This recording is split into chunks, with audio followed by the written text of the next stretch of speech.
Okay, we should be back, hopefully. Fingers crossed. Hopefully it's looking better. I had to kind of adjust the encoding settings on the fly because it fucking defaulted them back to shit ones. Hopefully I didn't fuck anything up too badly. I might have to add that to my list of little notes, is if I'm going to stream this, I'll have to run it on the CPU encoding for the time being. That'll severely turn down my graphics settings. Anyway, with that sorted, let's get this plane in the air. Let me know if it stutters again, but it should be okay now, hopefully.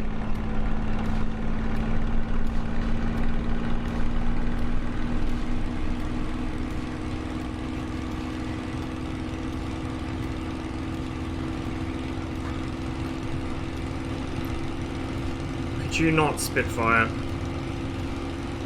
There we go.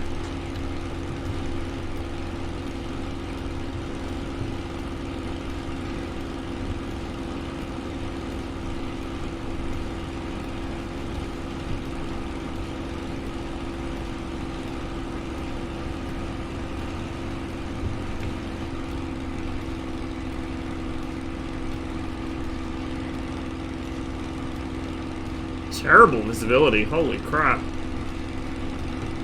Oh, just had a stutter in the game there. That wasn't OBS, that was the actual game hitching.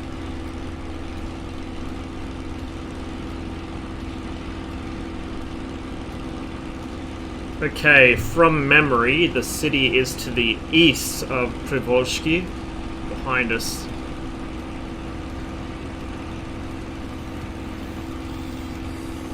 Looks great now? Excellent, okay.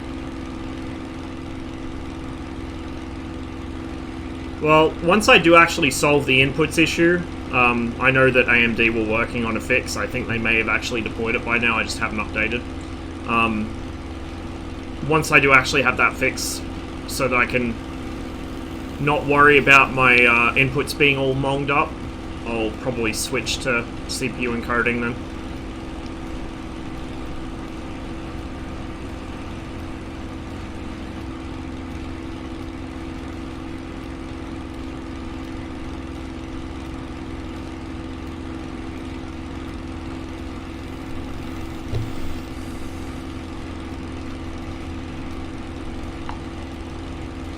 Probably stay below the clouds a bit here.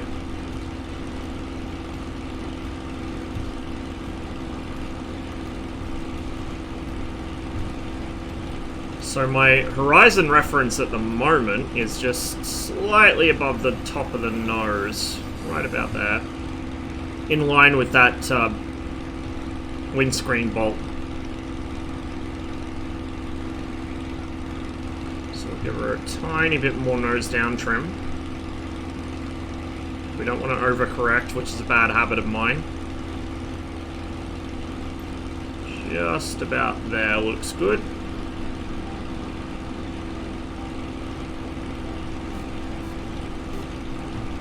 Oh shit. Do you know not even one Spitfire can be both at north and south at the same time? I don't know. I don't know. I think the Germans found out the hard way that that one doesn't quite hold true. Thanks for the donut, Steve. Appreciate it. There we go. Well, we found the city at least. It is quite overcast, but there is still some visibility. Probably about, what, 10 mile? 5-10 mile vis. Not bad.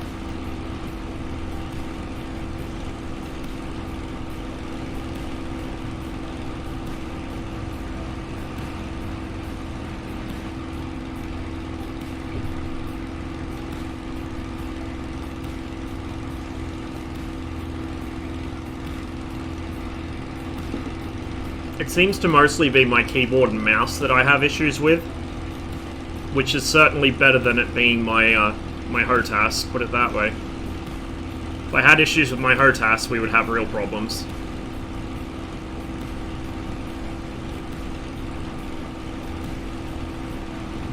So there's the actual airport, that's the city airport. And the one we took off from was Privolzhsky Air Base.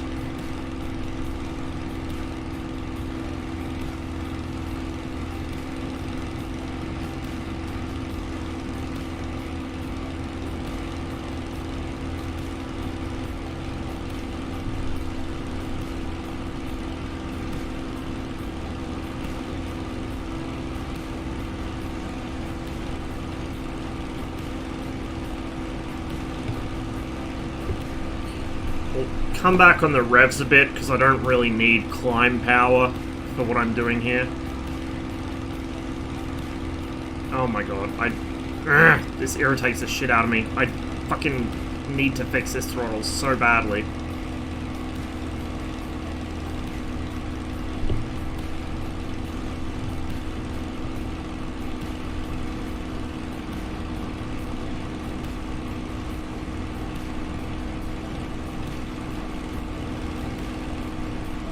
Hey, Mesa.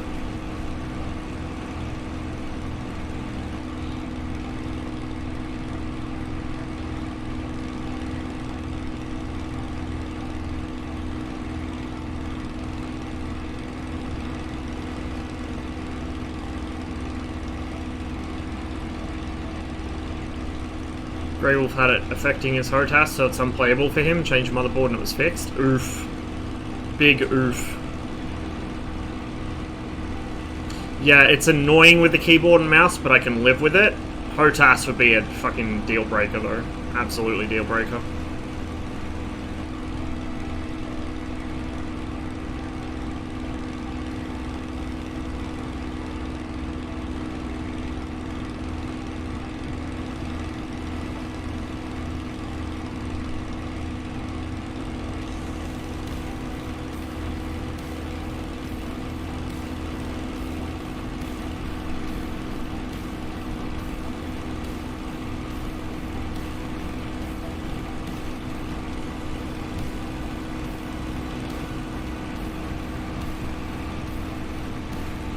Yeah, if all else fails, I can just pick up a powered hub, but kind of annoying trying to find one that's actually decent and get it sent here. So I did have a look around some of the stores here, and they don't really seem to stock them. Not yet, Mesa, but we're on the way there. We're still in Astrakhan. We just took off.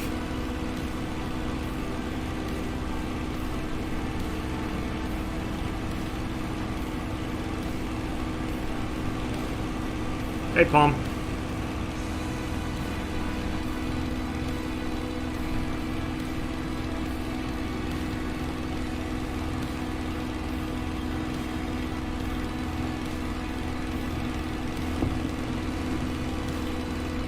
We'll hopefully see it, although this weather means it could be a bit doubtful.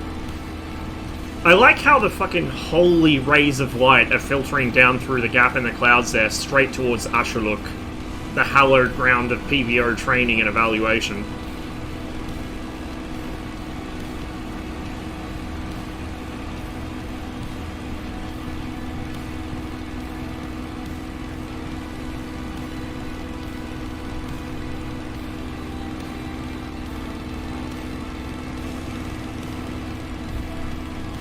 Can link you a hub I got? Yeah, that might be useful if I do need to pick one up. Appreciate it.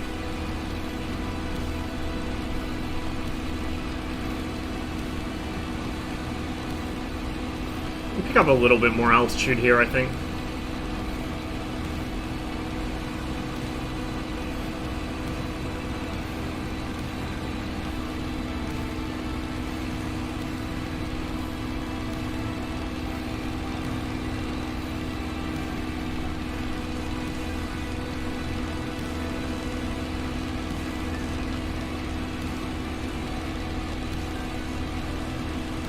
Oh my god, there's a rainbow!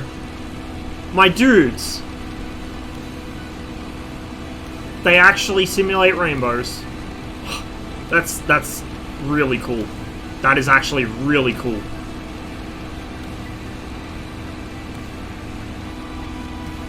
Now, if I had to guess, it's probably just a texture effect that happens when there's, like, rain viewed from a distance like this, but that is cool.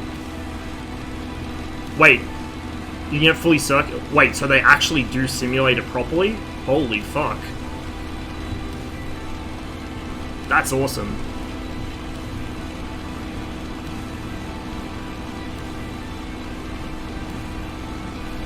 Hey, Kroy.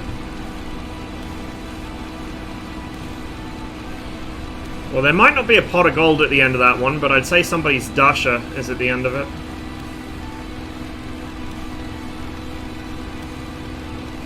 Follow the river.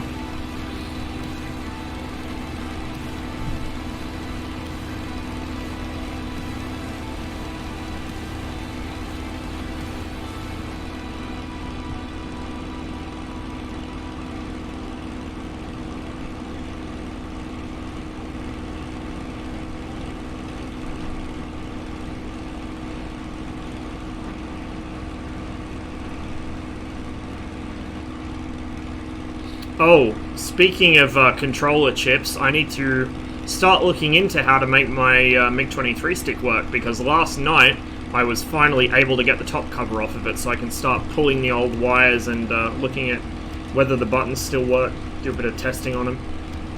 And then, if all is well with the buttons, we'll start rewiring it.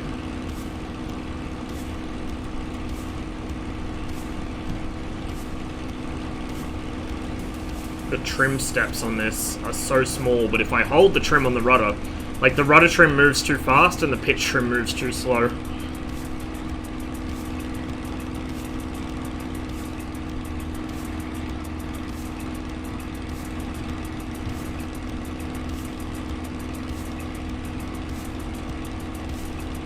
Oh, a little bit of a stutter. I do get them as it loads stuff in. That looks like maybe a substation or something. Like an electrical substation. Yeah, I'd say so. That's probably exactly what it is, because there's a power line there as well.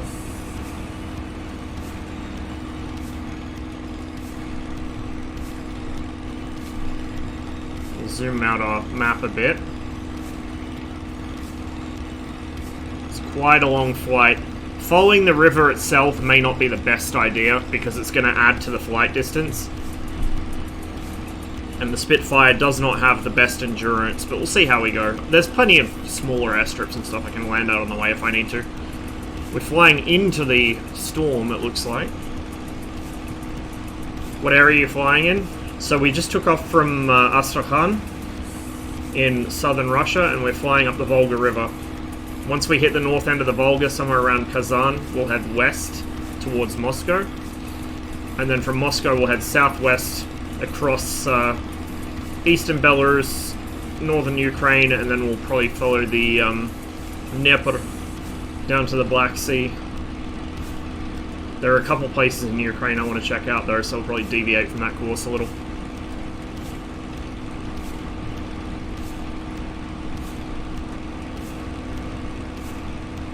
A lot of little towns along the river here.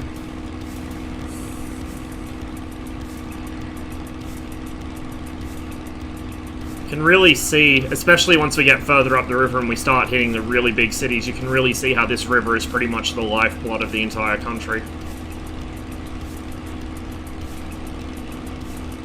Like, Russian history pretty much revolves around the Volga River. Little patch there where there was a cloud when they did the satellite photography. So it's just kind of had to do a best guess. There's still buildings there, but the terrain's a bit fucked up. Little airport, looks like, right there. Funny looking fields.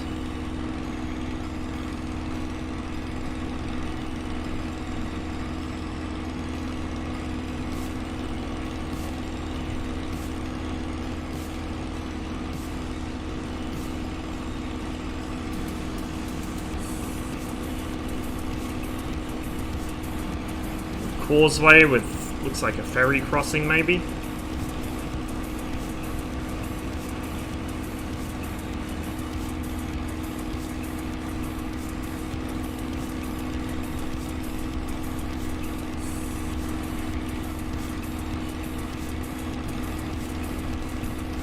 Catch you later, Josh. Sleep well, man.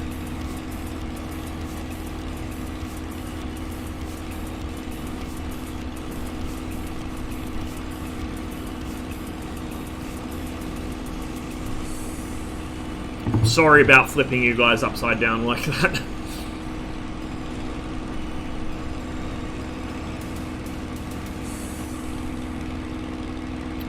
What's these little towns?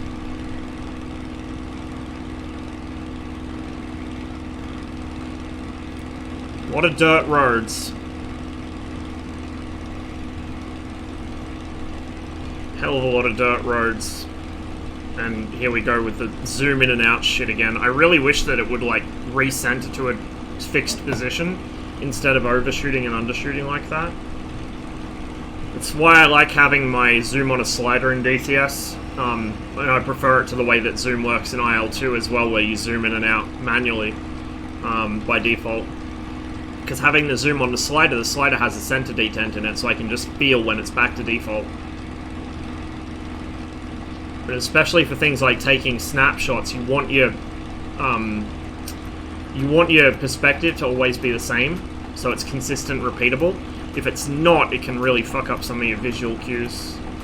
In real life, it's not a concern, because in real life, your eyes don't zoom in and out. You have a fixed field of view.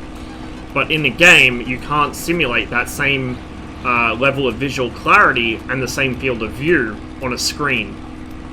So you have to be able to zoom in and out to get the same visual clarity at distance, but at the same time, if you zoom all the way in, you have a field of view of like 10.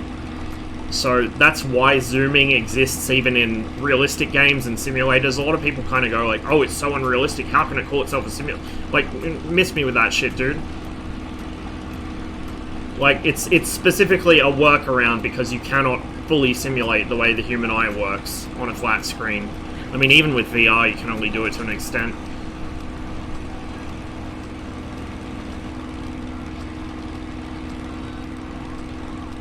Getting a bit grim outside.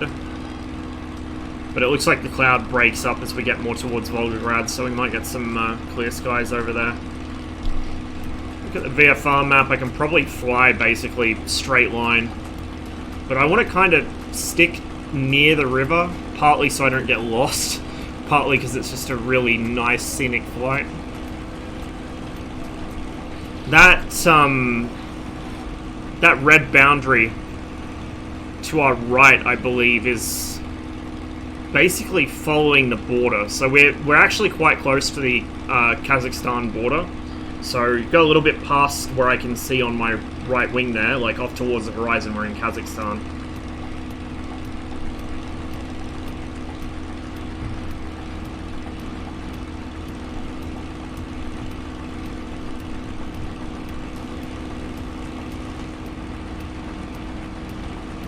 Oh, stick my head through the canopy. Heat blur hours.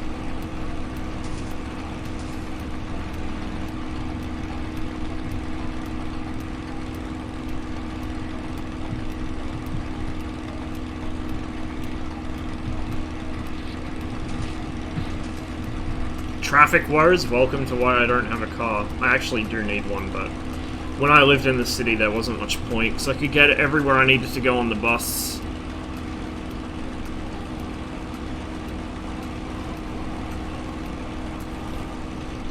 And also, when I was up in Newcastle, there's pretty much nowhere to park there, so it would have been a liability.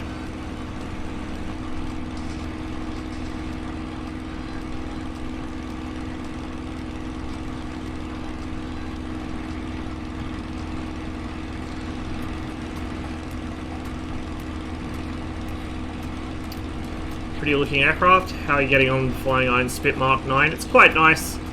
It still has a ways to go, partly just because of limitations of the SDK currently. Things like the way that they can't model the tail wheel properly. But I think with time and with more SDK features unlocked to third parties, it should come along quite nicely. It certainly looks good, it sounds good, it's pretty pleasant to fly, so it's quite nice. And for the price they're selling it at, like, if it was more expensive, I'd be hesitant, because again, it's missing some features and some things aren't quite accurate yet. But for the price they're selling it at, it's pretty reasonable, and it's a nice little runabout. The reason I'm doing this trip into Spitfire is partly familiarity, but also it has good visibility from the cockpit in pretty much all directions, but it's also quick. So, you know, I kind of had the choice between, do I want something with good visibility, like the little sort of light sport or general aviation runabouts, or do I want something with good speed, like a TBM, because, you know, in civilian terms, never the twain shall meet, but something built for the military with good visibility and good speed is ideal for this kind of sightseeing trip, I think.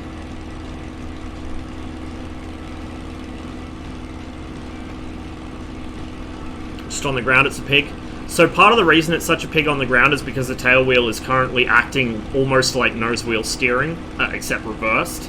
It shouldn't be doing that, but Flying Iron are aware of that, and it's because they don't have access to the part of the SDK that allows that, or I don't even know if the game actually natively supports free castering wheels at the moment.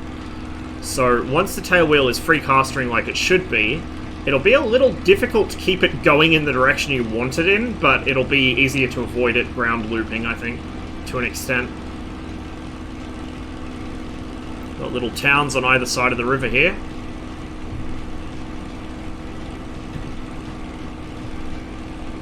Same issues with some Asobo aircraft? Yeah, well, hopefully, especially since some of their aircraft are affected as well, hopefully Asobo will get to work on it fairly soon.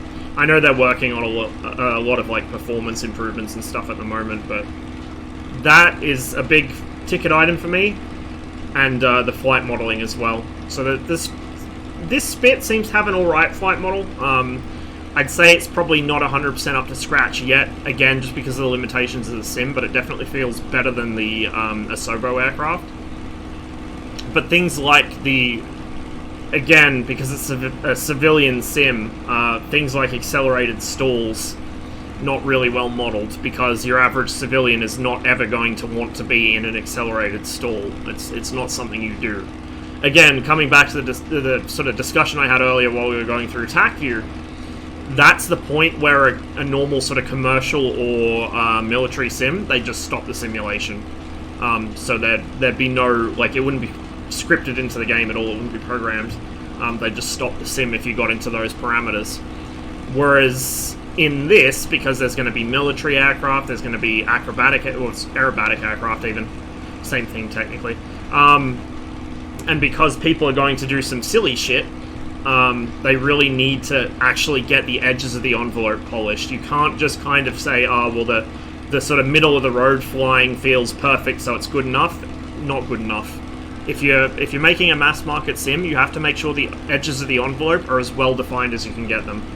Just because people are going to do silly stuff. Now, in a civvy sim, it's not that big of a deal. It makes the sim look kind of bad, in my opinion, even if it's not. But in a military sim, or like a military-oriented sim, I should say, like DCS combat sims, it's a nightmare because people will exploit it. So, not really much you can exploit in this. It just, it looks kind of silly, but when they don't model stuff like that in something like DCS or IL-2, it becomes a problem. Wheels just feel like they have too much grip. It's pretty much bane of my life for the way planes slow down in the rollout. The other thing I've noticed with this is the brakes. So I have the brakes bound to the paddle on my Warthog, right? Because it's a bike brake. That's where it would be in the real aircraft, roughly speaking. It's a different style of grip, but it's a bike brake.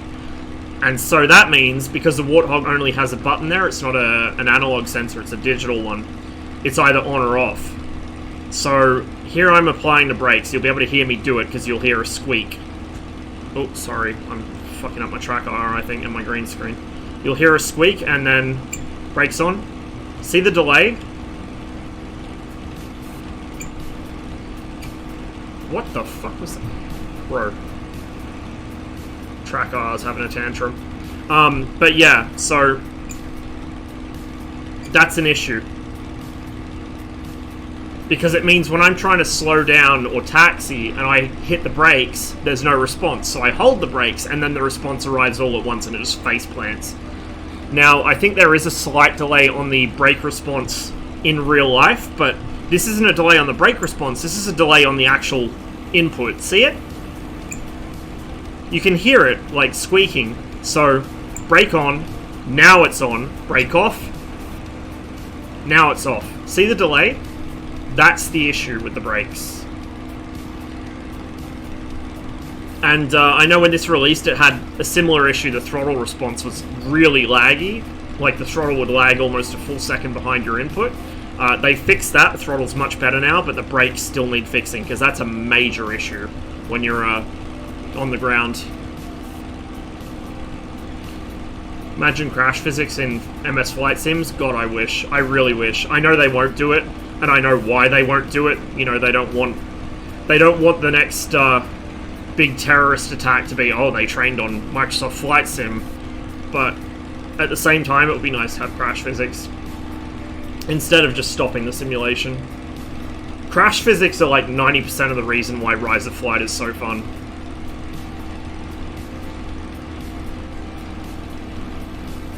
Yeah, you can. So, there's the delayed input. It's actually, like, it does a slight input, see? Slight input and then full input. But yeah. Oh, what? Hang on, that's a whole ass delay. So the gauge actually shows the system releasing when I release the paddle. It's delayed when I pull the paddle, but then it releases at the same time. But the actual animation on the control is... That's what it is. Okay. Never mind.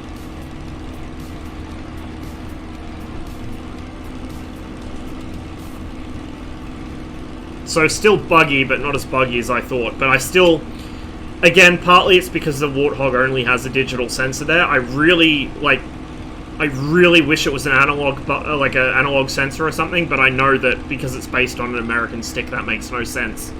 I just feel like if I was Thrustmaster, especially now with Virpil and VKB in the game with really nicely designed sticks, if I was Thrustmaster, I would be making that an analog button, or make it an option at least. So people who fly a lot of World War II stuff or Red Force stuff have their bike brakes, but, you know, people who fly the US stuff still have their paddle switch.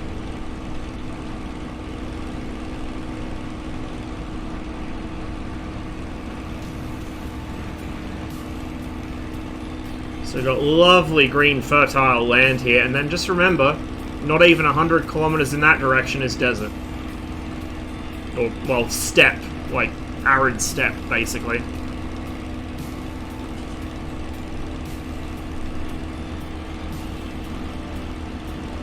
Weather's clearing up nicely, so I'm glad we've left that storm behind.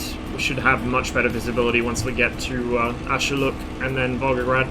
I might actually land at Ashuluk, because I probably will do a flight around the whole proving ground.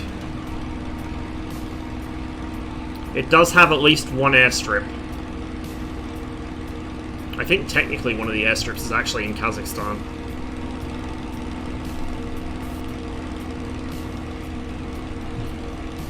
Excuse me as I kind of bat my view back and forth trying to get the zoom. There we go. Might as well start climbing a little now since we have better visibility. So the two first places we'll be visiting are, as I said, Ashuluk, which is the PVO's primary proving and training ground. And we may actually spot some SAM systems, like at least the revetments for them, in the satellite imagery. And the second place we'll be visiting is Akhtubinsk, specifically Vladimirovka Air Base, which is the VVS Testing and Evaluation Center.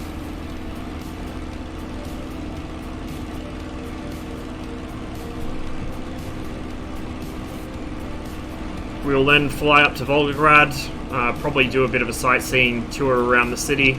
May actually land at Gumrak for fuel, depending how long I'm circling around, and then we'll keep going up the river. Just nice sedate climb, I'm not in a hurry.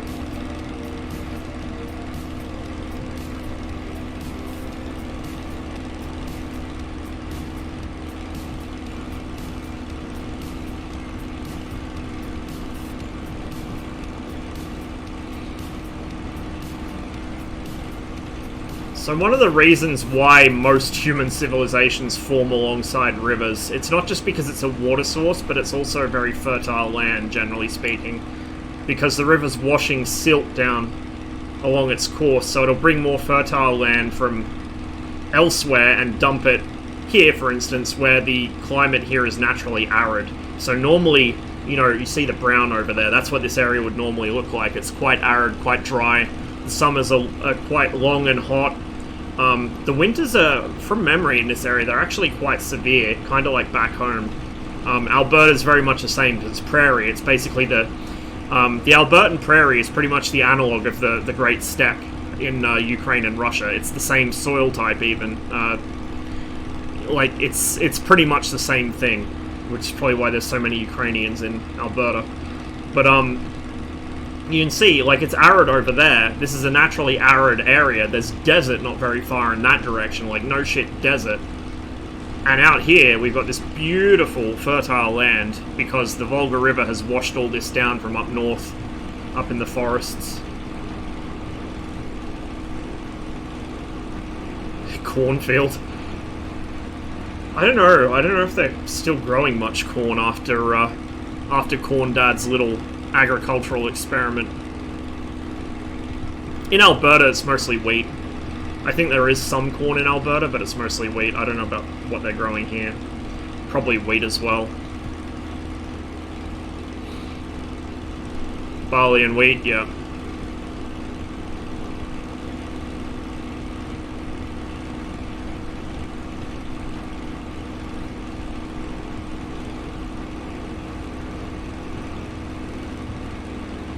And you can see in that direction as well, again, it sort of fades out to brown.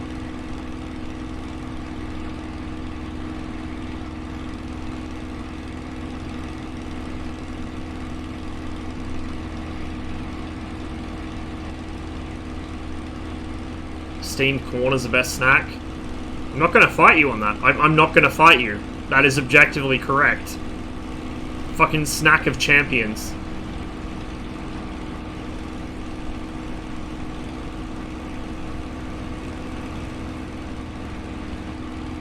Like, I wasn't joking the other day after that really good session where I said I was going to go have a snack of corn. I did. I did. I just went and fucking steamed up 6 cobs and fucking destroyed them. You want to know how to fly the MiG-21? That's how you do it. Just get stuck into the corn, dude. Champions eat it raw. I don't want to do that because my teeth are already fucked up from when I smashed them on concrete as a kid. I really don't want to be getting the fillings replaced. They were expensive enough last time. So they were destroyed the first time by me tripping over and face planting onto concrete. They were destroyed the second time by Mum's cooking because she overdid something and I bit into it, took the fillings off. So I've got to be careful.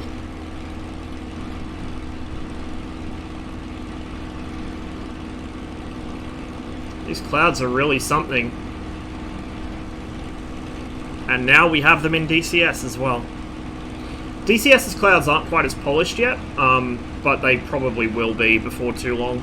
So one thing I've noticed is the shading on the MSFS clouds seems a little too strong in some places. Like for instance, those clouds look a little too grey, a little too desaturated, I guess. Like those especially, they're too grey. They should be more blue, I guess. Like the shadows on them. DCS doesn't have that problem. What DCS does have a problem with is the same as what IL-2 does, which is that anti-aliasing and the clouds tend to cause artifacting where the two happen in the same place. So if an aircraft flies into the cloud, you might see a lot of visual artifacting around it, or, you know, where the clouds meet the mountains. You'll also notice in DCS, especially if you're moving quickly or moving your viewpoint around quickly, you'll notice almost like a stippled grid pattern in the clouds. I think that's just the way the volumetric calculations are done, but it is noticeable. But with that said, considering they only released, what, like 2 weeks ago? A week ago? Whatever? They look really good, and they run really good. They were not kidding when they said it has basically no performance impact whatsoever. I haven't noticed it. It's probably like 5-10 frames, but I haven't noticed it. Like, you know, if I'm locked to 60, I'm not going to notice 5 or 10 less frames from 170 or whatever it runs at natively.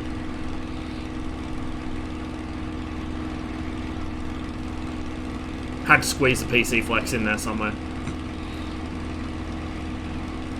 So you can... Oop, if I can stop sticking my head out the canopy. You can see where the river's really meandering through, creating all these wetlands and stuff.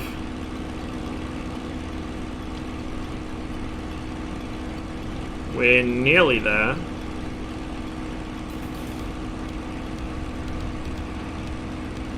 There's another airport out there somewhere.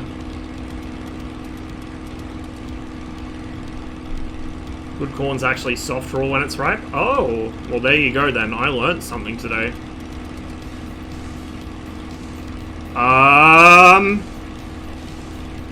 Somebody forgot to check their fucking fuel load. Oh. We're just gonna cheat ourselves some fuel because that was my bad. We'll fill it like maybe halfway. That's why you always check your fuel and your weight and balance on the ground. Fuck. That could have been very, very unpleasant. Why has my engine stopped working?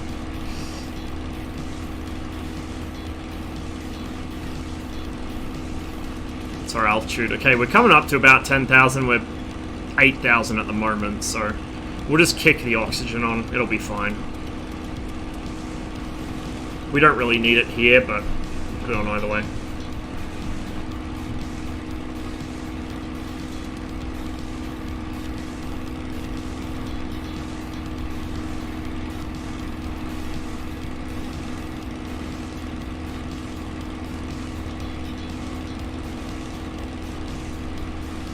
See more towns along the riverbank there. A couple bridges. Some of those probably aren't actually bridges. Some of those are just seams in the scenery, I reckon. Like where the satellite passes were. I'd say... Actually, all of them probably are. I don't think there are any bridges this far south. Yeah, that's probably what they are. So that's something that they probably do need to work on. I don't know if there's much they can do about it, but the visible seams in bodies of water are a bit of a problem. On land, you can kind of excuse it, but on bodies of water, it's really, really obvious.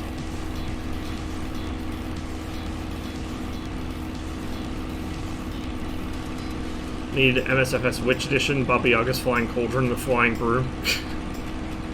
Yeah, I'm sure someone will make it. Someone's already made like a cardboard cutout Spitfire. They did it for April Fool's Day. Another town down there.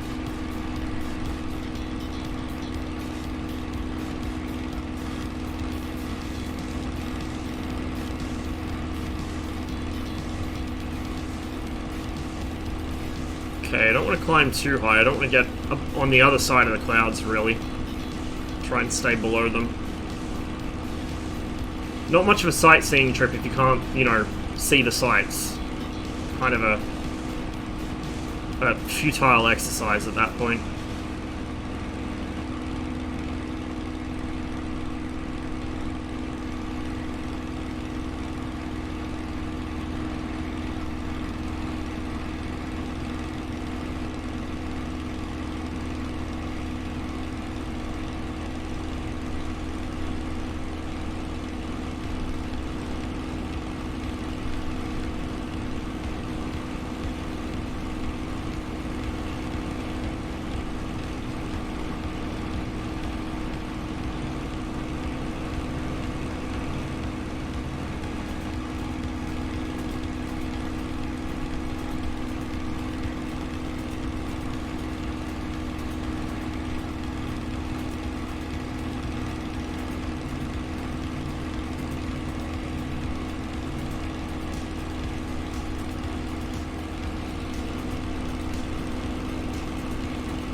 So my next wish for DCS, as far as visuals go, well, actually I've got a couple, but one of the big ones is I would actually like to have maps with proper satellite imagery like this. I don't think DCS has ever had it. Maybe in 1.5, I think there were some texture packs for 1.5 that made it look almost like satellite imagery. But DCS still does the old school flight simulator thing, especially combat sims do this more often. IL-2 does it as well, where they use generic textures for scenery. And I'm sure it keeps loading times and file size down, but like this just looks so much better. Adds so much more detail, so much more life to the terrain, I guess. Even with like the level of detail in DCS Caucasus, like geometry-wise, if they at least added satellite imagery, it would look so much better. Oh, maybe not the mountains. So I actually discovered this the other day. I was flying around... Oh, that's something I need to check. Hang on, I'm going to watch the altimeter. Okay, it's not modeled here.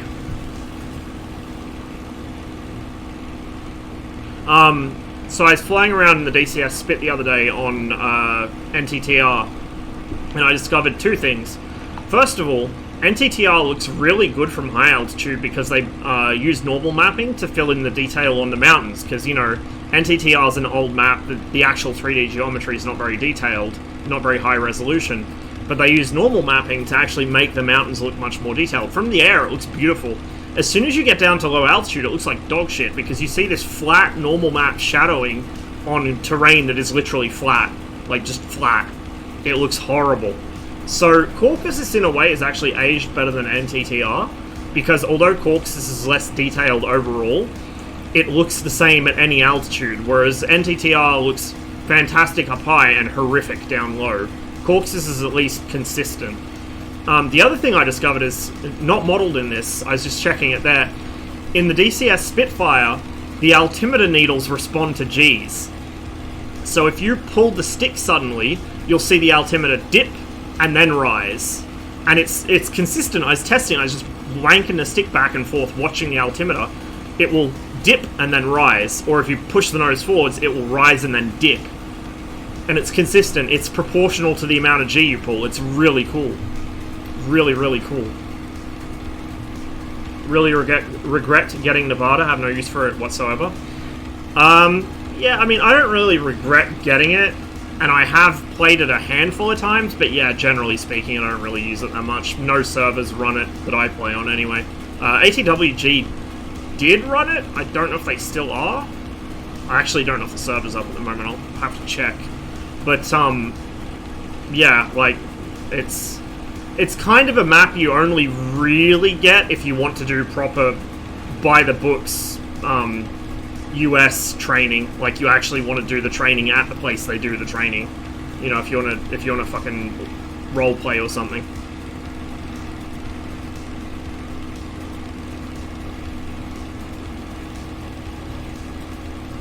Uninstalled DCS, rip.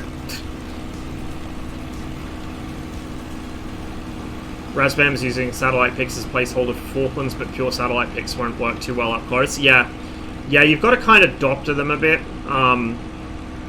If you just use pure satellite pics, it's going to be obvious where the satellite passes end. Like, you'll get visible seams between passes where it's a different time of day or different lighting, different season, whatever, different resolution. Satellite imagery is good, but you got to do it right. And for the most part, this sim does it right. Most part, not entirely. It's pretty good though. You'll actually notice here the terrain on these islands is quite jaggy, and it's for the same reason that it was in the River Delta when we overflew that. It's because this is water. This is all water. These are barely above the water level, but the sim doesn't know, like, oh, should I put water here? Is this just dry land that's funny coloured? Like, what is this? So it kind of draws an outline around what it thinks is the coast, but all of that should actually be underwater with, like, the greenery sticking out of it. So that's something that, you know, in areas that they hand-tune, that Asobo go back and hand-tune, that would probably be something they'd be looking at. They'd fix the water mask. Whereas here, because no human has touched this is all just the AI generating stuff, it's kind of done its best, but it really does need to be hand-tuned. It really does need to be, you know, the water mask needs redoing. You can see that, like, the jaggy geometry and everything. I mean, it doesn't look awful, but it doesn't really look good either. It doesn't show the sim in its best light. Again, part of the point of this journey is we show the sim in its best and worst lights, scenery-wise.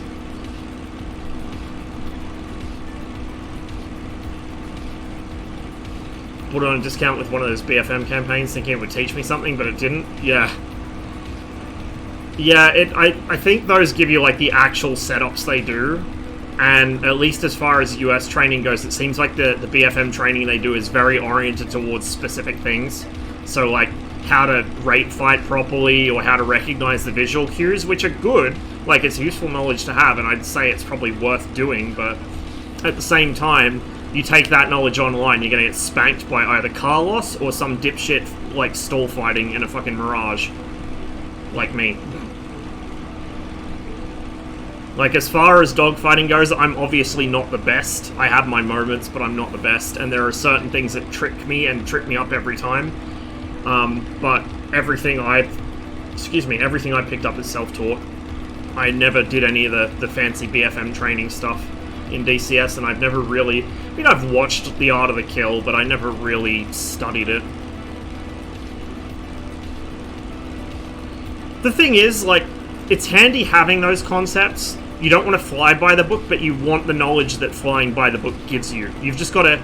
It's giving you the ingredients, not the recipe, basically. The recipe is up to you, but it gives you the ingredients to make something nice.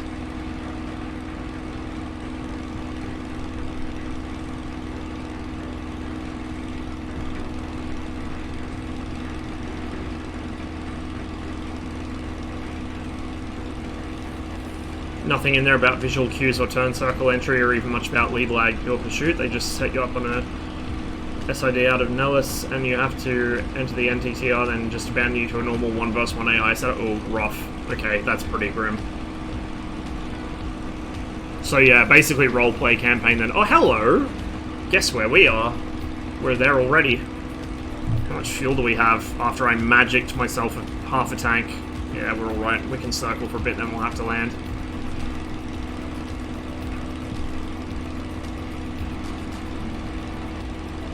Unfortunately, there is some cloud over the test site, so...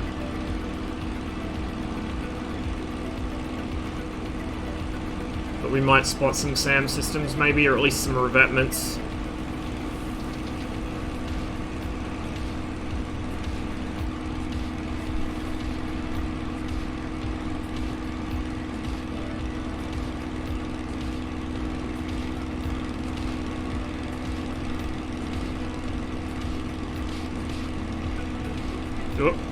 Oh.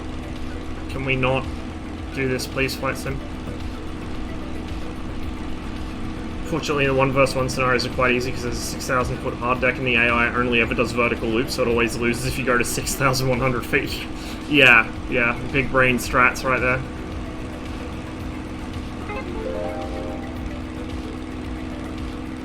AIs hate him.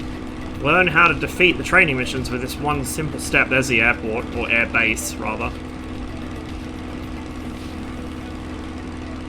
That's probably the administrative center for the proving ground, I would imagine. Should have some range roads and stuff. Oh, hello! Hello, what do we have here? Some buildings there, but I'm not seeing any revetments yet.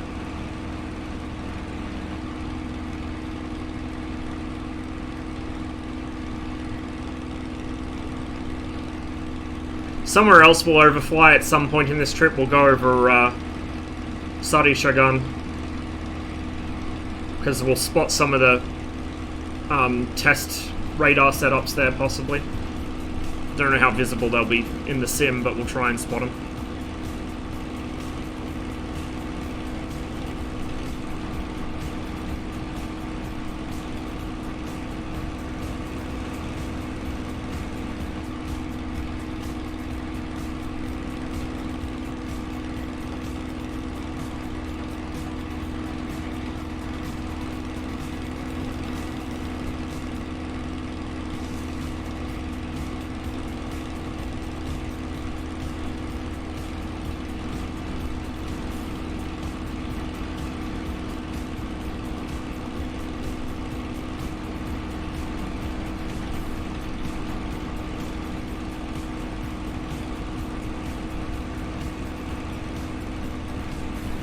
It does, doesn't it?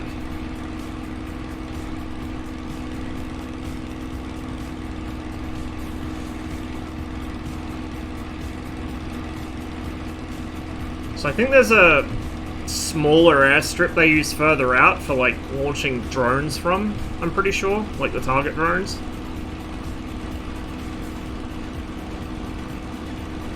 Some sort of revetted position there.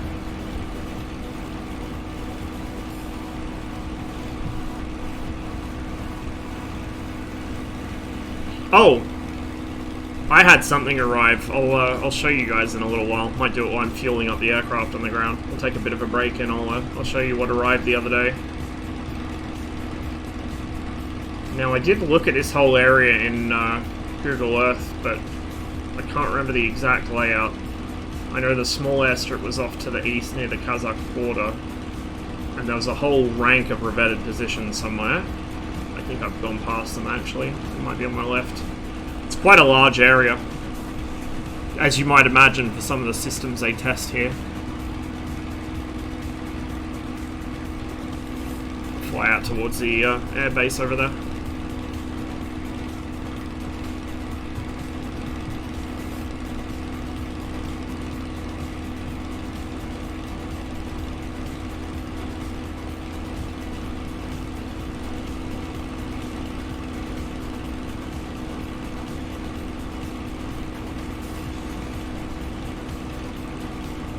Hold up.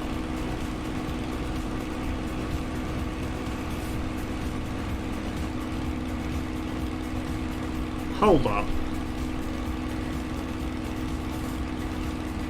531? Really? Why does it set itself to 531? We haven't been flying that fucking long.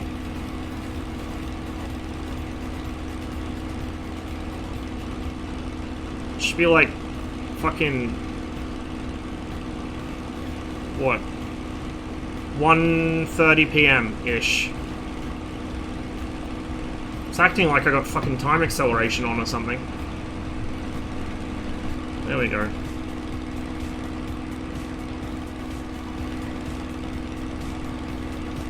Might have forgot to reset the time when I tinkered with the weather. Because we took off at like 12:30, didn't we? Or should have taken off at 12:30. It's like a Sam trail on your 3.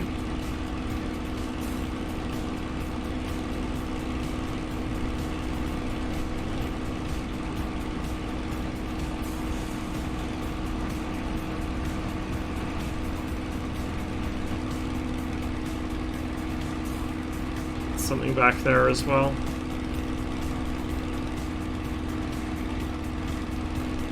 Canopy scratch, yeah.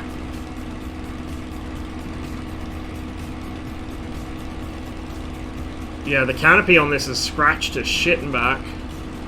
Like, people say that it's overdone in the DCS MiG-21. No, the DCS MiG-21 is pristine for an aircraft canopy.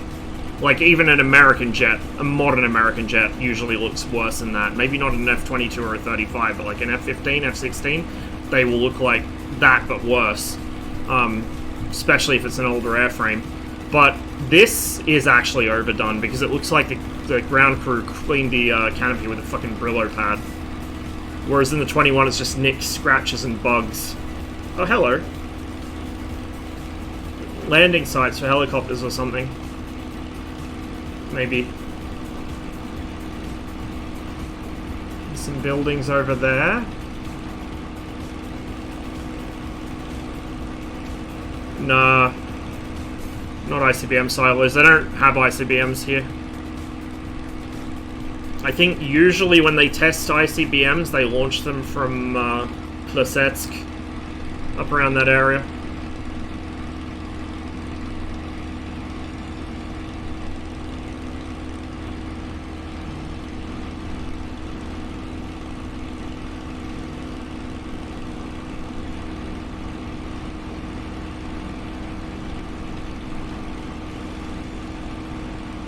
Here we go. This is where the fun stuff lives.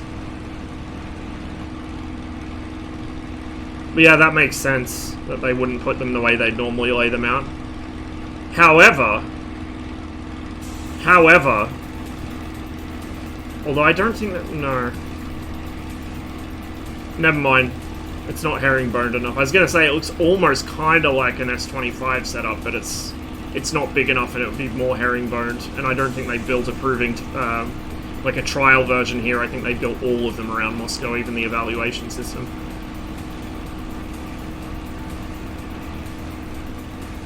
Getting a little bit of turbulence down here, just a little bit.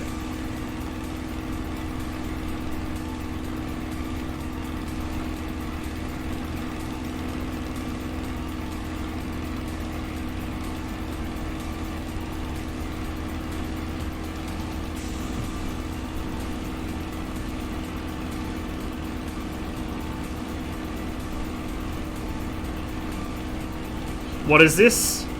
Ashuluk.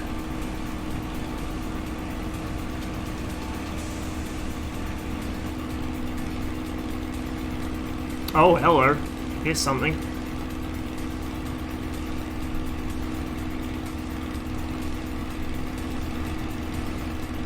Oh, this weather's getting a bit spicy. A bit spicy. Hey, let me check the time again. Yeah, local is 1:42 p.m., which it should be. Okay. The lighting just looks a little funky.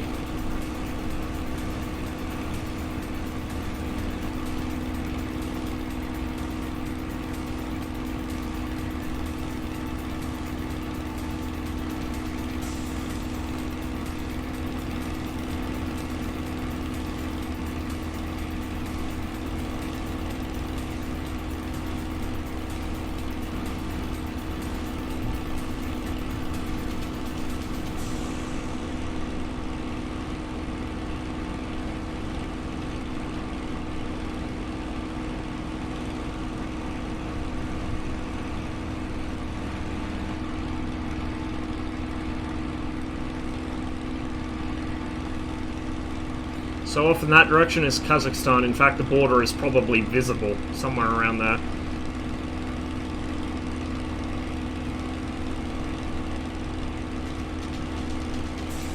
Here we go. Here's some revetments. Check fuel. We're good. Hasn't really moved much.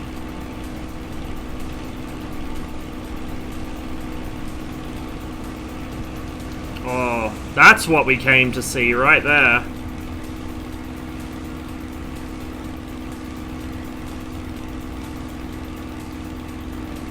That actually looks like it's built on an artificial mound or something. Like, that looks like it's meant to be elevated.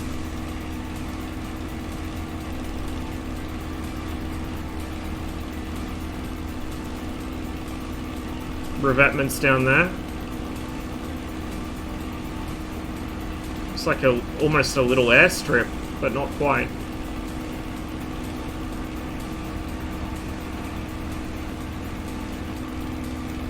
This is a big proving ground. A very big proving ground. Again, I guess it has to be for the systems that they use.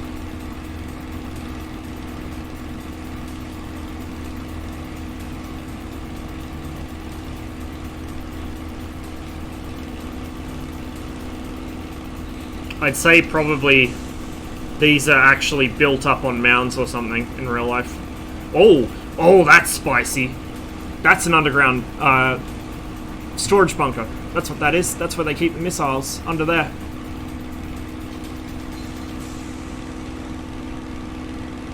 It's turned it into houses, but that's what those are. You can see the ramps that go into them.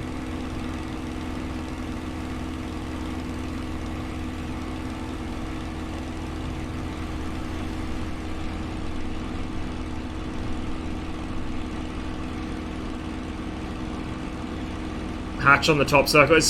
I doubt it would be a hatch. Again, they don't really test any strategic systems here that I'm aware of. Probably what it is it's a bearing track for a radar head or something. Oh, Kasputin Yar. Yeah, that's right. That's one of the other big test sites they usually put things.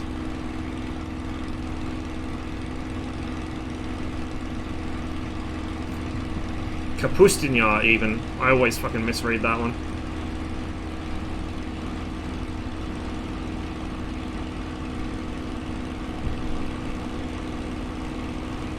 Yeah, that looks like a bearing path for a radar head or something. Or like a track for a launcher.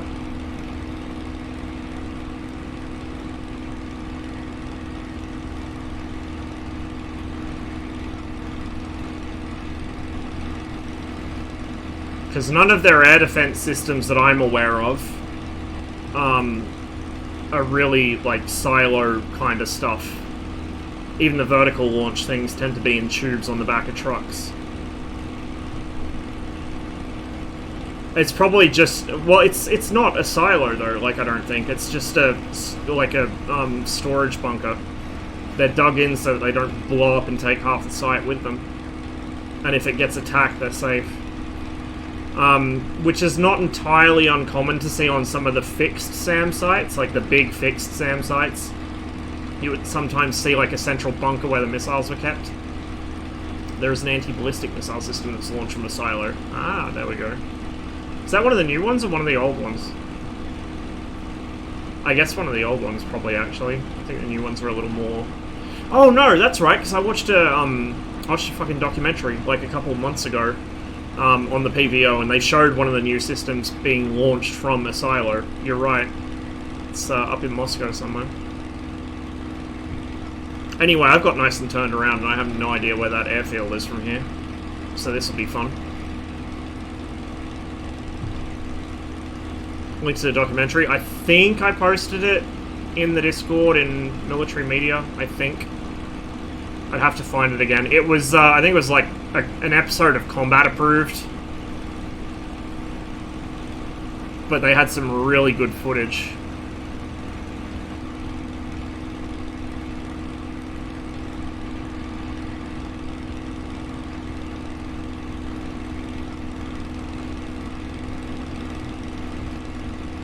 It was cool too, because I went inside the Don 2N I'd never actually seen the inside of that thing before, so that was really interesting. I'll try find the link later and repost it or something, but if you want to search it, just look for like the wall of me fucking cooming and spamming PVO emotes, and you'll find it.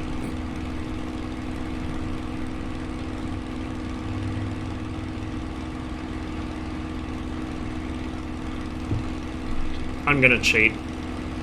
Okay, we're north of the airfield.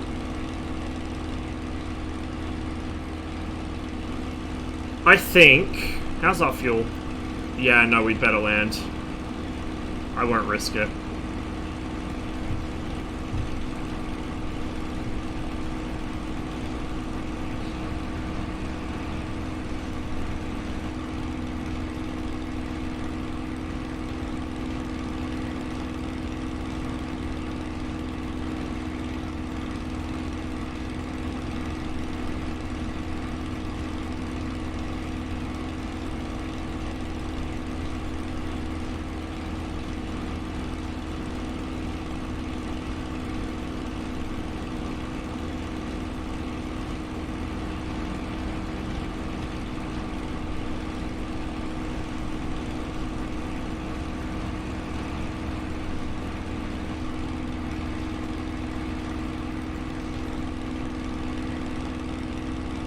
You can probably guess why they use this as a proving ground. It's just big and flat and full of nothing.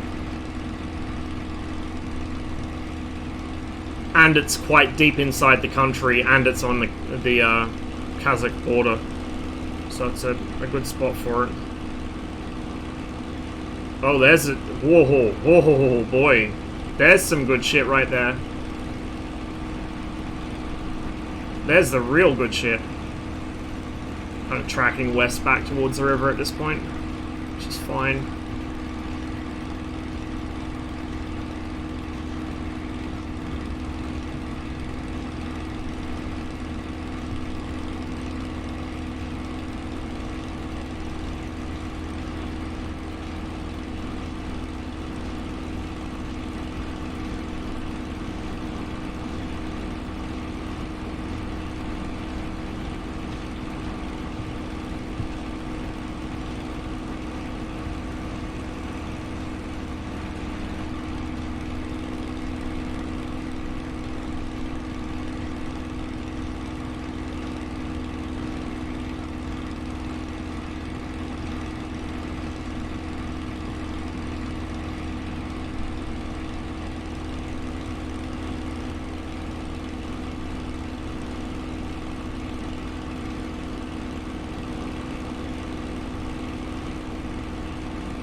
So that's pretty cool. We got to fly over this.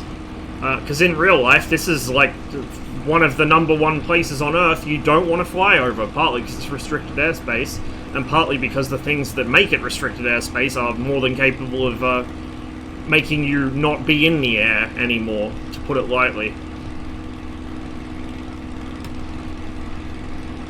Like, really not something you want to be above. I mean, you wouldn't want to be on it either.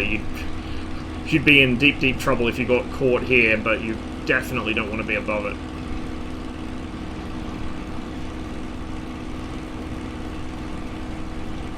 Yeah, this is where pretty much all of those videos of different Russian SAM systems being tested out are from. Because they do testing here, training, kind of both. It's a good catch-all. Kapustin Yar is a actual testing and evaluation site. Sadi Shotgun is, I think, mostly test and evaluation, although the Air Force used it for some degree of live fire training as well.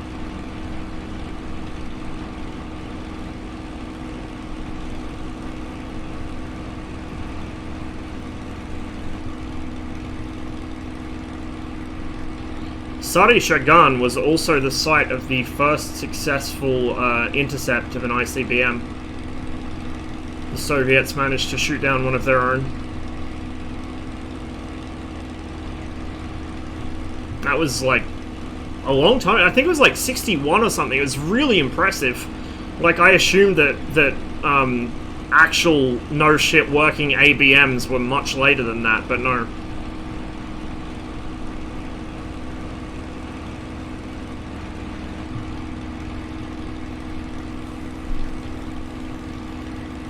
We're like way up north at this point. There is actually an airport around here somewhere, so we could always land at that, I guess. I'm just a little concerned about fuel.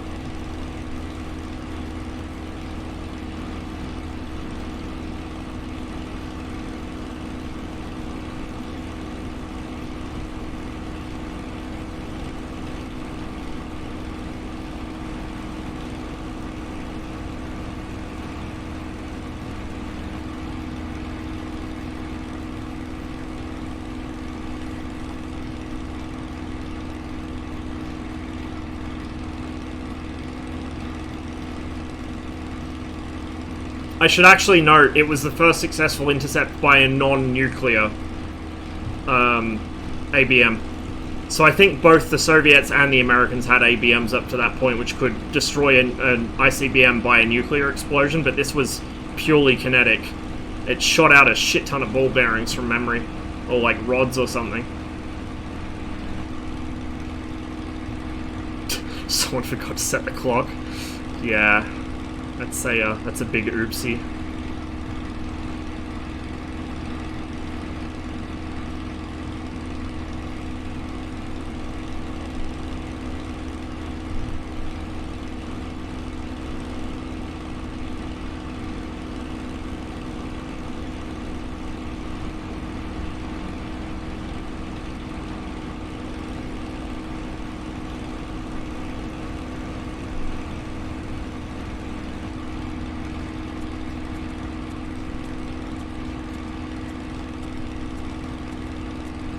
More revetments there.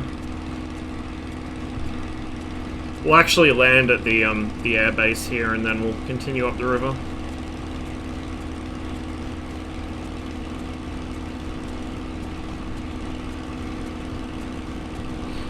I know I'm kind of cheating with the VFR, and well, technically no, because I could just have my mobile with me in real life with a GPS on it, but like normally I just try and purely VFR things without looking at this magical map that shows me exactly where I am, but because I'm doing sightseeing and I'm turning around a lot, it's very easy for me to lose track of where I am, so I'm just using that to kind of get myself back on track. Otherwise, like, I'd be circling for hours, I'd run out of fuel. Every time I spot something interesting, I'd go completely off course.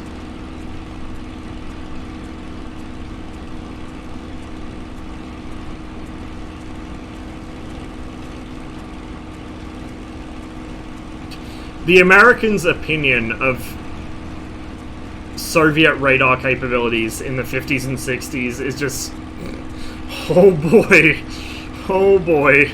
That's something you really don't want to be wrong about, and man were they wrong about it. So wrong. No, they legit, initially at least, didn't think that the Soviets could even see it. And then once they realized, oh shit, they can actually see it, they thought, oh, well, they can't intercept it, and, oops. Actually, yes, they can.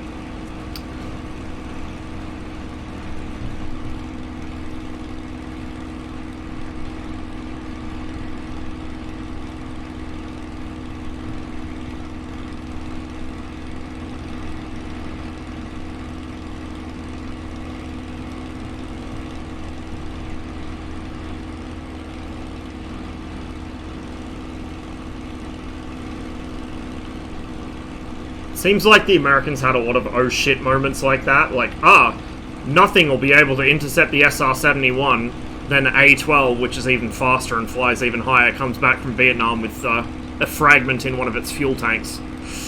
Oops. And that wasn't even against the good SAMs, that was against the stuff the Vietnamese got on export. generally speaking, the moment you call something impossible to intercept or impossible to shoot down, somebody is going to shoot it down. Like, just guaranteed. It's like the fucking Titanic. You just jinx yourself by saying that. Like, oh, look at our new stealth plane. It's invisible. It can't be shot down. And then the Serbs go and accidentally, you know, oops, we didn't know we weren't supposed to see it. Our bad. It's interesting, though, because if you actually listen to Zoltan Dani speak about that shoot down, he considers it less impressive than the fact that they also shot down an F-16. Because the F-16 is an actual maneuvering target, and what's more, the F-16 had an RWR.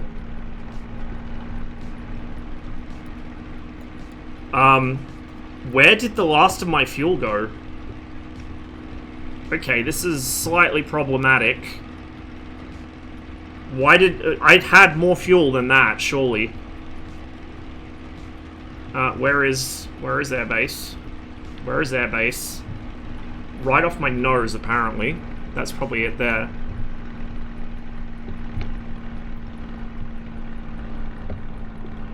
I don't think we're going to make the base. I mean, this is... Actually, it's probably a bit too marshy. This isn't bad forced landing territory, but it's not good forced landing territory either. Yeah, that's it there. Best glide 170 miles per hour. We're already below 170 miles per hour. We're not going to make it. What we are going to do is we're just going to set it down here, and then we'll relaunch the flight from the airfield, since you could literally just drag the plane there at this point. I'm that close.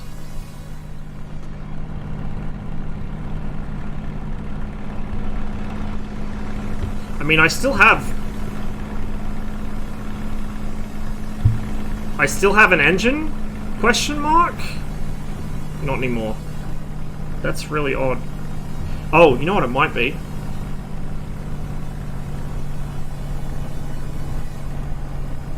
This fucking switch is so hard to get. I was trying to fucking get that switch. God damn it. So there's a fuel pump switch under the trim wheel, and sometimes you need that on. I probably should have set it on the ground. But, it's impossible to fucking click, because it's under the trim wheel and the click zones are so big. What time is it? Like, 2 o'clock in... No. Like, 1:45, something like that. Where are we? Ashuluk.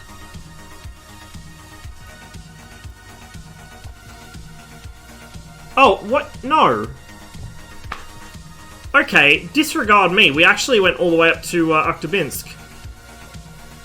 That would explain a few things. Yeah, my bad. We actually did activate... How the fuck did we do that? I was meant to go there. It just sent me there instead. Whatever. So we'll start here.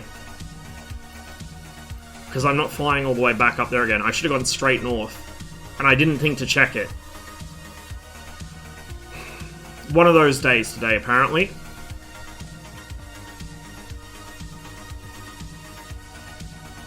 So yeah, I should have actually just gone straight north instead of following the river. I guess I got so caught up in that I didn't think to actually check, and because it shows the index of the airport, not the name, I just assumed that I wanted to go up there. You know what? Let's like air start it. We'll start here and we'll just go north.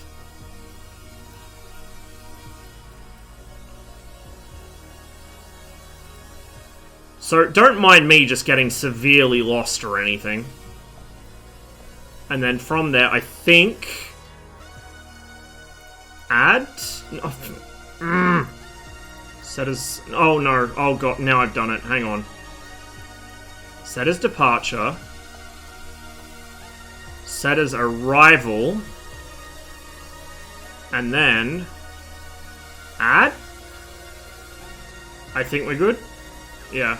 There we go. I'll set it to like, I don't know, 1 PM or so. I know, I should have checked my fuel, I should have checked where I departed from, or where I went. Fucking, I don't know. Scuffed stream. Imagine actually being prepared. I wasn't even planning to actually fly this today, and then I was just like, on the spur of the moment, yeah, let's do the rest of that trip, and I kind of should have actually waited. I think it's like 700 and something pounds for... Or 7,000 pounds, sorry, for all up weight. Yeah, it's close enough. Okay. That should do it. My bad, guys. Just ignore, like, the past hour of the stream.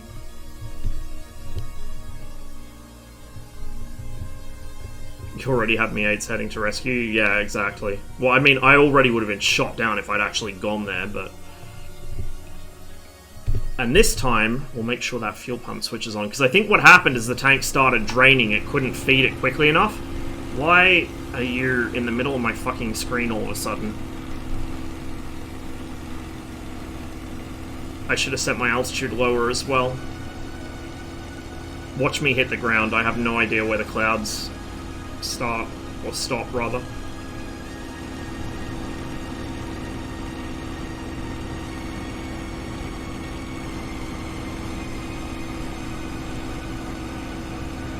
This is a very bad idea. This is an extremely bad idea. I don't know what height the ground is. And now it wants to climb. Go down, please.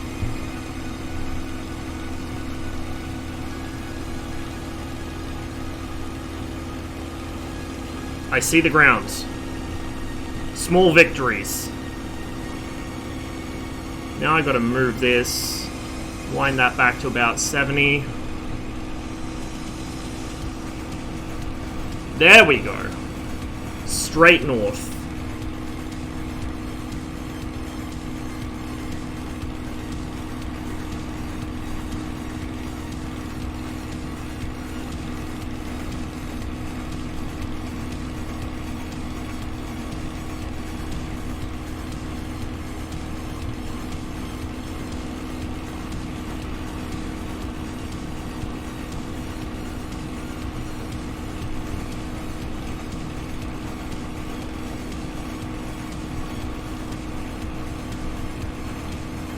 Yeah, there we are. That looks much better, so you can actually see the restricted airspace around it. Or whatever class that is, but that's the airspace of the proving ground. So we went to completely the wrong place. That was Vladimirovka Air Base that I was attempting to land at. Ashuluk itself does have a small strip, but it shouldn't be as big as that.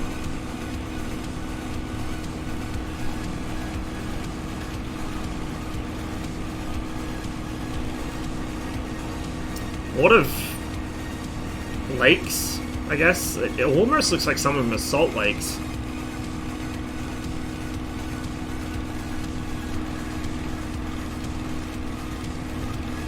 Again, arid as fuck.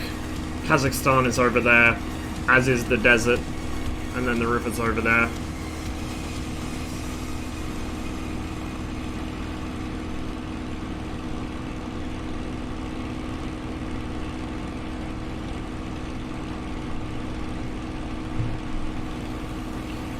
Fuel pressure, oxygen, don't actually need it this low. Right, pitot heat, fuel pump, there we go. Well, hang on, is that on or off? On. Okay, so it defaults to on. I don't know if it was on when we spawned in though, like on the last flight. Right, let's not fuck up this time.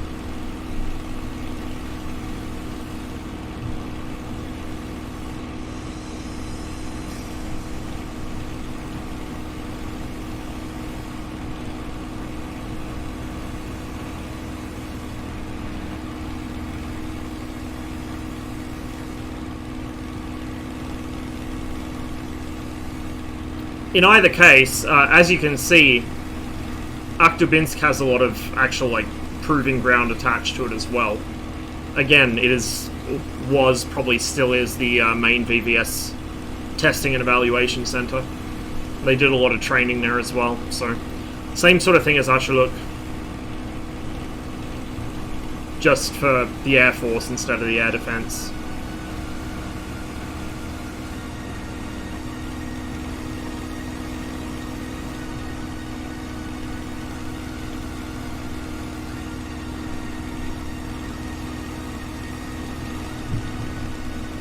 on the plus side, now I know I have plenty of fuel to make that trip, because I've got a full tank. Technically I have more than I should have if I'd taken off from Astrakhan, but whatever. I just refilled it to full. I'm not going to mess around with it.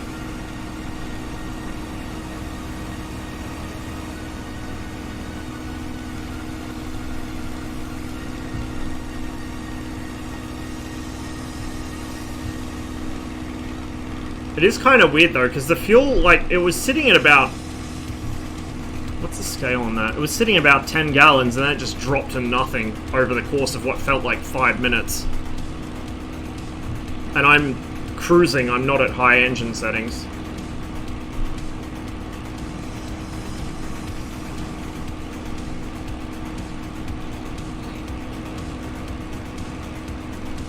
But that's a good lesson that we just demonstrated there, which is don't futz about trying to restart your fucking engine when you're that close to the ground. Just land it.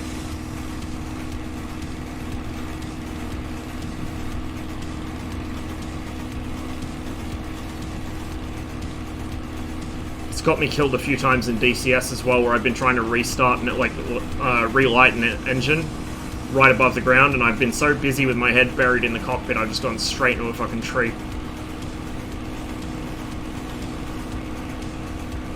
A good lesson to learn in a sim, not in real life. It's put a bunch of random buildings. Some of these probably are actual buildings, but it's probably put a bunch of random shit too.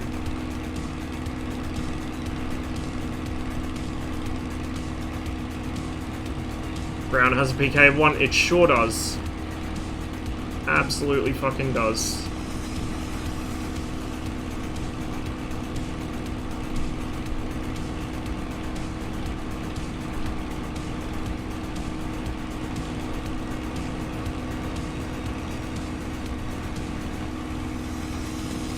Revetment's there. Oh, hello. Oh, yep, this is it. This is what I was looking for. This is what I was looking for, right here.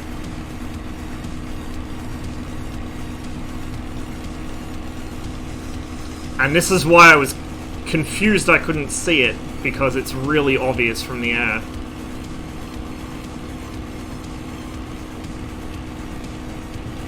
So, we have 6 berms arranged around a central berm. I wonder what that might be. Kind of a flower leaf pattern between them.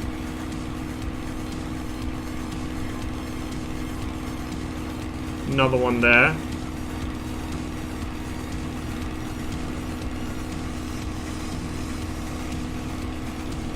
Shortcut roads, like, fuck it. Yeah, I know, right? So yeah. Here we have some S-75 sites already pre-dug in.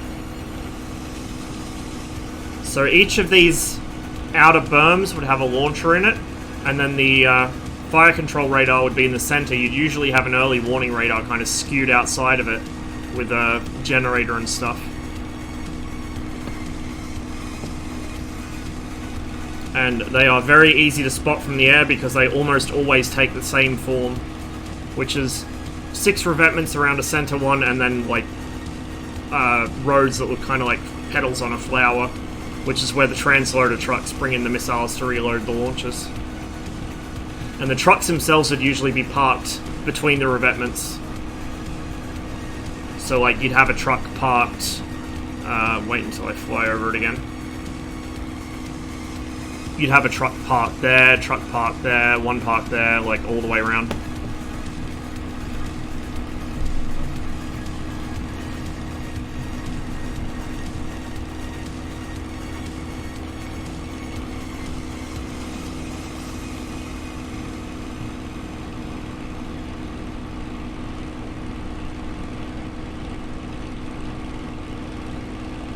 So yeah, definitely no doubt we're in the right place now. Yeah, these are training sites. This is their proving and training ground.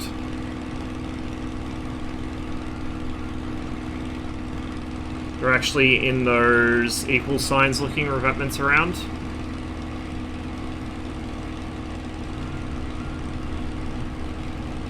Go back to the first one. A lot of these have got like shortcuts and stuff around them. That one they didn't even finish building.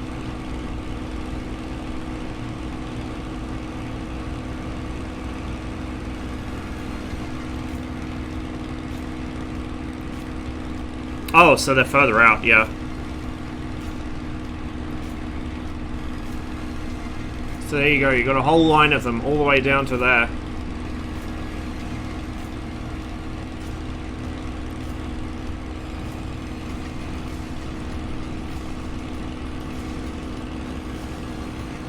Oh, wow. Oh, wow. There you go, you got some target areas too.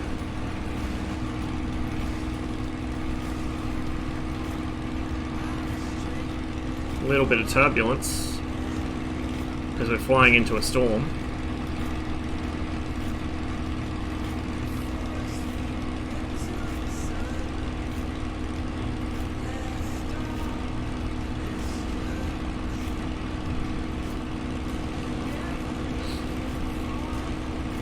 Had a bunch of Yak-25s I used as live targets and in practice with the radar on. Ah, so your entire job would be to get microwaved for a living. Excellent.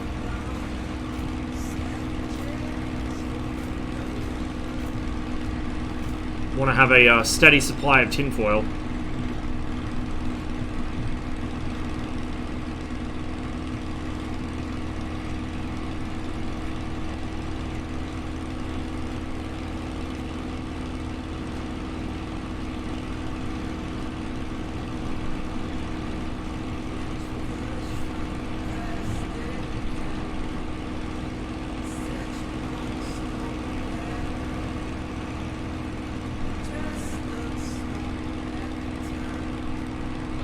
I wonder if these were for,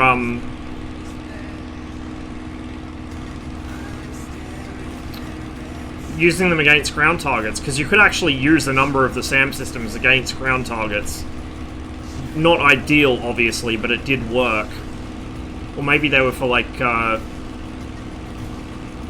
markings for the guys in the target aircraft, like the live target aircraft, so they fly in the right spot for the radar operators to pick up. Something like that. It's quite cool.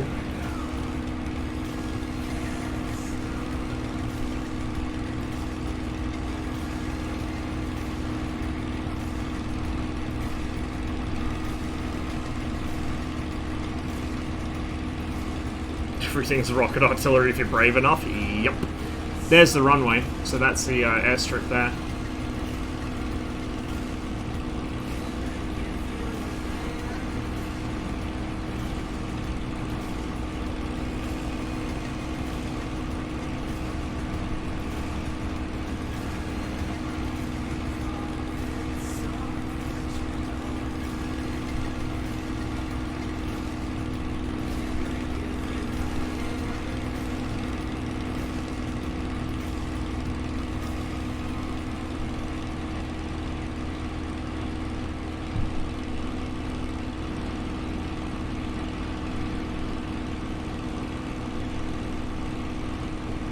Dreamers that DCS has enough of this stuff to do the late 1950s PVO Kumba scenarios? One day. One day. I want to believe.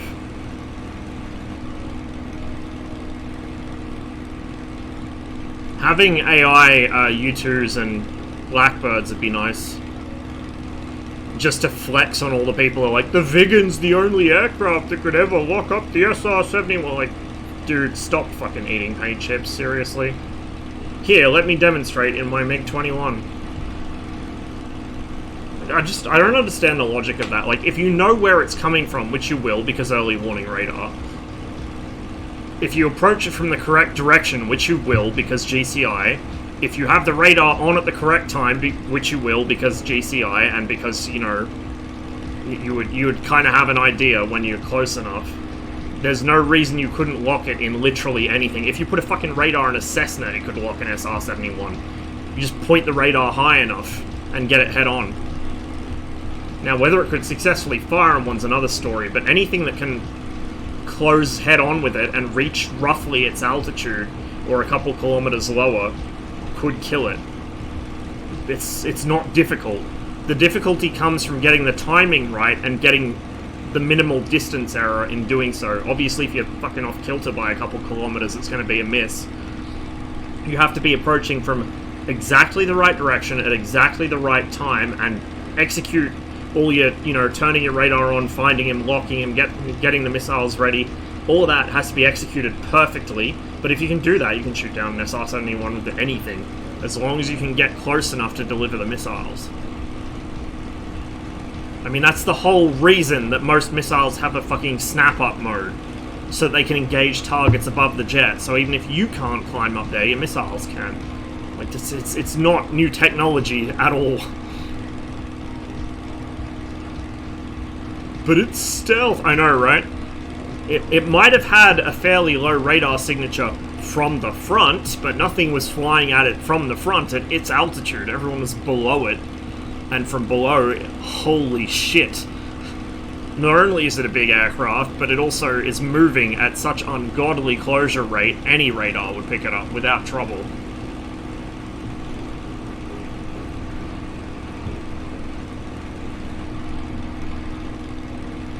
Everyone thinking you have to be faster to intercept is very, very funny. Like, somehow drunk pedestrians don't intercept cars on the highway on a regular basis. Yeah, like, people who actually think that your speed factors into an intercept beyond the amount of,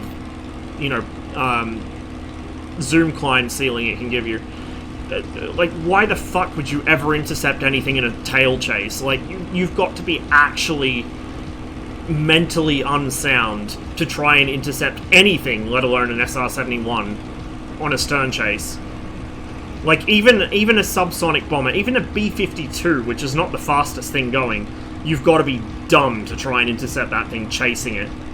Like, why, when you can just approach it from in front, or a beam, and get it that way? I mean, you might do a stern conversion onto it, especially if you don't necessarily want to shoot it down, you just want to make your presence known to it.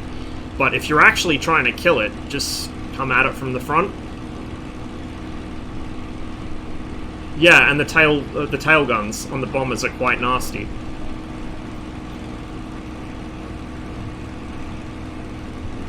Well, yeah, but like you would expect or hope a Su-9 or Su-15 would be doing that job, or a Su-11 or something, not a MiG-21. I mean, needs must, at least until the PVO had enough actual interceptors, but not ideal. Alright, now we want to head northwest. So we've seen Ashuluk. We've seen all the SAM sites laid out. So let's head up northwest.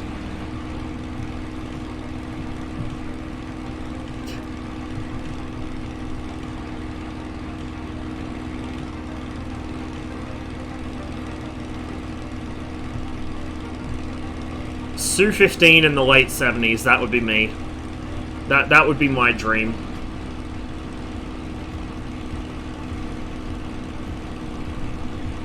Somewhere out in, like, the Far East, probably.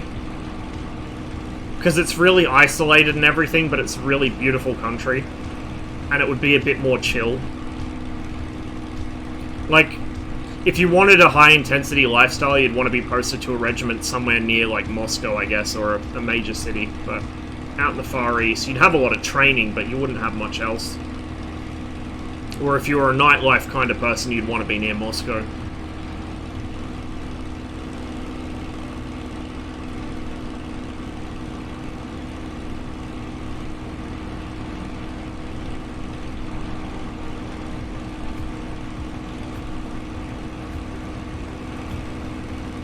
How's our fuel looking? Pretty good. I should hope so, since it was full. Let's get some lights happening.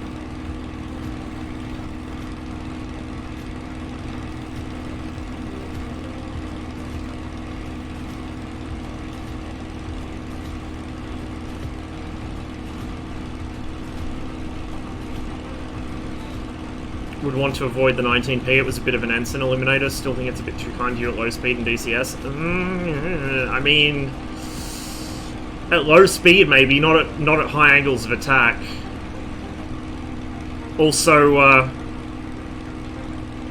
I don't know. Matryoshka, who is like sort of the go-to guy for aerodynamics, was a little like, that spin seems to develop a bit too suddenly. Well, a lot too suddenly. But that was also a weird situation, which I kind of caused. It was one of them. So there was Moscow District and Turkmenia. Because there was, I think, a single MiG-19P regiment in Turkmenistan, and then there was a single MiG-19P regiment in somewhere around Moscow.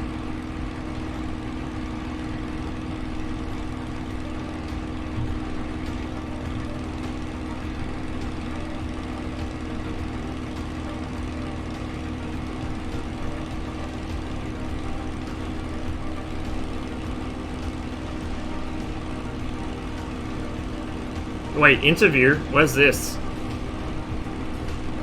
I know that Aircrew Interview did an interview with a Pakistani F6 pilot, but I only saw part of it. I've got to watch the whole thing still.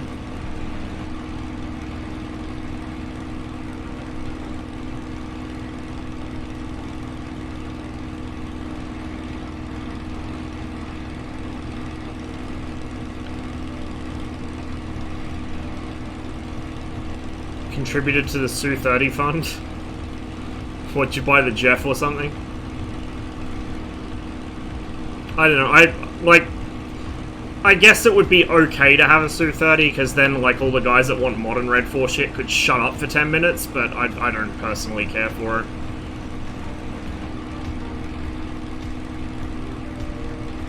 I'd rather have something, like, if it's... Decca's gonna do something modern, I'd rather have... J10's probably off the list, like a... You know what? I actually don't know. For something modern that Decca could do, I don't know. I'd rather just have stuff like the J8, the H6. I guess I could do an H6 maybe. JH7, something like that. But again, if they do a J8, I don't want it to be the Peace Pearl. I want it to be the actual J8 that they actually built.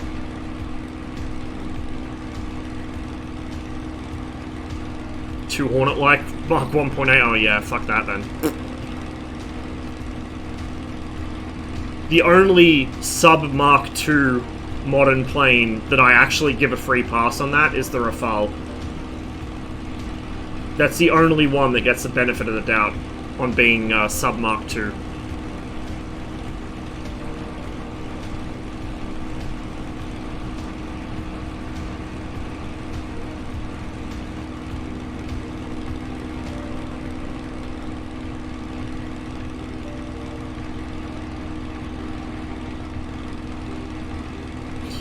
Yeah, just slightly off the list. Just maybe.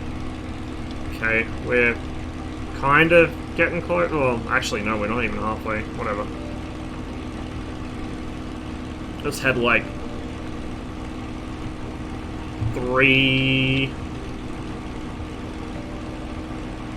Not even. 290 should get us there. 285, 290, something like that. Actually, yeah. 295 or 300. Just eyeballing the angle.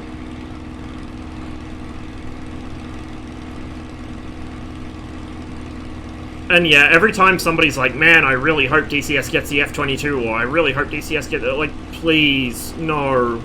Like, the game with all modern servers and all modern weapons is already fucking cancer. None of the shit works properly because they can't get data on it. The shit that does work properly is just no fun to fight unless you're in the same thing, and even then, I don't enjoy modern BBR. It's literally just 40-mile fucking Pac-Man. Or 40-mile Pong. Like, no. Like, if I'm gonna play Pong, I'll play Pong. I won't sit there with a fucking radar screen doing it at 40 miles in DCS. Hope DCS gets the Abro Arrow. That is literally never gonna happen. I mean, I would be all for it. Intercept the gang. But it will never happen. It's just, it's not even interesting to me, though. Like, if you had, like, long-range semi-actives, it would be more interesting, but the active radar homing is what kills it. Especially the way DCS models it. Like, the way DCS models active missiles makes it fucking miserable to deal with.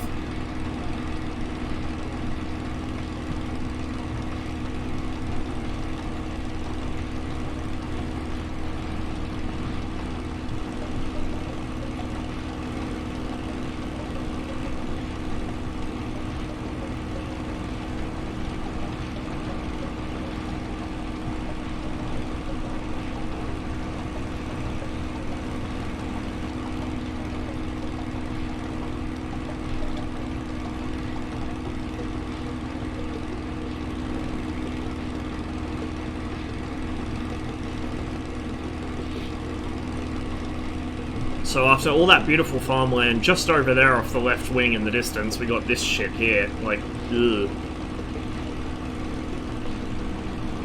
Ripple 10 AMRAMs with no consequence? Yep, welcome to DCS. And then, when the missiles finally get fixed, so they behave the way they're supposed to, I mean, they're broken again now, because they literally don't have mid-course, which is just, like, mind-blowing to me. You know, the reason they had Magic INS before is because they didn't have mid-course guidance.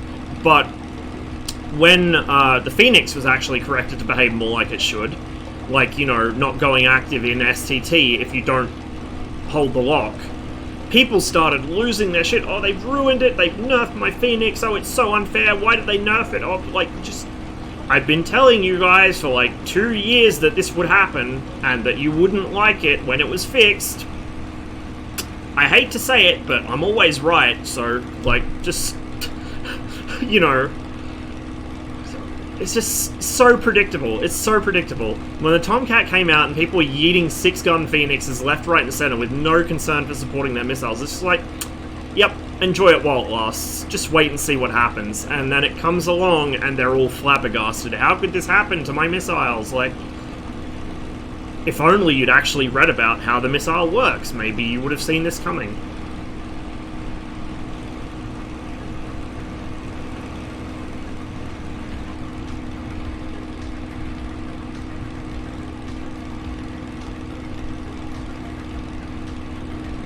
But another part of the reason I don't like BVR and DCS is because BVR tends to attract sweat lords. And the exact same kind of people who think that blinking ECM is a fucking exploit. Like, every time something changes, especially if it's something being corrected to behave the way it's meant to, it's an exploit, or something's been nerfed, or something's been... But, like, it's just gamer mind. DCS BVR is, like, 99% gamer mind, and, like, 1% people that actually understand the theory of what they're doing, and what their weapons should do.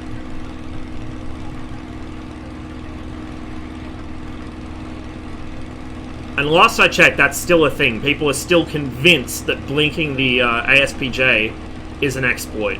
Like, it's probably not working entirely the way it's supposed to in DCS, but that is a real thing. Like, blinking ECM is a real thing. It's not a new thing, either. People just don't get it. Do not get it at all. Phantom would be such an ergonomic hell. Yeah, like, this is the thing. There are so many aircraft that people hype up. Like, oh, I can't wait until we finally get a Phantom, or I can't wait until we finally get a MiG-25, or I can't wait until this, I can't wait until that. And it comes, and they're like, oh, it's horrible.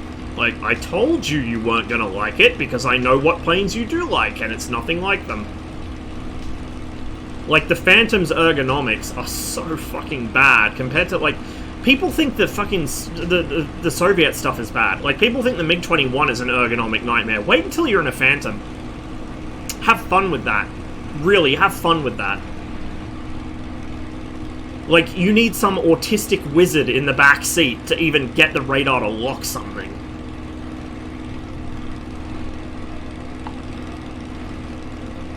That's not an exaggeration, by the way.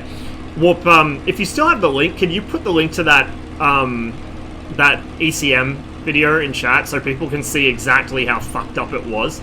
Like, you have to be able to open your third eye and see with your mind to understand the kind of shit that appears on that radar scope, and then actually get it to do what you want.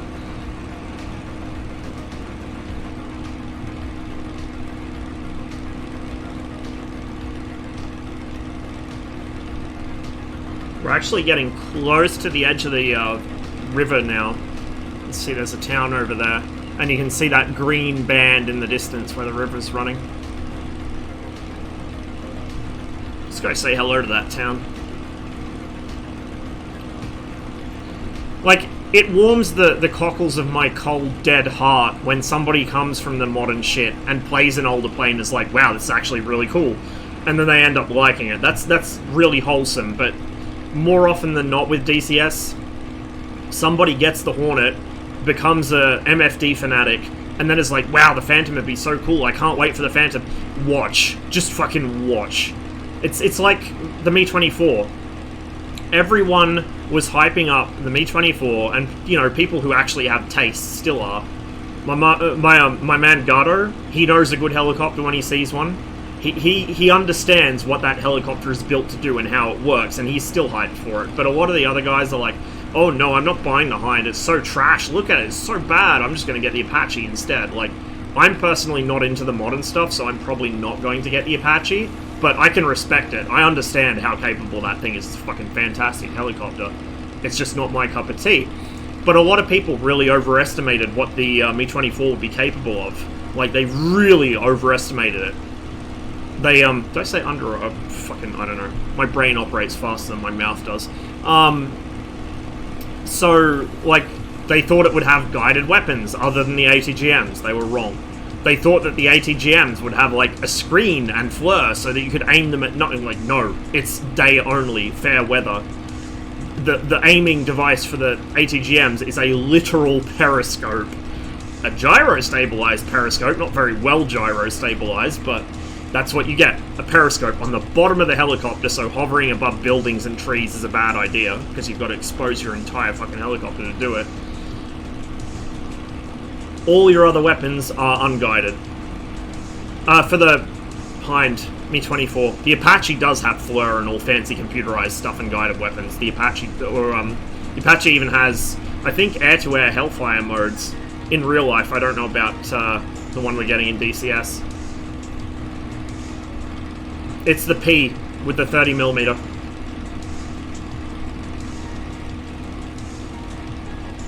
The big boy gun.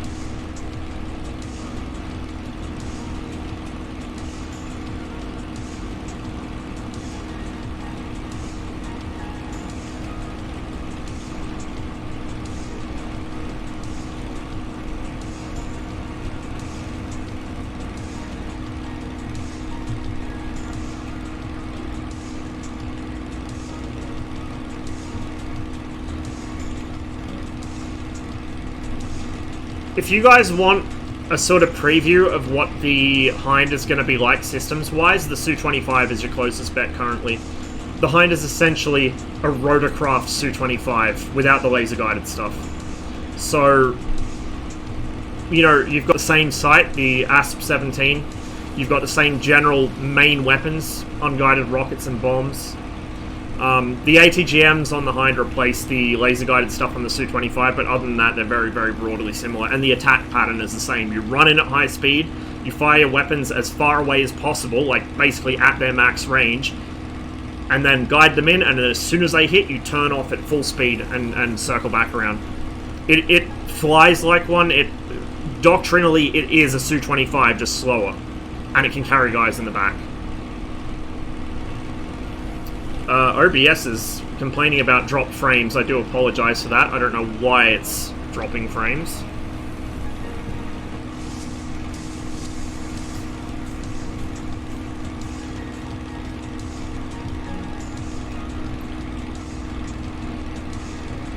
Cannot reliably guide the ATGMs on an attack run. I think if you hold it stable, you can. Like, if you hold it dead stable, but if you veer off course even the slightest bit, the sight will flip out and you'll have a bad day. So you've got to really work on your precision flying to be able to do that. Otherwise you're going to be back to Virgin NATO hide behind trees tactic versus Chad's Soviet Army grinder.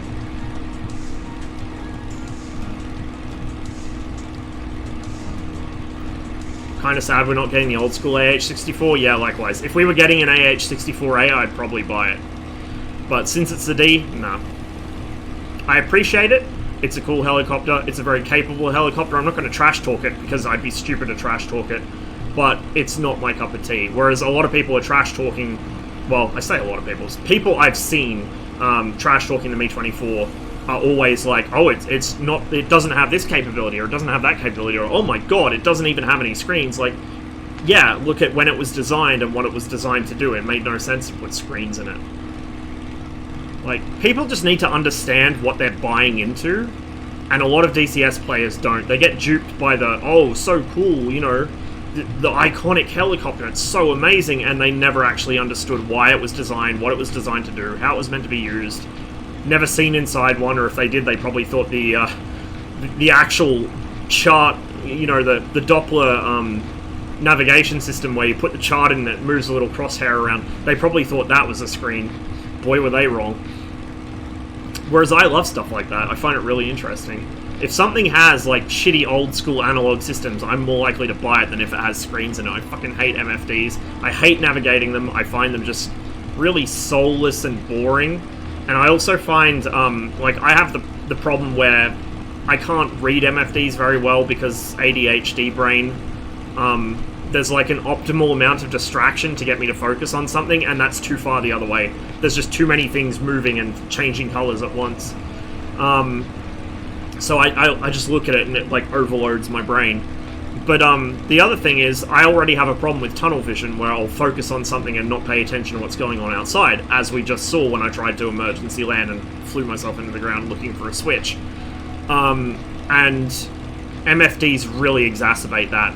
Like, in the Hornet, I'm constantly staring at screens. I forget to look outside. I see why I can ambush people in the MiG-21 when they're flying the Hornet, because the motherfuckers are never looking outside. Like, they're just staring at their crotch the whole time. Whereas I prefer to be head up, and the only time I look down is if I need to glance down at a gauge or something. I do tend to get heads down in the MiG-21 radar, but you kind of have to with that thing. And that's part of the reason I like the radar on the HUD with the MiG-23, 29, Su-27, all of them. Like, that is excellent. I really like that system. And that's the nice thing about the Su-15 is the radar's pretty much front and center, right where the gun sight would be, normally.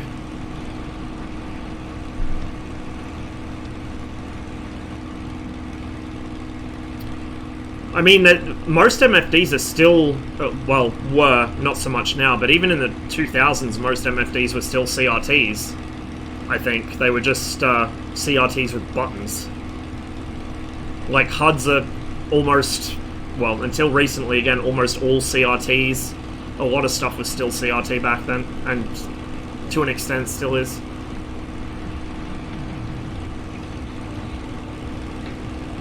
They're cheaper, they're more robust, the technology's more proven. Yeah, I think they are. Pom would know for sure, but I'm pretty sure they are. Oh look, we're overflying that again. So we're over Akhtubinsk. So this is the VVS test range. And then the actual airbase, which is up here, is Vladimirovka airbase. So we'll actually overfly that. We may even land. How much fuel have I got? My cursor's bugged out. It's changed into an arrow thing. We've got plenty of fuel. I might just go through to Gumrak and land there. Gumrak, or if it even still exists as an airport, Pitomnik. I'm not sure if it's still there, if it's been built over.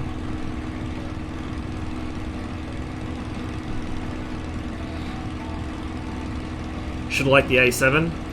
Yeah, the A7 sounds pretty interesting. The A6 as well. I just hope that they don't go too overboard with the electronics in the A6. I mean, ideally for me would be an original A6, like an A6A or something. Or A6C maybe. Or E without, like, see, E without tram actually would probably be ideal. E without tram, but we're getting the tram regardless, so it is what it is.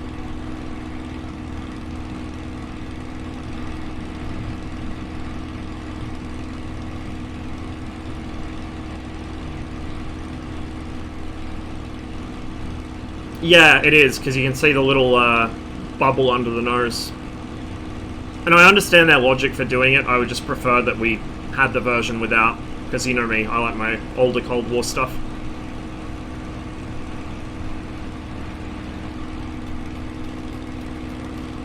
So here we are, and I am getting frame rate woes here, interestingly enough. Should clear up at least. So if you look on the map, that is Volgograd up there. So we're just around the bend. Which is... I'm even more confused that I got so badly lost before, because I know what that section of river looks like. I'm quite familiar with the geography around there, but less so down here. Always that A4E mod? The A4E mod is excellent. I really wish that... I understand why that they don't want it to become official. Like, I totally get it, and I sympathize with that. But at the same time, I really, really wish that it was, because then, you know, you could use it on any server, whereas now it's very limited what servers you can use it on.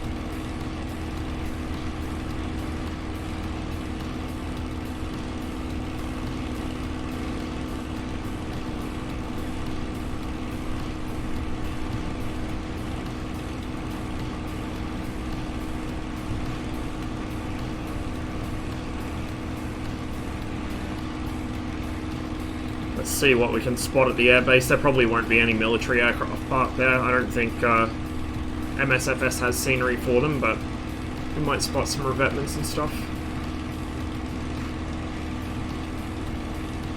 There's actually 2 fields here, which should make sense. It's a major airbase, so.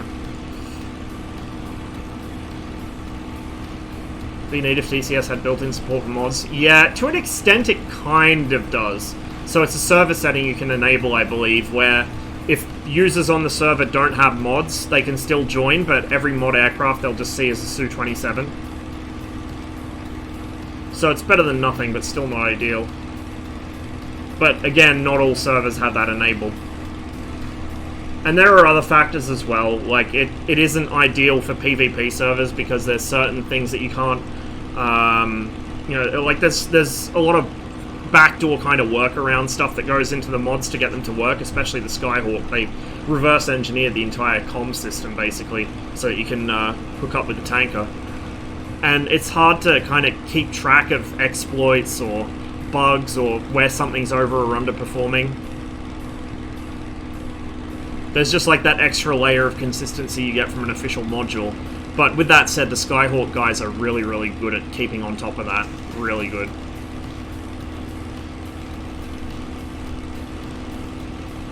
I like how they've got some Matryoshka runways going on there. Big one and a little one nestled right next to it. Here's the other part with, looks like just a single runway.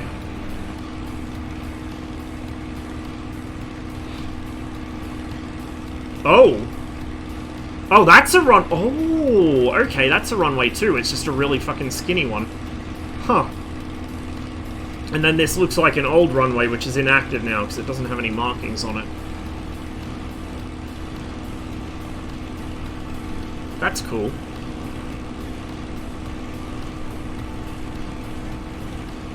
This second part's covered in Su-24s. Nice.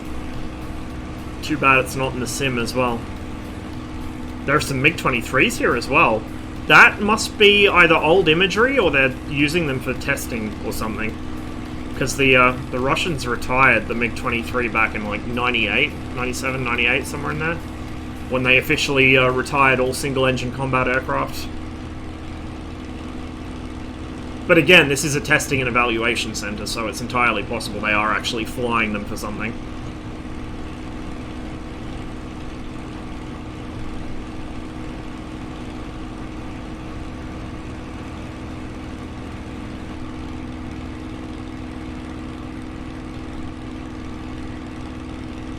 Have main runway, then that diagonal is helper takeoff runway and taxiway can serve as takeoff runway too.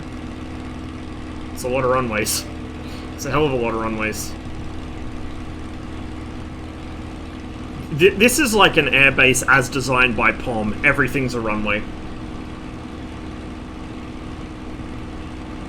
See all like trench lines and stuff around it? That's quite neat.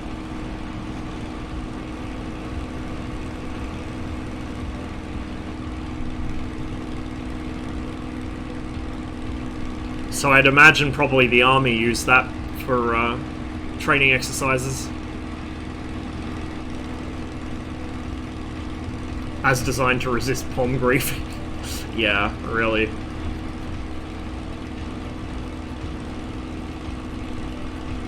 So yeah, there's some of those complexes we came across. Let's have a look at the close one. So I don't know if I flew over that one on the previous flight. The flight that shall not be mentioned.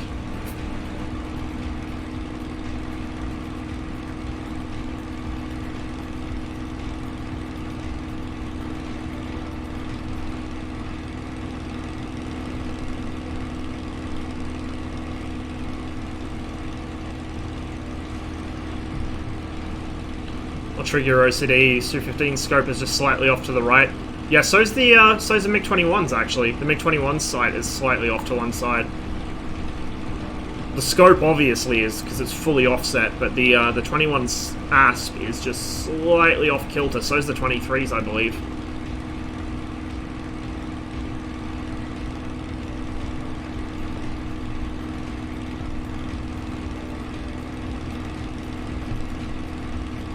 Just wish I could get an A4M Skyhawk with 1-to-1 thrust to weight ratio. Yes, please. Oh my god, could you imagine how filthy that thing would be in fucking BFM?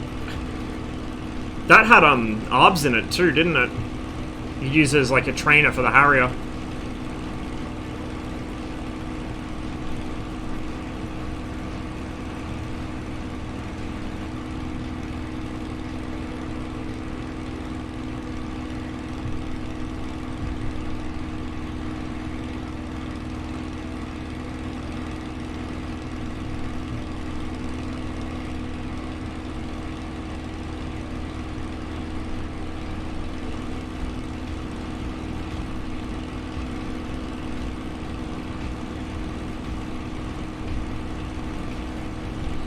Yeah, they probably are super. I think most of the modernized Skyhawk variants are.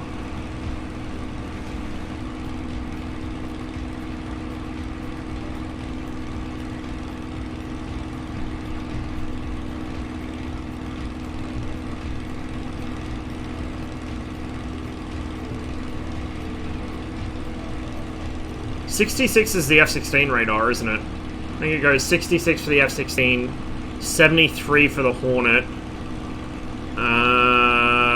Fuck, what was the Eagle? Like 80 something, I think.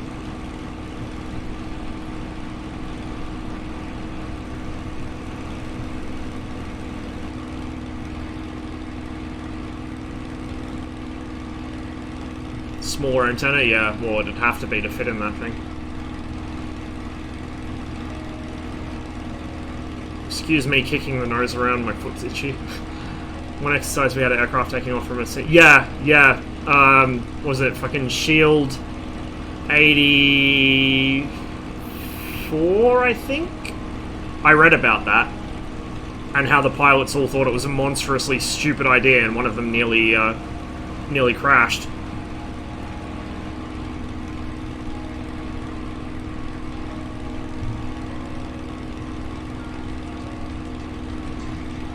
No practical use other than wowing the assembled military brass.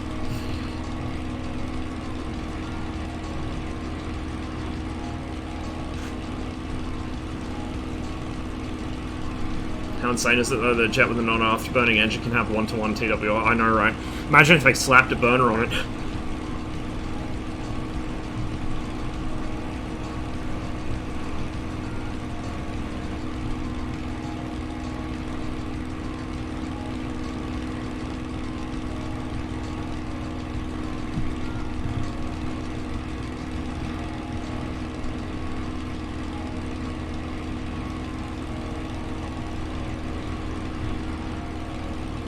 Actually, no, wasn't the F-15's original the 71? So it went 63, 66, 71, 73. Then the Tomcat's upgraded radar was APG 80 something? 81, I think? Something like that. Pretty sure it was 80 something.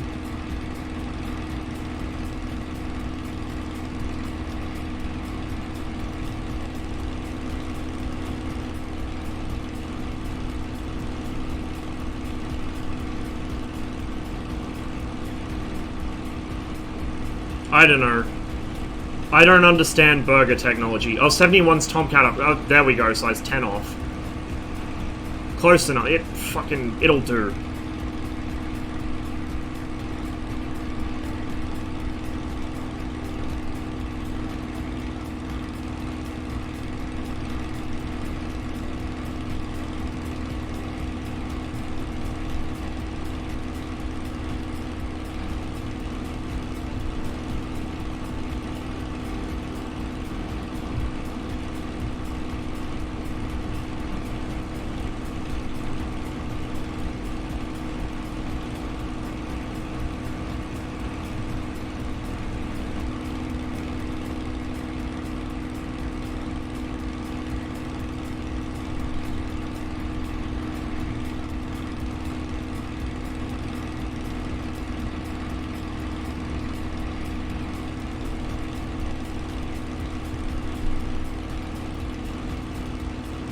we'll land at Volgograd, probably Gumruk, since I think that's the main airport there.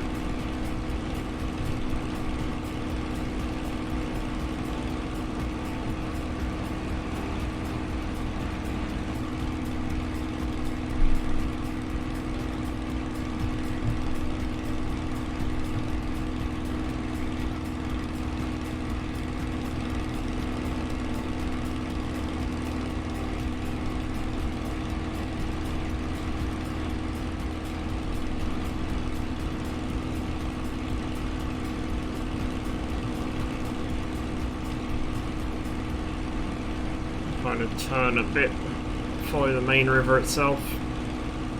I'll pick up some altitude as well. I don't really need to fly this low anymore.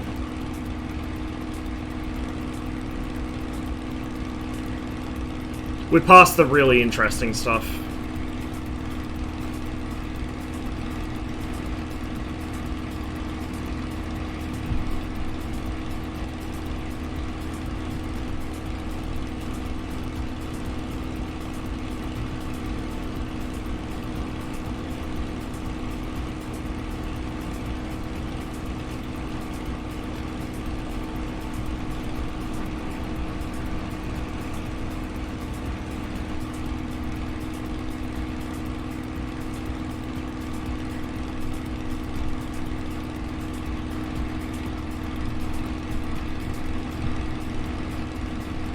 Hope they had the sound library to 16 RWR should make a different sound depending on the type of radar. Oh, it should make it. Yeah, I know. Presumably they will. I mean, it's a pretty important feature of it.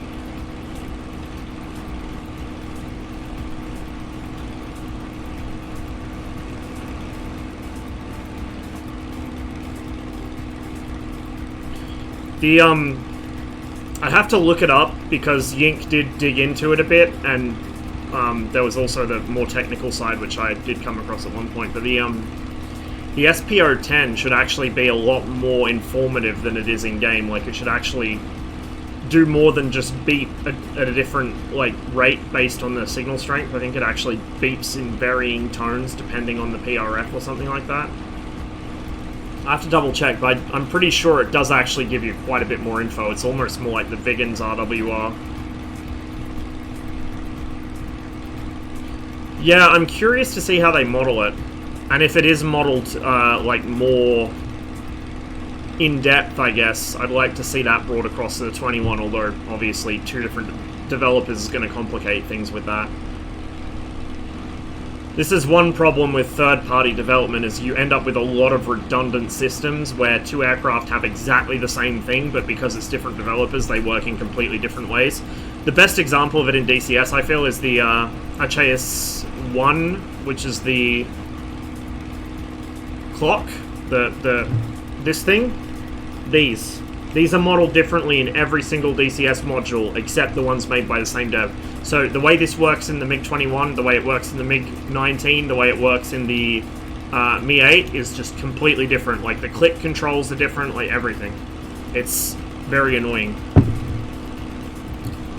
Now, to be fair, it's not the exact same model in all of those, but it's got the same controls, so it should be the same, the same click functions, but it's not.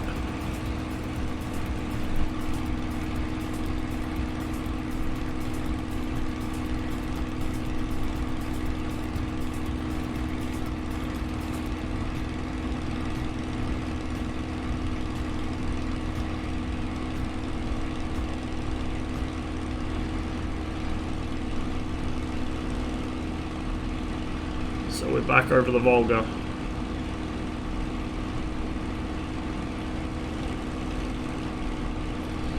And I will say, this area looks a lot more interesting than it does in IL-2. Again, because IL-2 just does the usual combat flight simulator thing of using generic textures instead of any sort of real detailed imagery. The steppe is just boring as fuck and impossible to navigate. Like, it's really hard to VFR around the steppe in IL-2 because it just looks the same everywhere. Whereas here, you can actually see the boundaries of fields, you can see roads and tracks and buildings and all that. Now, in 1942, it would be less developed than this, but still, this area hasn't really changed that much, to be honest. The city has, but not the rest. Speaking of, do you plan to stream IL-2 anytime soon? I do need to, yeah. I'll try and get my control set up and stream it, like, later this week or next week or something. Old IL-2 stream when? Let's squeeze one of them in too.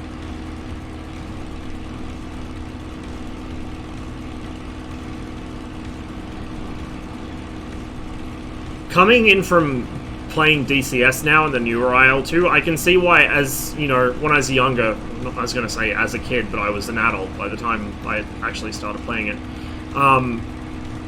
Even when it came out, I think. I can see why when I was younger I had so much trouble actually landing properly in IL-2 versus crash landing. Like, I could barely land like a fucking champion in that. Always been able to, but I had a lot of trouble actually landing the plane without bouncing or breaking it.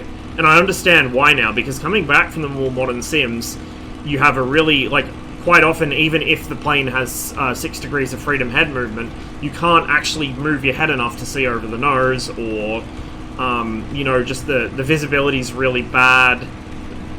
It's something doesn't quite feel right, like, it's just uncanny a bit landing in that. I have a lot of trouble landing jets that I can land in DCS, no problem. Or even landing piston engine planes I can land in the newer IL-2 with no issues. So I can also understand why the AI landings were scripted. Because if you tried to get the AI to actually land properly, they'd plant themselves in the ground, most likely.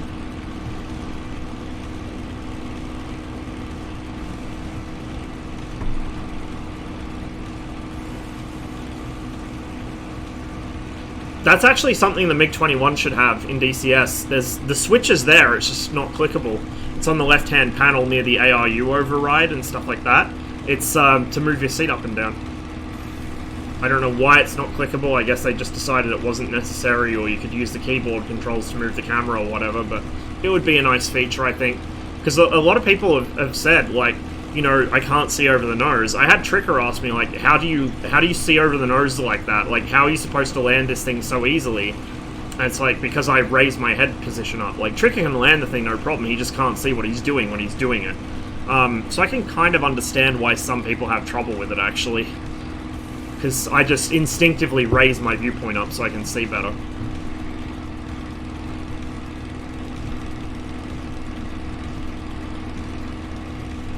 Still sometimes playing. Yeah, I had a squadron leader, or I guess a regimental commander, in a 1944 campaign, flying yaks that did that. He was like twice hero of the Soviet Union or something, and one day his AI glitched out on landing. He just fucking planted himself. I was like, ooh, damn, that's really depressing. Really, really depressing.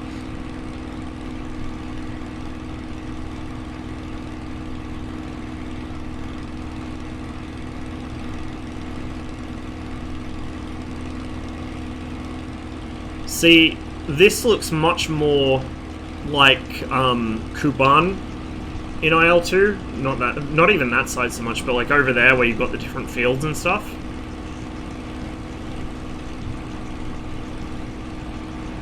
Whereas this area of the world in Great Battles, even though Kuban is quite detailed and reasonably VFR-able, this isn't.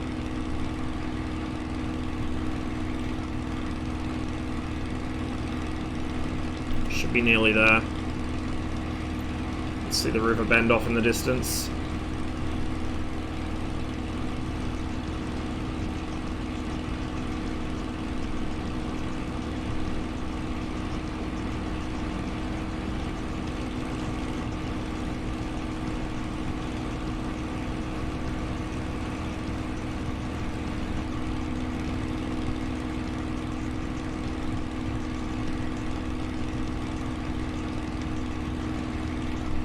Random question, what is the best English language enlisted World War II Red Army memoir?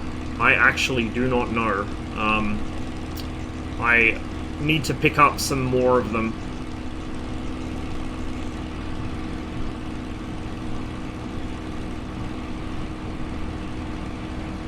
I actually have very, very few memoirs in my book collection. I should probably get some more.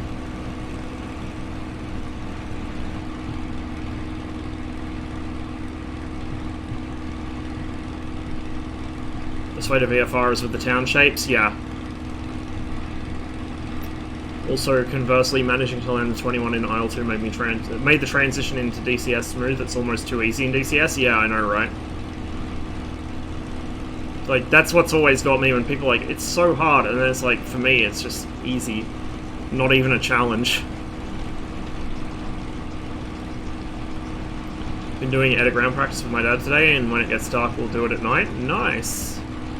I need to, I still need to actually practice my instrument landings in the 21.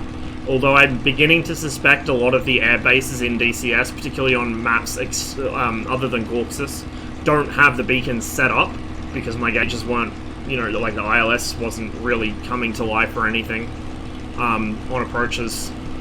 I do wonder which air bases have it, because I don't think all of them do.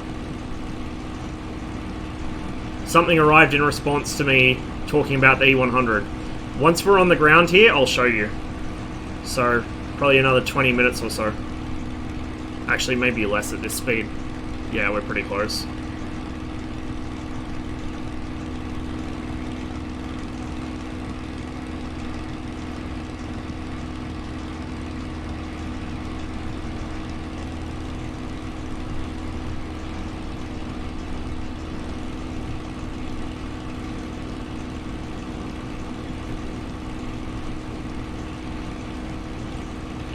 I got a lot of hopes and dreams for the DCS 21. One of them is that it one day actually gets a proper RSBN system instead of one that's kind of just hard-coded. I'd like to actually have mobile RSBN trucks the same way that you have mobile TACAN stations for like the F5 or whatever. Being able to use RSBN stations to waypoint yourself into targets would be really, really nice.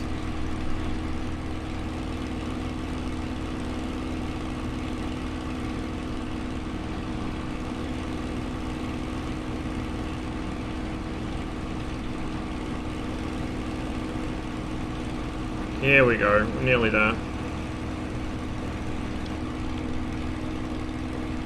So, IL2 players may remember that there's an airfield there in the game. Fairly substantial airfield too. It's turned into a tank farm now, it looks like. As in petrol tanks, well, oil tanks, whatever. POL tanks. And then, some sort of industrial complex over there. Big one. More POL storage.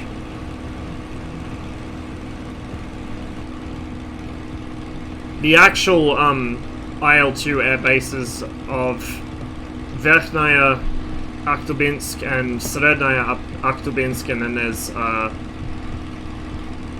fucking the other one. My brain's shitting itself, I can't remember what lower is, but lower Akhtubinsk. They're all around here in this marshland on the right wing.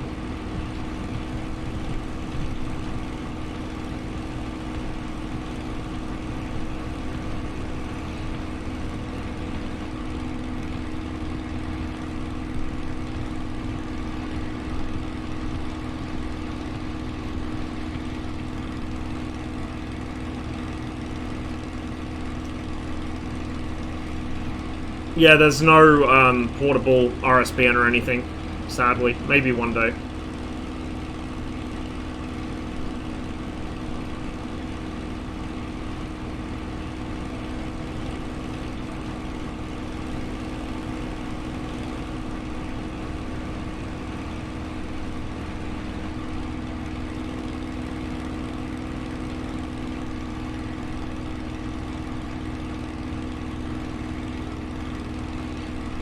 The search and rescue server is fucking excellent.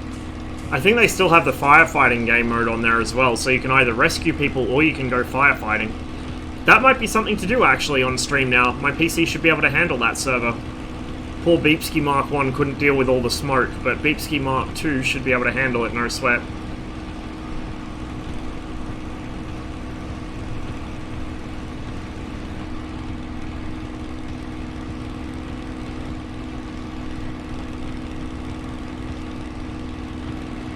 So here we go. The city has sprawled quite a bit since World War II.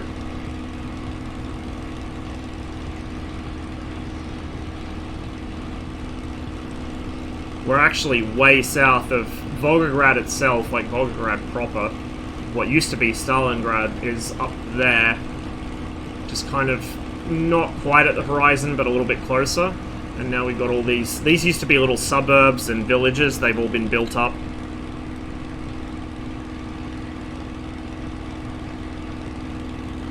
So it's quite busy around here now. It'll actually be interesting to see how many landmarks I can spot from the air. Like how much stuff survived the war or was rebuilt in the same fashion or whatever.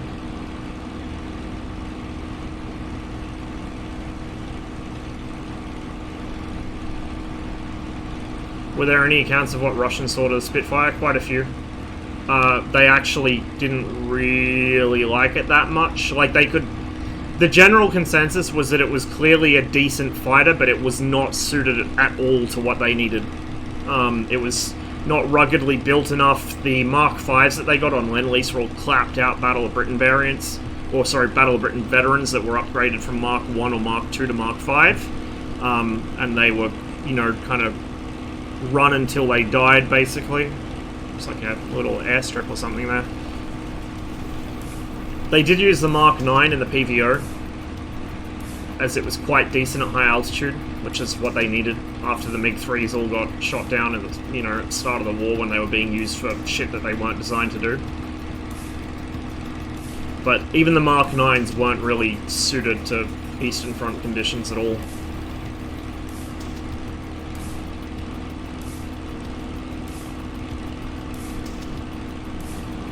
Realistic search and rescue would be nice for dynamic campaigns. Yeah, even, like, normal servers could use it. So ATWG was running Caesar script. I think a couple other servers do too. Be really nice.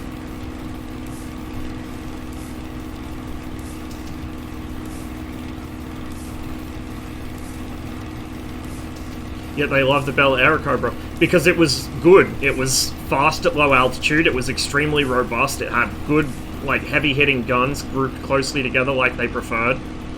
It was an excellent plane. The only reason it wasn't liked by the Americans is because they were using it against much nimbler Japanese fighters in the Pacific, where it was at the edge of its endurance, and they were using it to intercept bombers at high altitude where the Allison couldn't perform. Like, there was nothing wrong with the P-39. It was an excellent plane.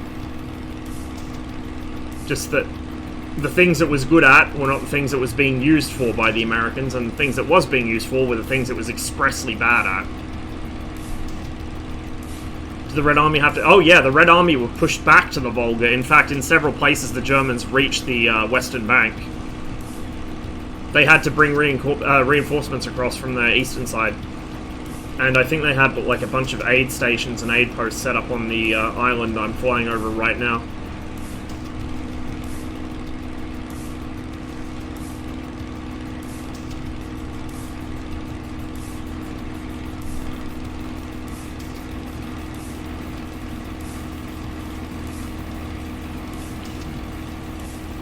Yep, city has definitely grown a hell of a lot since the end of World War II. And there's now a bridge. There's also now a dam off the nose, which was not there. That was built, I think, in the 50s or 60s. It's a hydroelectric dam.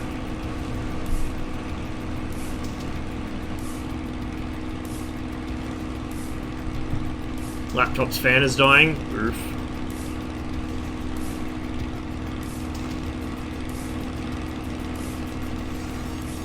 Aha, okay. So, Asobo, we need to have a chat. That definitely does not look like the statue of the motherland calling. Just gonna say that right now. That should be a giant woman with a sword. Which it is clearly not. Clearly not. And then that round thing, I think, is one of the original bunker positions that's part of the museum now. So that's Mamayev Kurgan. That was the big hill that overlooked most of the city. They fought back and forth over that for so long. So that... Hang on, we'll circle back around, we'll go south and we'll come back up so I can go over the whole city. But, that there looks like the tennis racket. So that should be the Lazur Chemical Works, or was the Lazurov Chemical Works.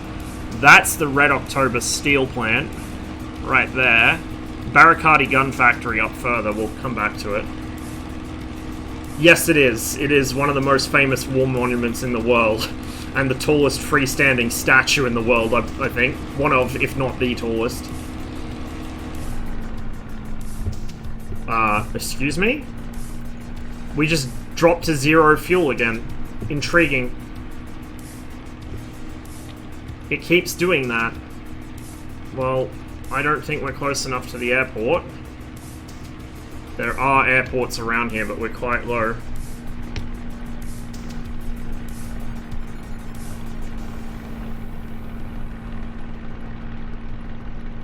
I'm quite certain I had enough fuel left. It's just dropping from like 10 gallons to nothing. Mind you, that was a pretty long flight, so... see how we go. 170 miles an hour. Where's my nearest airport? Should be off the nose somewhere. I'm not gonna make it for distance, so... too slow. Too slow, too low. It's over there. That's probably my closest. This is very annoying. This is the second time this has happened. I need to actually keep a closer eye on my fuel gauge.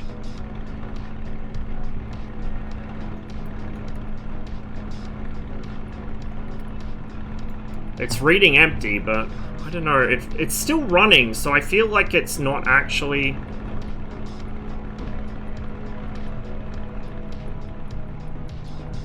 yeah, there she goes.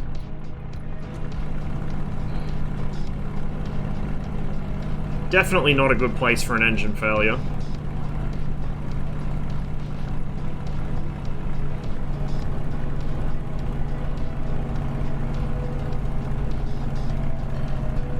That field would have been acceptable, but I'm too low to turn around. Get out of the way, cars! We're not going to put the wheels down because we're bellying it. Wheels are a good way to kill yourself on a forced landing. Sink. No, sink. Sink. And it kills me. That would have been a smooth enough landing to survive, though. God damn it. Well, while I'm setting the next flight up, I'll show you guys what arrived.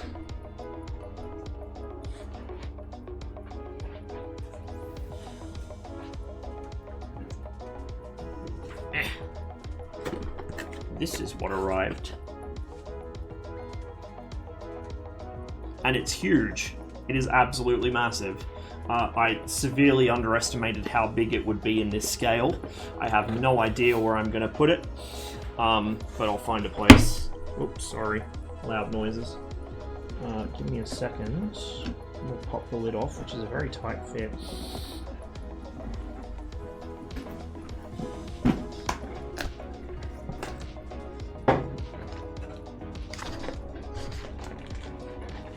I don't know how well that shows up on camera, but that is the length of it without the nose cone. And then the nose cone is... you can see how small the wings are compared to the fuselage, right? Look, tiny, tiny little wings.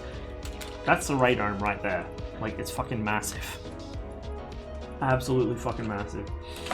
So I'm waiting on some primer. I need to figure out where to buy it around here, so then I can actually start putting it together. I don't know if I'll stream the assembly. It sounds like a good way for me to fuck something up, but we'll see how we go. Once it's built, it will take pride of place, I think, on top of my bookshelf or something. 25 centimeters? It's a hell of a lot more than 25 centimeters. It's like, just looking at this with the nose... give me a radome.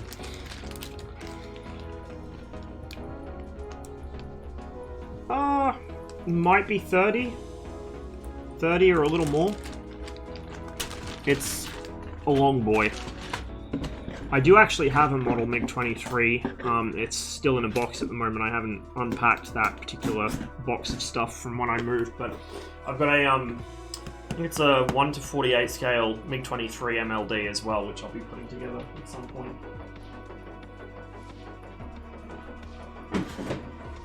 So I'll have both.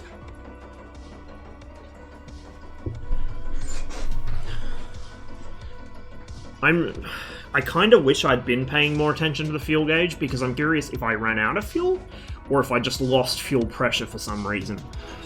Like, it's odd how quickly it's running out. But then again, I am totally distracted by the scenery and flying around very lazily, so I could have just run out without realizing it.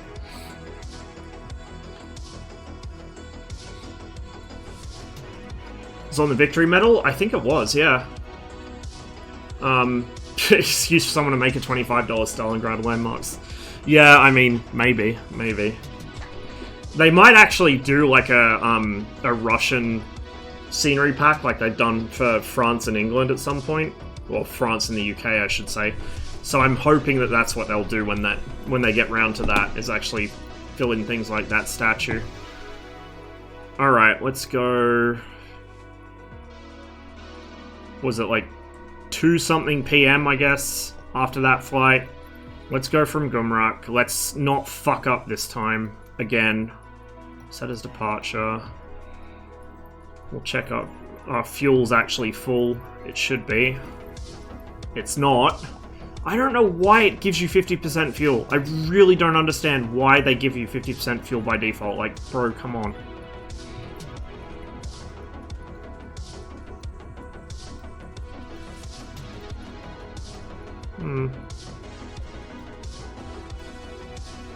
I guess that needs to sit far enough back, because the... well, it shouldn't really affect it that much. Whatever, it's within tolerance, so who cares.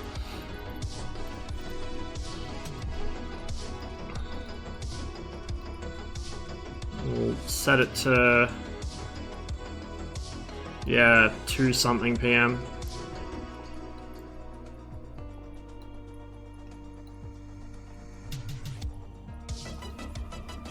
Live weather. Good. Oh, every time I click that, it resets the time of day. God damn it. There we go. Yeah, well, because they haven't added in different weights for the gun ammunition or any of the other shit you carry in the Spitfire. So, gun ammo, various fluids, parachute, stuff like that. Yeah, I know it just said pilot. That's because they haven't separated it out into anything else yet. Some modules do, some don't. But that should account for the guns, because the empty weight on this is too light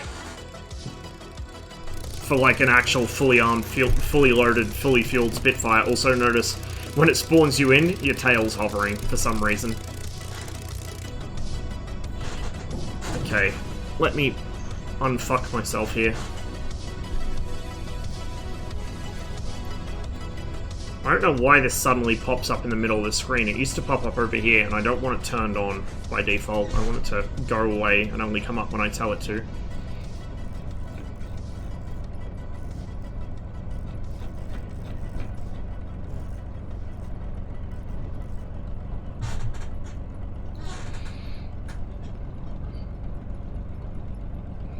Two invisible ground crew lifting it up? Yeah, obviously.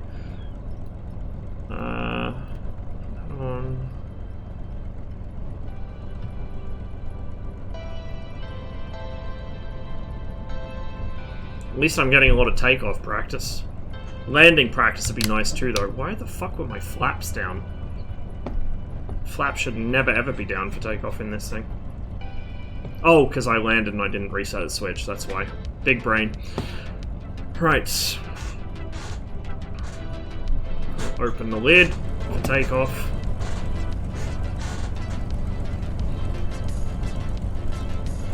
Reset my track IR because it's gone all sketchy again. Actually, you know what it is? It's my fucking seat. I hate this shit so much. Every time I get out of my seat, two things happen. I get really uncomfortable when I sit back down, and I've got to fidget around a lot, and also my track IR is slightly out of whack.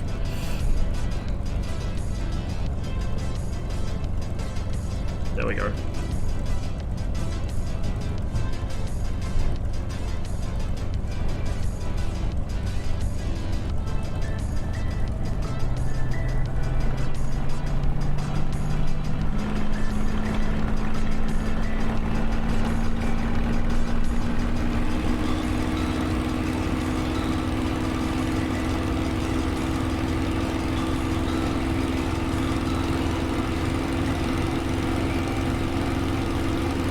No, you don't.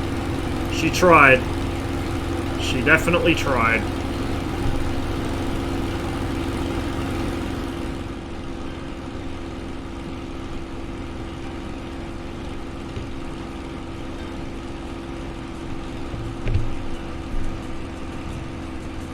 What got you into the Soviet and Red Force stuff? I don't know. I just... like, something about the design philosophy, I guess. I really like it. It's simple, it's rugged. It gets the job done for less. Like, it just... something about the practicality of it. I like pragmatic things.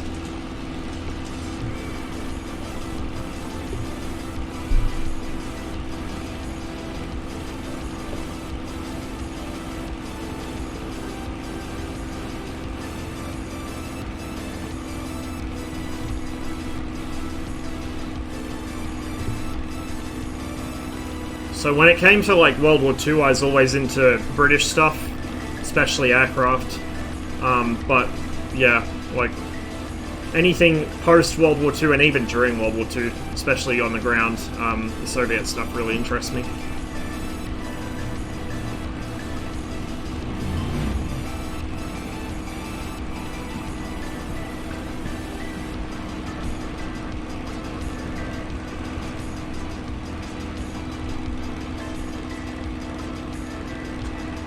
Circle back around.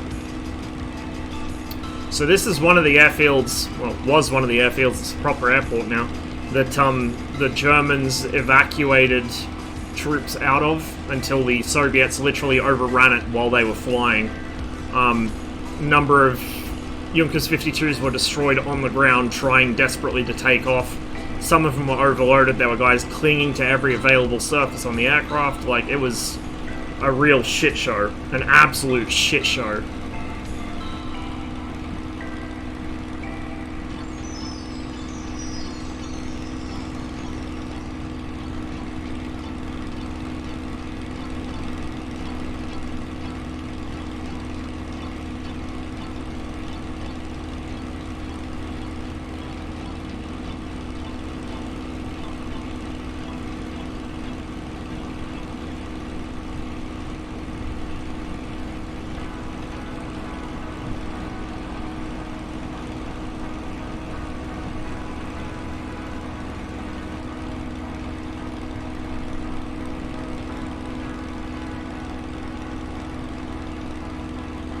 Oof.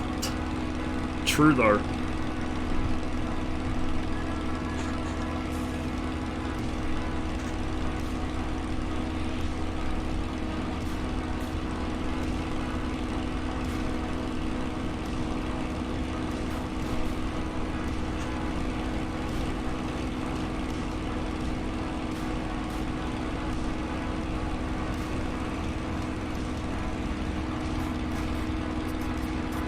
I think that's the livery I usually use when I fly the Yak-7B. From memory. I'm not sure what the deal is with this, where you get like 3 rows of 3 stripes. Funny that. You get 3 stripes of like scrub and then these open fields in between. It's always like a geometric shape. It might be something to do with like, I don't know. I was going to say like a boundary line, but it doesn't make much sense. You see them around the southern border of Russia as well. Like, it's really odd. Utilities? Could be, actually. But then, why would it have the 3 bands of greenery and dividing lines between them? Like, it just seems kind of odd. But yeah, it could be like pipes or something, I guess. And they've just decided to have some scrubland above them. Way too much nose-up trim. There we go, that's a little better.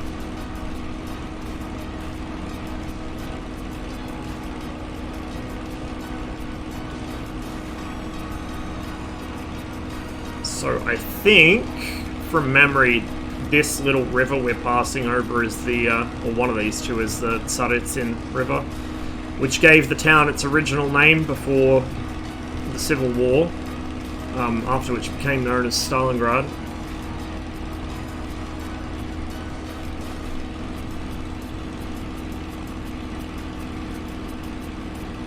It's a radio tower down there.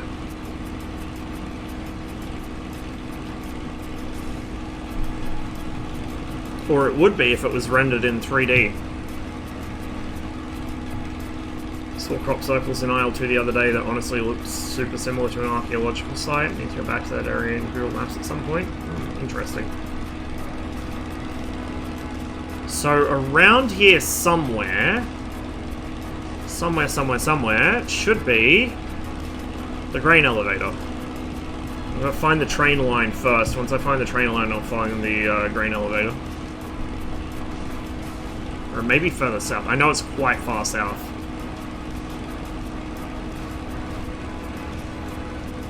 That looks like the train line there. That's a landing point. Or one of the landing points they used. Dockyard now. Hey, Tricker. It is indeed. We've had a few whoopsies with it already. I keep forgetting to, I don't know if I honestly don't know if I'm running out of fuel or if something's up with it, but I'm running out of fuel when I don't expect to run out of fuel, put it that way.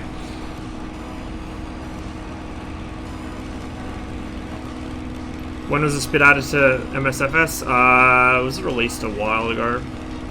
A couple months, I think. Where are we? Volgograd, or the artist formerly known as Stalingrad. So the main train station will be around here somewhere. That... No. I'm trying to remember if the nail factory still exists, because that was right next to the train station. It's a really obviously shaped building. That looks like the train station, but it should then have the park with the little fountain with the kids and the or the crocodile, whatever it is.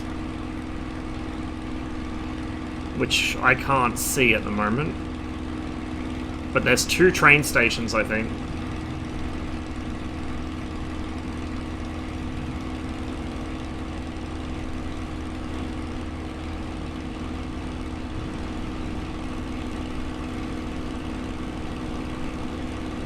There's also the added complication, the auto-gen will sometimes plonk the wrong kind of building down, which makes it a little more... There's the train station. Okay, that's the main train station, that's the nail factory, that weird X-shaped building.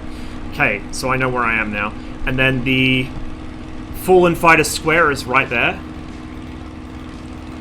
That's the Univermag, or whatever took over its place. That was the old technical school. One of these was, I think, the party headquarters.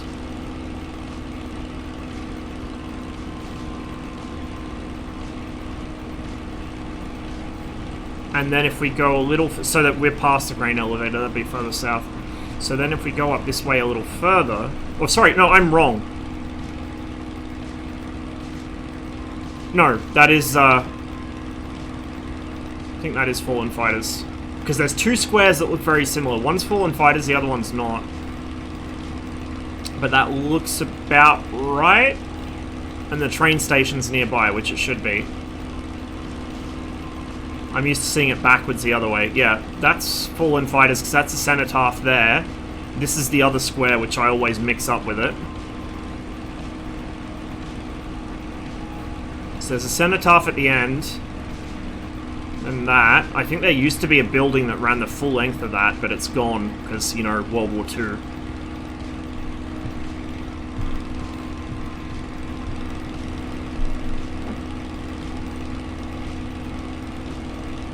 And then let's see if we can find 9th of January Square, which should be a little up here. It's a little further along. I was looking at it backwards, because I'm used to it being oriented the other way around. So 9th of January Square should be near the waterfront. And there should be... I think both buildings are still there. I think it's only Pavlov's house, which is still there. The old mill should be somewhere.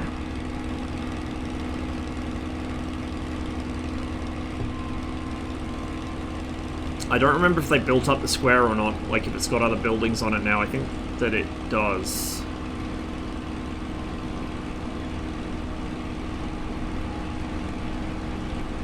Not sure. I did find it once in Google Earth, but I can't remember where exactly it was. That's an interesting shaped building down there.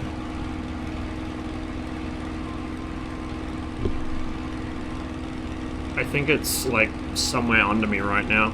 Should be.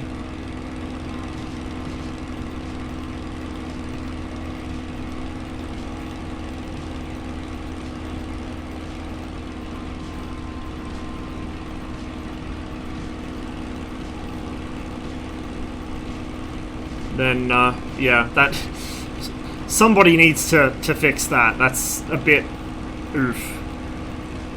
But yeah, that's Mamayev Kurgan.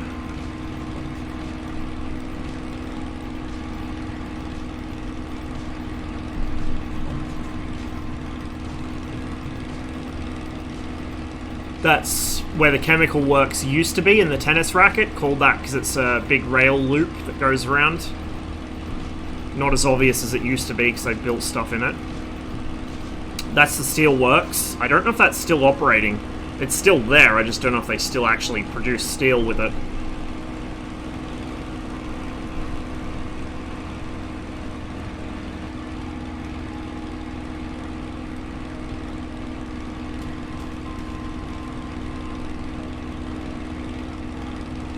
And then the Barakati gun factory should be up here somewhere. But I don't know if any of it's left. I think it might be gone. Because I think it's meant to be basically, like, off my left wing now. Because I think that's where the administration buildings for it used to be. And then this is the... This should be, I think, the Jazinski tractor factory. Possibly.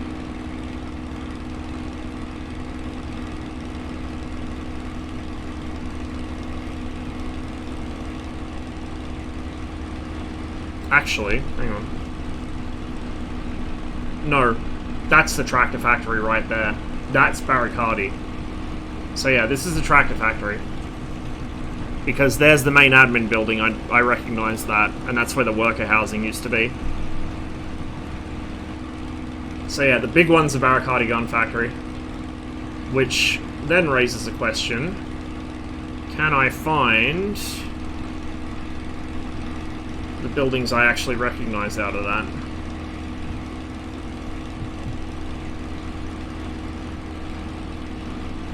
Do you need to manually switch fuel tanks like the 51? No. The top tank feeds into the bottom tank, which feeds into the engine. There's only 2 tanks. The Mark 8 and Mark 16 had leading edge tanks as well, and I think some of the later Marks did, the Griff Spits as well, but not on this puppy.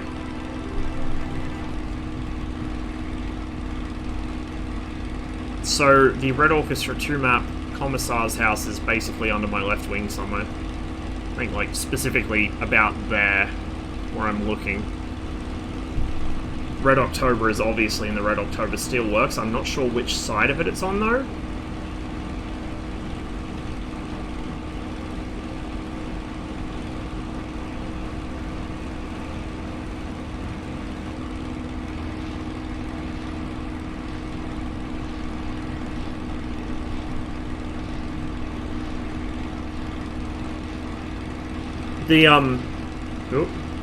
The big one's over the landing gear.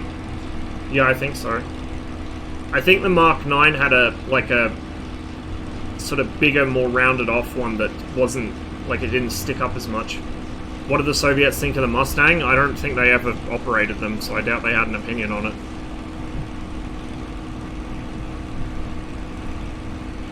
Well, the DCS Spit's based directly off MH434, I think, and 434 is an actual war veteran. She may have been restored with different parts, but that's probably the configuration she came to them in.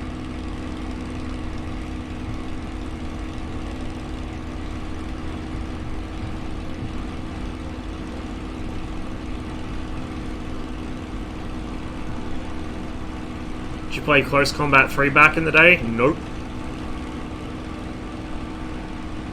Yeah, that's a tractor factory for sure. And then up here, there used to be there was a prison over there, and then, like, just sort of more villagey stuff. Like what you see off the nose, there was that extended down to basically here. And one of the RO2 maps, Spartanovka, is based on this area, but when it looked more like, you know, what's in front of me, just little workhouses and stuff, or izbas.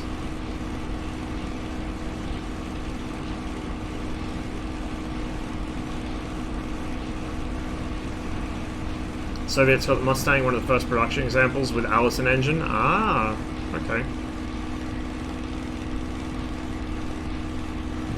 Didn't like it. I mean, first of all, with the Allison, I can understand why. Although, for them, the altitude performance doesn't really matter. Second of all, the long range doesn't really help them either. Who makes this spit? This is Flying Iron. So these are the same guys that are making the DCS A7 Corsair 2. I think we got a monolith over there, boys. I don't think that building's meant to be that tall. It's probably a radio tower or something in real life.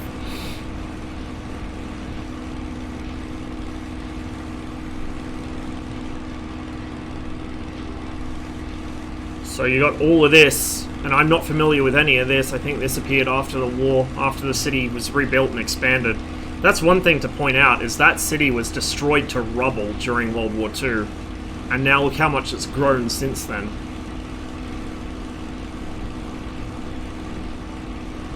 So I'd hazard a guess that the Autogen has turned the grain elevator into an apartment building, so we're probably not going to find it specifically.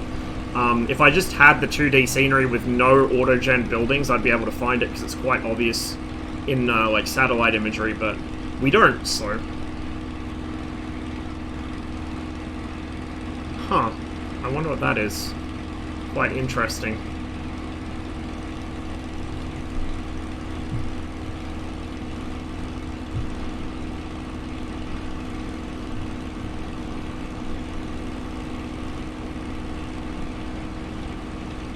A power station over there. Oh, that's what that is. It's the chimneys on the fucking power station. It's turned them into like apartments or something.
Something weird going on there. That looks like another steelworks.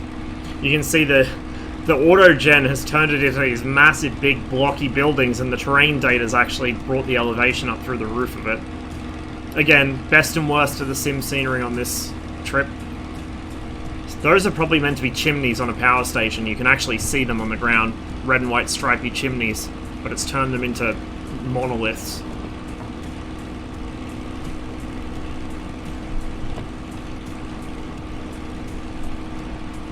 Clipped wings. Disgusting.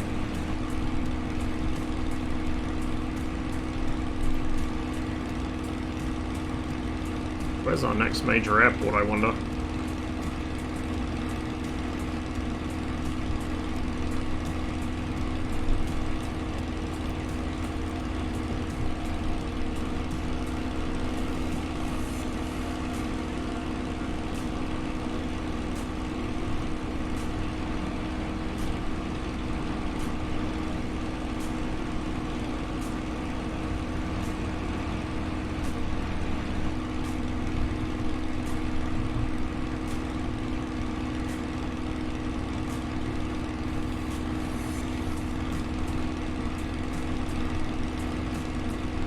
It was designed by Russians, yeah, but emigres, so they probably counted that as a point against it. It was counter-revolutionary. Right up until the point you tried to turn fight with it at low altitude, at which point it became very revolutionary as it spun itself into the ground with the pilot still inside.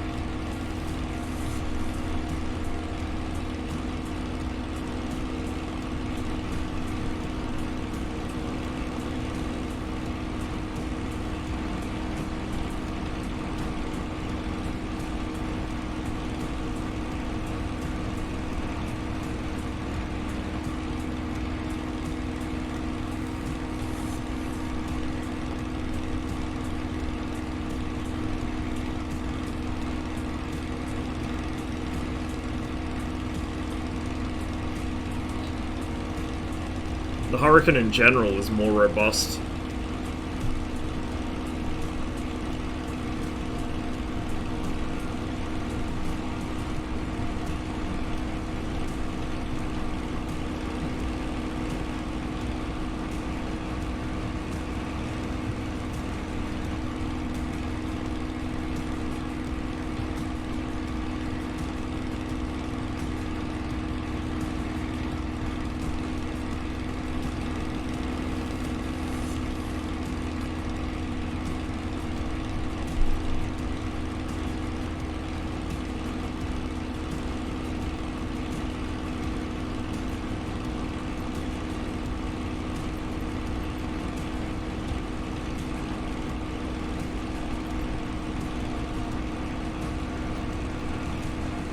We probably won't fly the whole river today, just because I need to get something to eat, and I can't be asked to sit around for another couple hours flying, but we'll land somewhere up ahead, maybe do 1 or 2 more hops, maybe, and then we'll finish the Volga journey next time, probably in a week or 2, and then from the Volga journey we'll begin the journey westwards.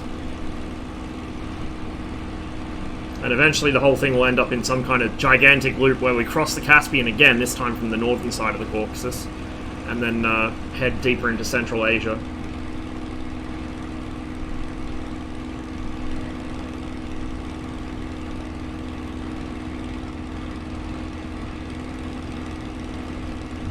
Something I did go over previously, by the way, but for anyone who's wondering how to read the Admiralty compass in this thing, if you see we're flying about 020, so you look for, it's kind of hard to see, but you look for the arm with the cross on it. There's 4 arms, one has a cross at the end of it, that is north.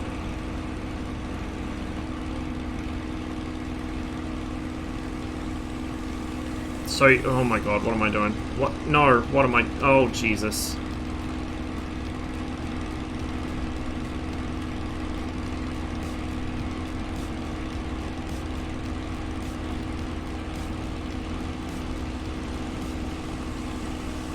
And it's very possible they've got this set up wrong, I think. Because I'm pretty sure you're supposed to have the outer bezel, you set it so north lines up with that. Okay, well that's interesting. I'll have to read up on that, but it's not how it works in Cliffs of Dover, and I'm pretty sure Cliffs of Dover models it right. So, in Claude at least, you'd line up that crossed arm with north, and then whatever it tells you is where you're actually pointing, like on the bezel. But it doesn't look like it's doing that. I'm not sure if Flying Iron have done it wrong or if Cliffs of Dover has it wrong.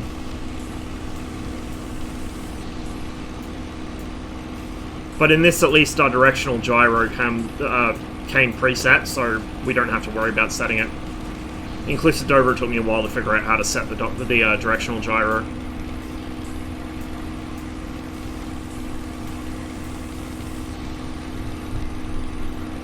Check fuel. We're still not reading on the bottom tank, which means we still got plenty. I'll keep an eye on that, because I'm really curious why my engine's dying on me so quickly. We're not running it hot, we're not doing anything it shouldn't like. I'm pretty sure we weren't running out of fuel, but I could be wrong. Shouldn't have been either way. Looks like we've got a small dirt strip or something over there.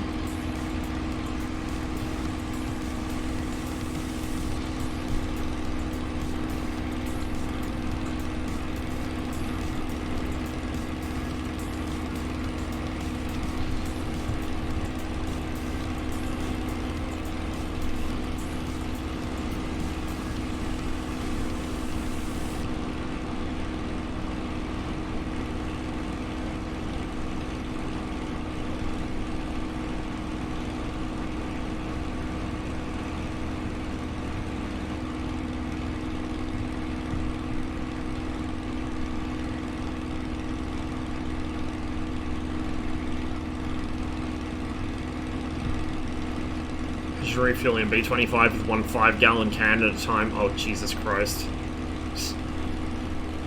Jesus Christ.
Flat as a board. The only elevation around here is the Balkas, where it drains down to the river.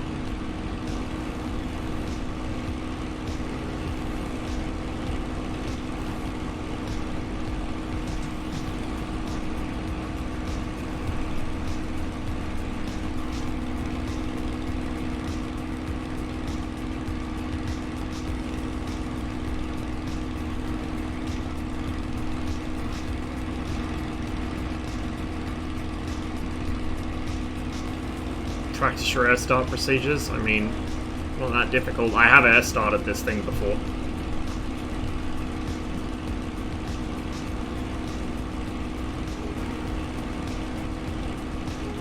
Just need to make sure the wind's windmilling the prop. Got your mixture set correctly. Then about half an inch of throttle. Hit the starter, she should kick over.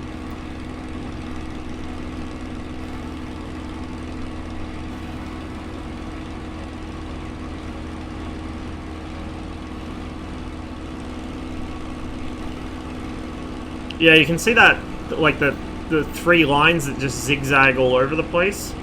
It could be utilities, I guess. I don't know what it is though. Like, interesting, real interesting. Might have to look that up sometime.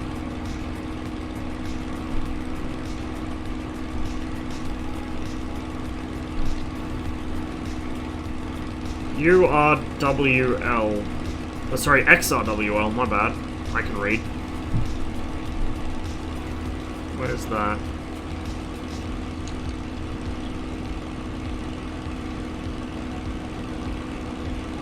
Le Biagier Airbase. Cool. Sounds fun. Let's go there.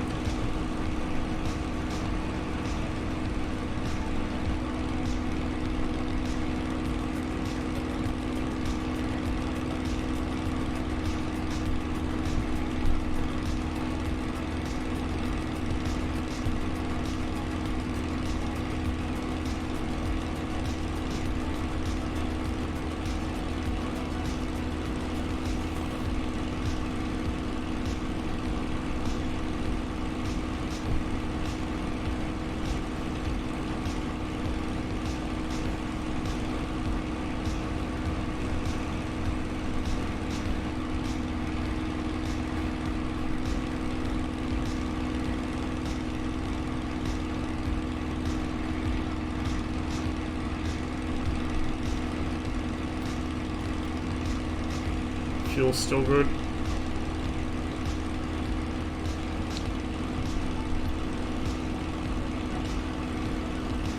About halfway.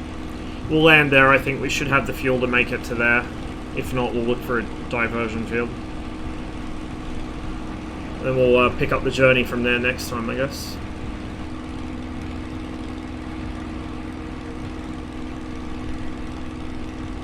Oh, cloud spotted right there. So that's where there would have been a cloud when they did the satellite imagery. Another one there.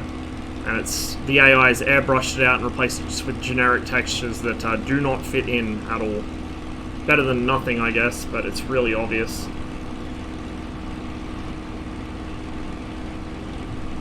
And you tend to notice it in patches because, again, it's where there's been a cloud, so... You can actually see the cloud in some places. What the AI does is if the cloud's wispy enough, it'll try and airbrush it out and make it, like, blend in with the terrain. But if it's too dense, like if it's just fully opaque, it'll do that.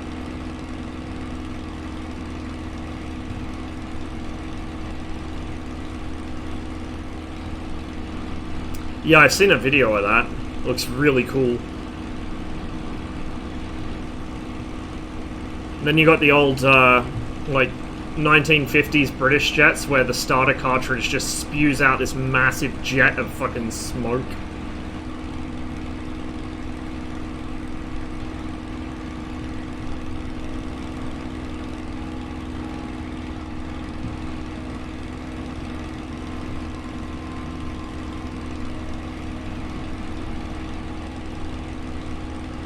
Yeah, I saw a video of the 35 doing it. With the flames coming out.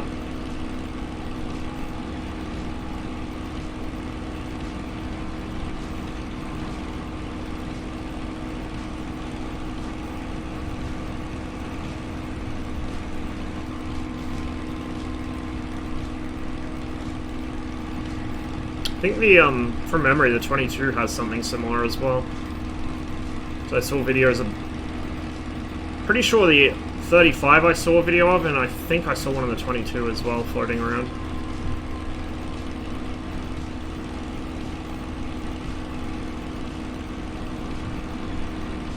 It looks pretty impressive on camera, so it must look even more impressive in person. Get the heat from it as well.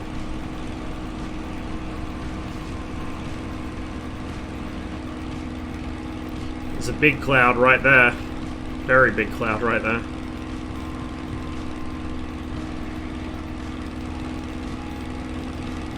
And then you can actually see the shadow from one too, right there.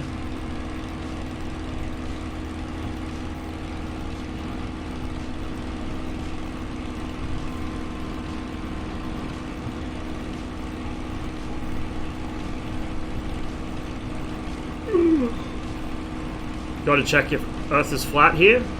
Not in Flight Sim 2020, no, Earth is actually round. If you cheat yourself up into the stratosphere, you can see the curvature of the Earth. People have done videos of flying around Earth in a low orbit, basically. DCS, the world is flat. IL-2, the world is flat, but not in Flight Sim 2020. Bring back Kaufman starters? Yeah, really. Start your plane by firing a giant fucking shotgun shell.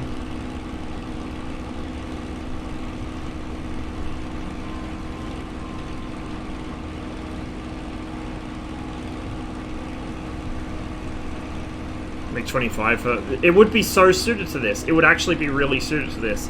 Now, to be fair, supersonic flight and this sim probably don't mix very well, but the actual... Like, the way that you would fly that plane would go so well in this. High and fast. It'd be brilliant for it.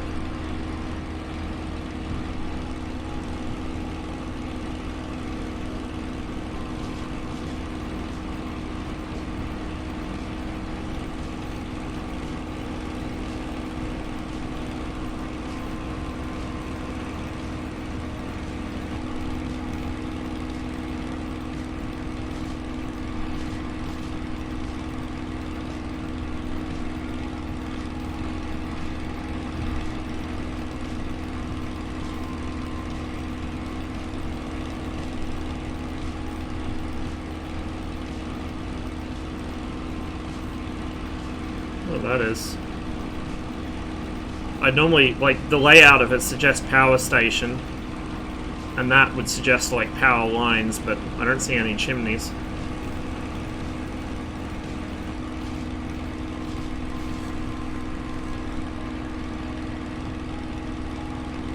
So compared to the weather when we took off at Astrakhan, it's much nicer up here. See the guy in Razbam Discord saying he meant an SR-71 pilot who claimed it would do Mark 8? No, I didn't, but oh my god, that's special. There are some special people in the Razbam Discord, but that's like a whole other level of special. I've seen the argument made that it could do up to Mark 4 if it wasn't for the limitations of materials at the time. I don't know how true that is. But, Mark 8? Yeah, no, forget it. Left when people started calling him on his bullshit. Ah, the classic. The classic. Did he delete his posts as well? That's what they usually do. Delete their posts and leave.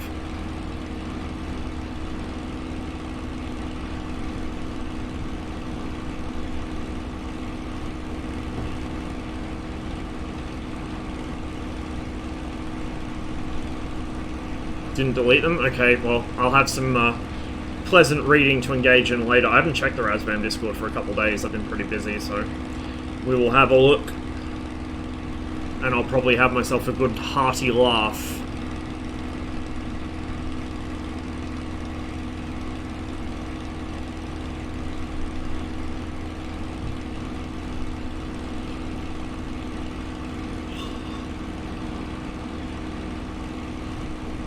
I've seen try a Cold War era B-52 so people could recreate Chrome Dome missions, hopefully the time compression.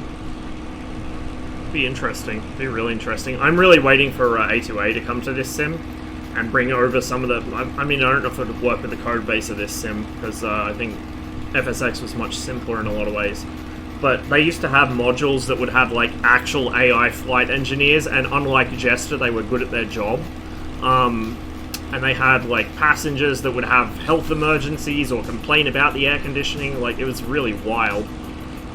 Like, that's something that would actually make me want to fly airliners in a sim, is if the passengers would bitch at me about the air conditioning or someone would have a heart attack, like, out of the blue with no way of predicting it. That would make me want to fly airliners. But the usual point A to point B, nothing happens unless the game glitches out kind of stuff.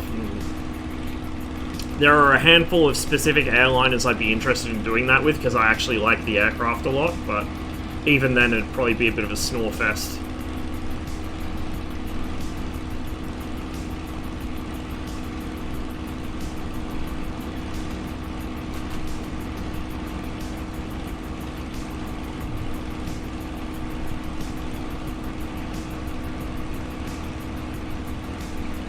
Imagine not even being based enough to get yourself banned. Yeah, I know, right? Said something like the guy told him the plane to do 1.6 nautical miles per second, but always said he was probably misremembering because that's Mark 8, while 1.6 seconds per nautical mile lines up with SR-71 speed. Yeah.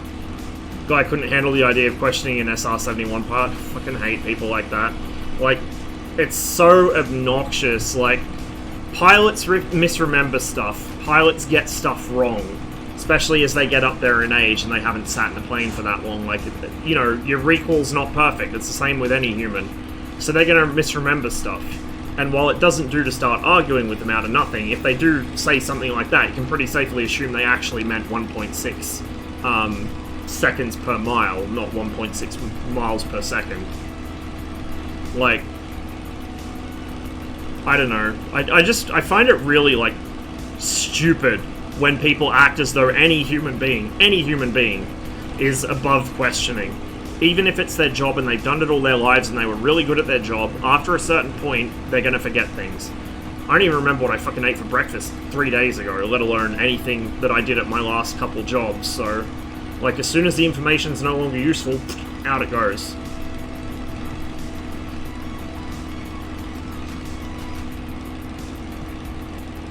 And then, like, there's this whole other level of stupidity when it comes to, like, former military personnel. Like, I put it this way. I was in the infantry, right? You would expect infantrymen to know about small arms. It's their entire job, is small arms. the most bullshit I ever heard about small arms was in my rifle section. Like, hands down. The classic, if a 50 cal round passes too close to your head, it'll suck your brains out. We had that one. We had people that couldn't even remember the fucking muzzle velocity of their own rifle, much less somebody else's. And, like, these, you know, these fucking military worshipping fuckwits, if they caught wind of that, would be like, oh, you can't question it. It's his job. He served in the military. How could you... Like, yeah, because he's wrong. Like, people don't remember things perfectly. Some people weren't listening when they were fucking trained on the thing. I mean, you guys have already seen the number of times I get something wrong, or I have to tell you to look something up because I can't remember it, even if it's something I read about 3 days ago. Like, in one ear and out the other. Or in one eye and out the ear? I don't know. But I have very little respect for when people act as though anybody is above questioning. Like, what kind of small-brained, bitch-ass, fucking boot-mouthing, small-minded creature do you have to be to get offended when somebody starts asking questions of somebody else? Or of you, actually. Like...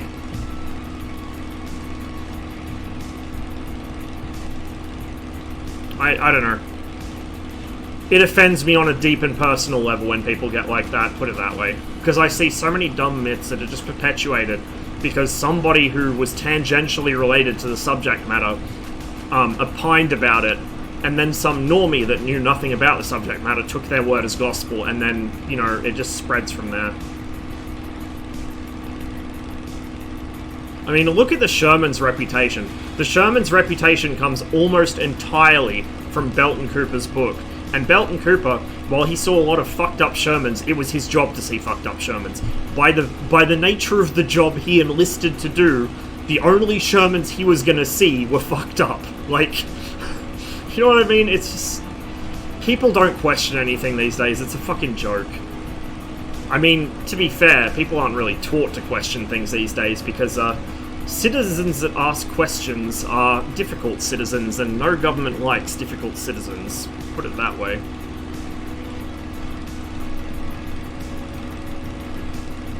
What army did you serve in? Australian Army. I was in the reserves, though. I wasn't full-time. They're not nasty girls here, Saber. They're some weekends and Tuesdays. SWAT. Or chocos. Because you melt like chocolate in the heat of battle. Nasty girls is US National Guard specifically. We have our own nicknames that are backhanded insults. Chocos was the more prevalent one. SWAT was usually used, like, really tongue-in-cheek. Wow, that's low cloud. SWAT was usually, like, really tongue-in-cheek. Like, when we wanted to sound like we were trying to big ourselves up for our own amusement, but Chocos was more universally used. And that would be, like, we would call ourselves Chocos because we decided to take it and own it. I think that was something that actually happened during World War II. After the term was coined, and then the CMF actually kicked the shit out of the Japanese, they started unironically calling themselves Chocos, kind of as a fuck you to the regular army. And then the regs would call us that.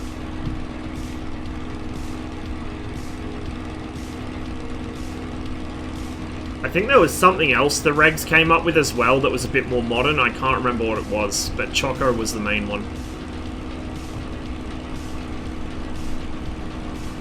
If you're asking difficult questions, you're obviously a subversive spy trying to bring the downfall of society. I know, right? Clearly, the only reason any human being would question authority is for subversive and evil purposes.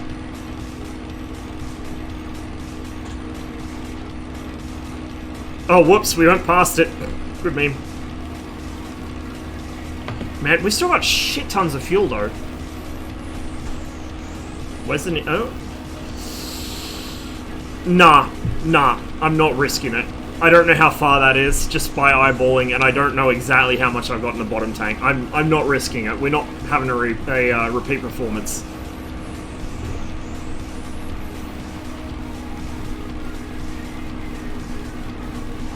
We'll find this airbase and land there. thought there was a big market for detailed airliner stuff in MSFS. Yeah, there is. I'm just not interested in it. Like, the only airliners I'm interested in flying are vintage airliners, and of them, the main thing I'm interested in is trying to fly, like, actual scenarios in them. Just the usual, from point A to point B, let the computer fly the plane for you, bores me to tears. I mean, it lets me keep up with chat a little better, but it's just, it bores me to tears.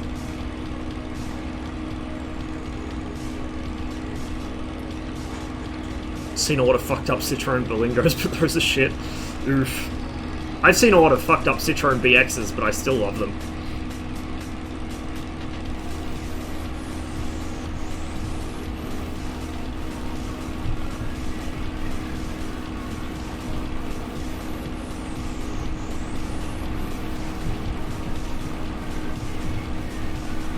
Argentinian Sunker British carrier.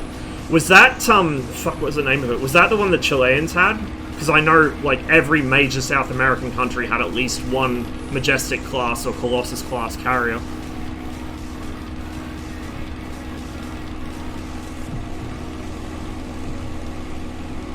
Tri-jets are beautiful. I love tri-jets. Too beautiful for this world, unfortunately, because I don't think any of them really fly anymore. Even the 2154's been seconded to, like, government duties, basically.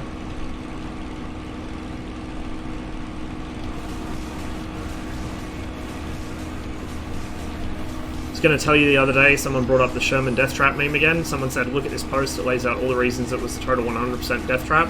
Total Chat replied, I don't think I'm going to trust a post by a guy who calls himself Christian Munich. Oof. Oof. Fucking based. Absolutely fucking based. I love it. So much for the Ronson when the Sherman was the first tank to implement wet racks. Yeah, I know, right? And they actually, the US Army did a study and found that the Sherman usually took, I think it was 1.5 hits before, average obviously, before it would light up, whereas the Panther was like slightly less than 1. But you know, those amazing Deutsche Übermenschen designing their fucking tanks with pannier ammo racks right over the track, dead center of mass in the side of the tank, with the weakest armor in front of it, where it is guaranteed to be hit by literally anything that shoots at it. Fucking tremendous brain. Tremendous brain. This looks a little more like some of the IL-2 maps. Like, this actually looks kind of like the Kursk map, with like the chalky areas.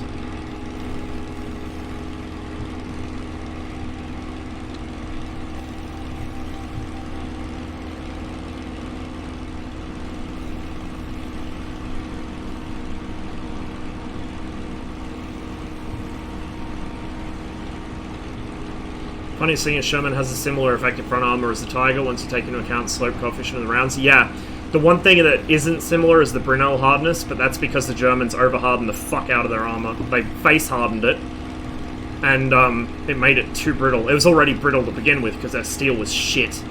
But face-hardening, if done incorrectly, actually makes the problem worse.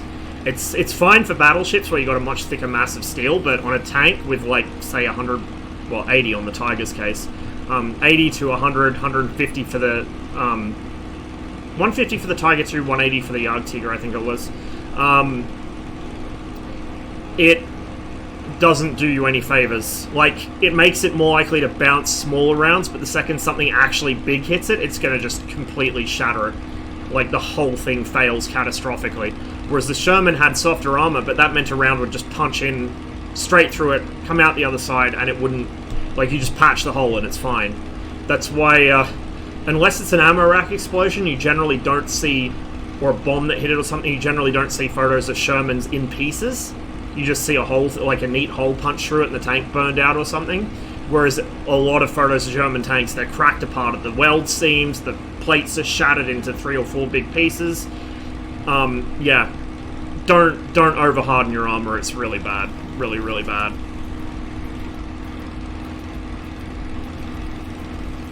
But also, you kind of have the myth that German armor was only bad at the end of the war because they couldn't get the shit they needed. It was always bad. Like, it was legitimately always bad. It got worse, but it was bad to start with.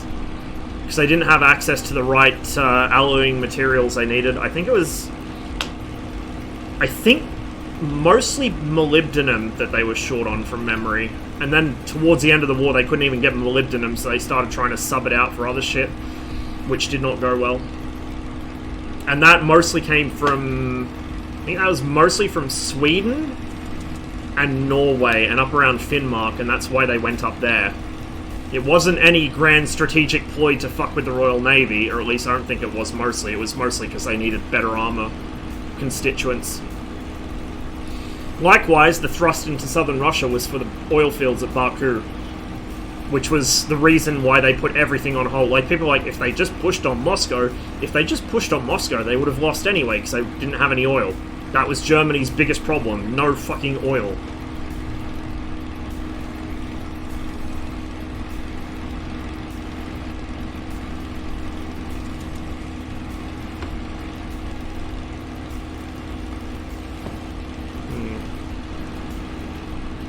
I should actually time how much, or look up in the manual probably, it would probably tell me, how much endurance the Spit has at particular cruise settings, so I can actually work it out and use my actual aviation clock to figure out how long I've got in fuel, rather than relying on the gauge, which doesn't read until you're nearly empty anyway.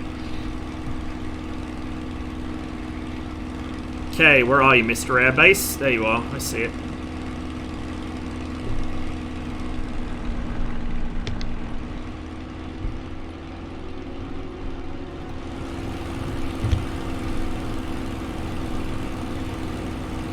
Kind of parallel it, and then we'll do an S-bend in to slow down. Oh shit, hello. Hello. We got a visitor.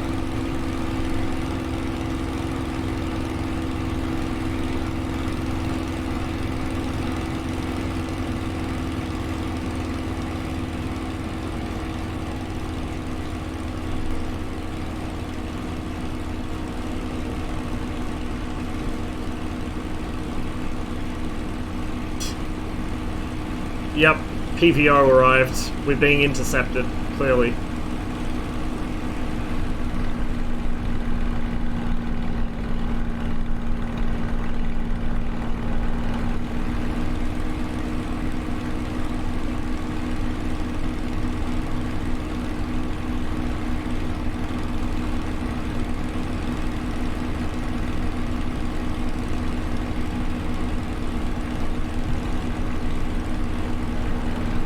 Here's the Spitfire problem. Can't see over my nose. So we'll kind of curve it in. Okay. Below 160 for gear, below 140 for flaps. There's the sudden nose bunt downwards when the flaps come out.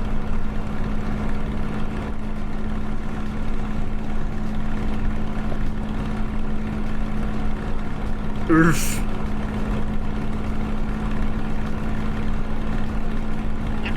Yeah, there's also no members of the John Birch Society on board, so... Red Loki even, I can read.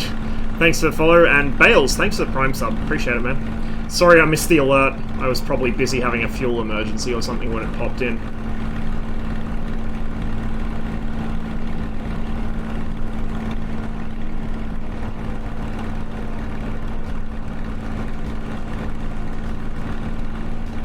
Some extreme airliner flying there. And yeah, I think the Soviets did congratulate them.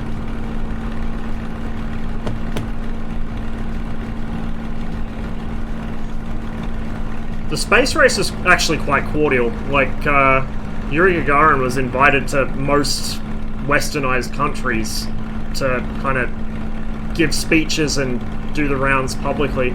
He was a big hit in the UK, apparently. I mean, he was a big hit everywhere he went, but he's an especially big one in the UK.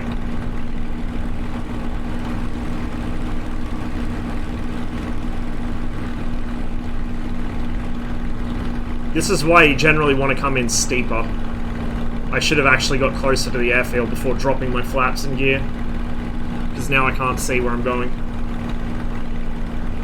Remember, kids, flaps are there to steepen your approach. That's what they're there for.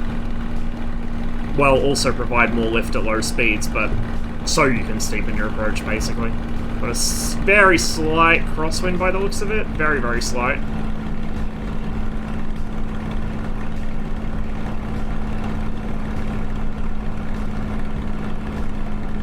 Bit of a long landing. But we got plenty of runway, so eh. Tiny, tiny bounce. There we go. Don't you start this shit again. Try and keep it straight. No. No. No.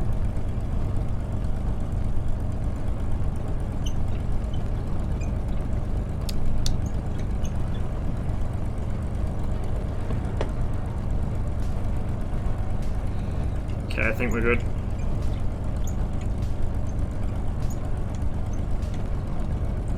I'll just... That's right, I can use the toe brakes in this, even though it doesn't have toe brakes. I can use them as a stand-in for not having an analog paddle.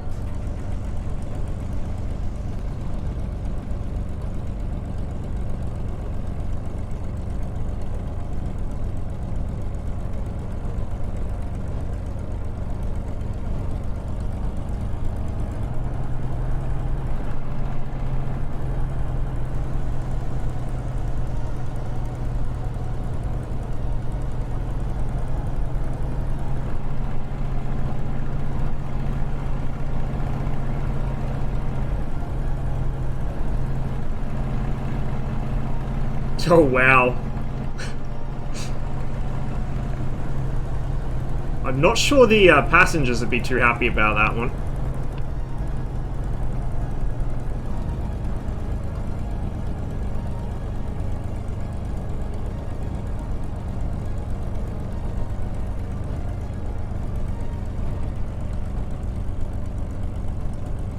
End of the journey? No, this is just the end of today's part of it. The journey is going to be probably several months long. It's a very, very long trip we're going on.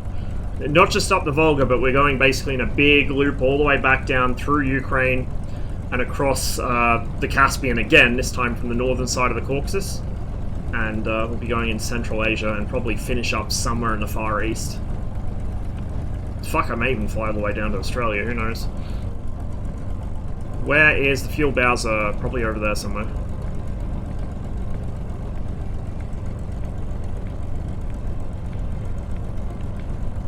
Special Aeroflot, yeah. Although, judging by some of the accident reports for Aeroflot flights in the 70s and 80s, they did have some special ones. Another nice mega trip. There are a lot of nice mega trips. I'd like to do South America and Africa at some point. You know, individually, obviously. I don't want to cross the Atlantic in this thing. Whole America? Yeah, that could actually be really nice.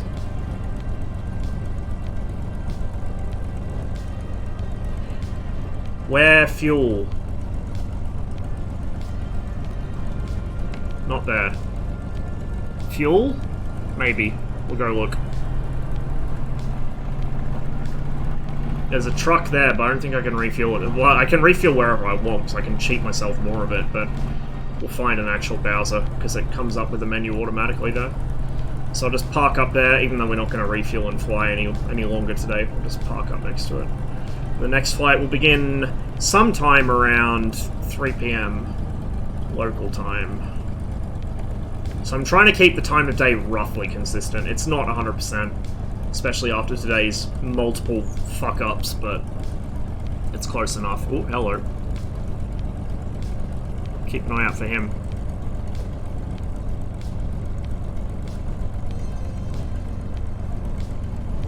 The Trans-Siberian Railway? That would be interesting.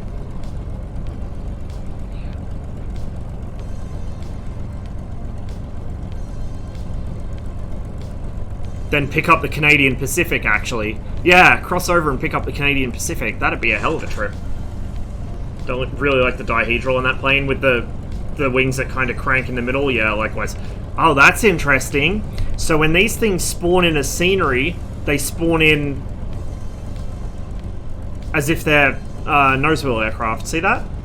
Interesting. There's a bug for you, Flying Iron. Might want to fix that one.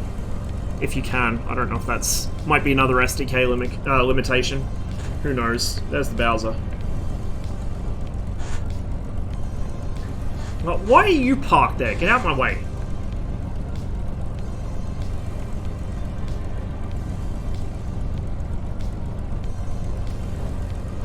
Should have enough clearance.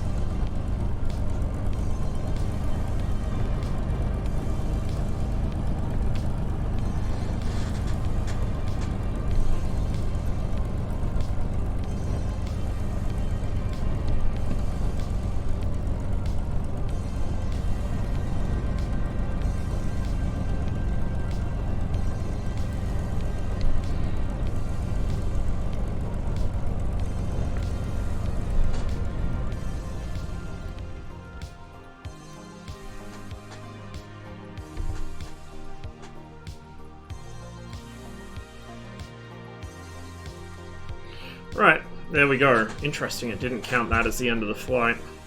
Even though I shut the aircraft down fully. Usually it does.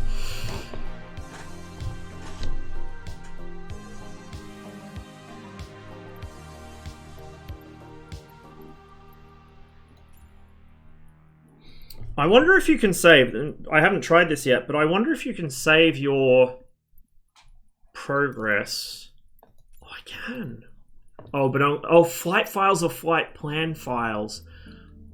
Ah, okay, so I can. So I could have actually loaded a previous flight. Fucking big brain. We'll save it as badlifechoices.flight. Yes, and before I take off next time, I need to remember to refuel my aircraft. That's quite cool.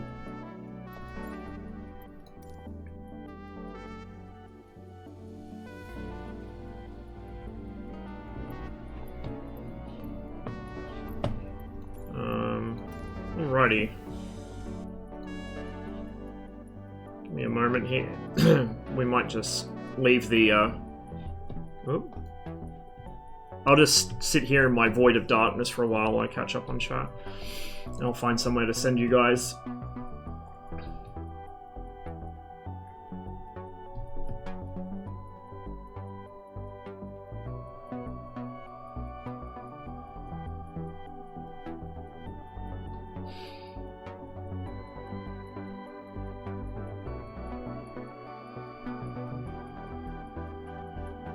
Two 154 gang? Yeah, it's a beautiful plane. There's a 134 being developed for Flight Sim, which is looking really, really good. I was hoping Fearless would bring across the 154, but apparently that's not happening, or at least not anytime soon.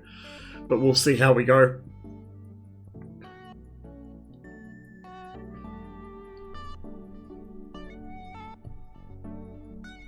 It's about the invincible attack, but the conspiracy theory isn't that it was sunk, more that it was damaged, so it took X months extra to arrive to the UK and was repainted, unlike Hermes that was all rusty when it returned. No, they didn't sink any carriers. It's something you've been trying... Oh, okay, yeah, I gotcha. I see.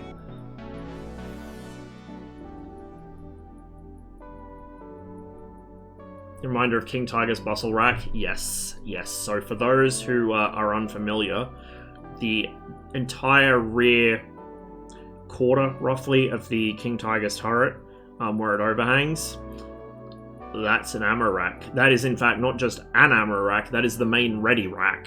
And then the hull panniers below the turret ring are... you know what? Actually, I can demonstrate this. Give me a minute. Or possibly a couple minutes while I try and remember which box it's in, because I still haven't unpacked all this.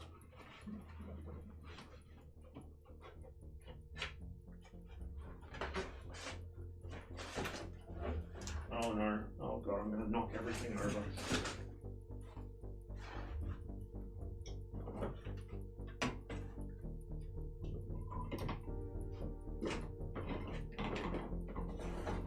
Why do I even have so many cables? What the fuck are these for?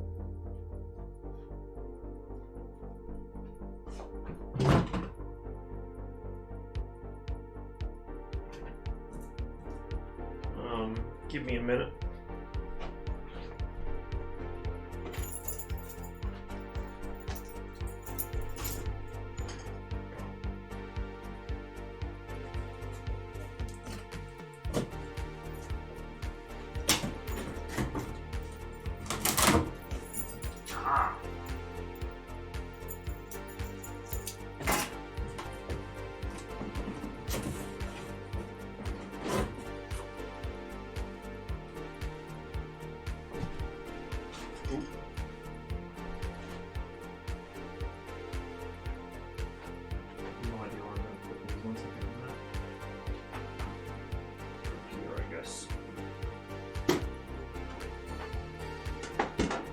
Bear with me, chat.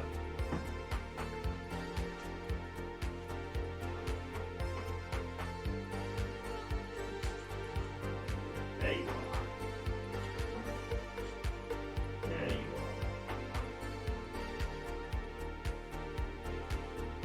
are. I'm not sure how well the camera is going to focus on it, but yeah. Do you live with anyone right now? No. I live in a big complex of flats, so I've got like probably a good 100 neighbours or so, but I don't actually live in this flat with anyone.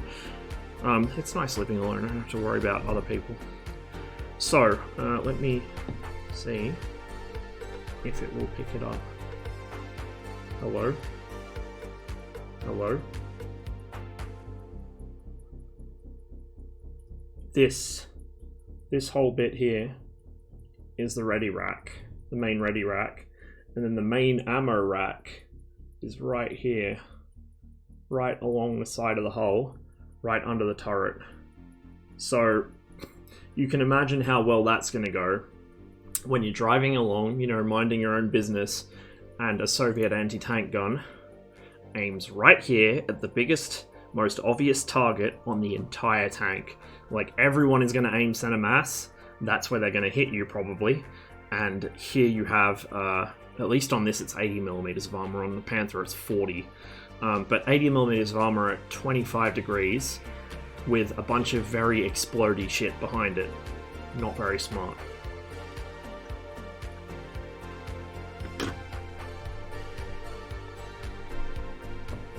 Is tank ever minding its own business? True enough.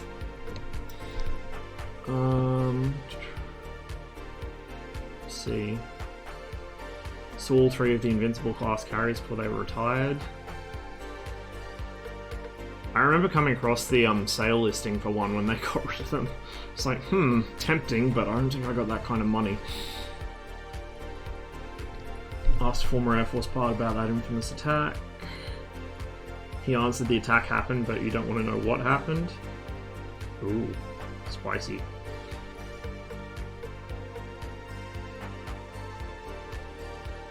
Another claim that there were actually 4 of the class, but one was kept secret. Ah, so it's a Soviet cosmonaut conspiracy. Just it speaks Spanish and, you know, ranches cattle for a living. Okay, understood.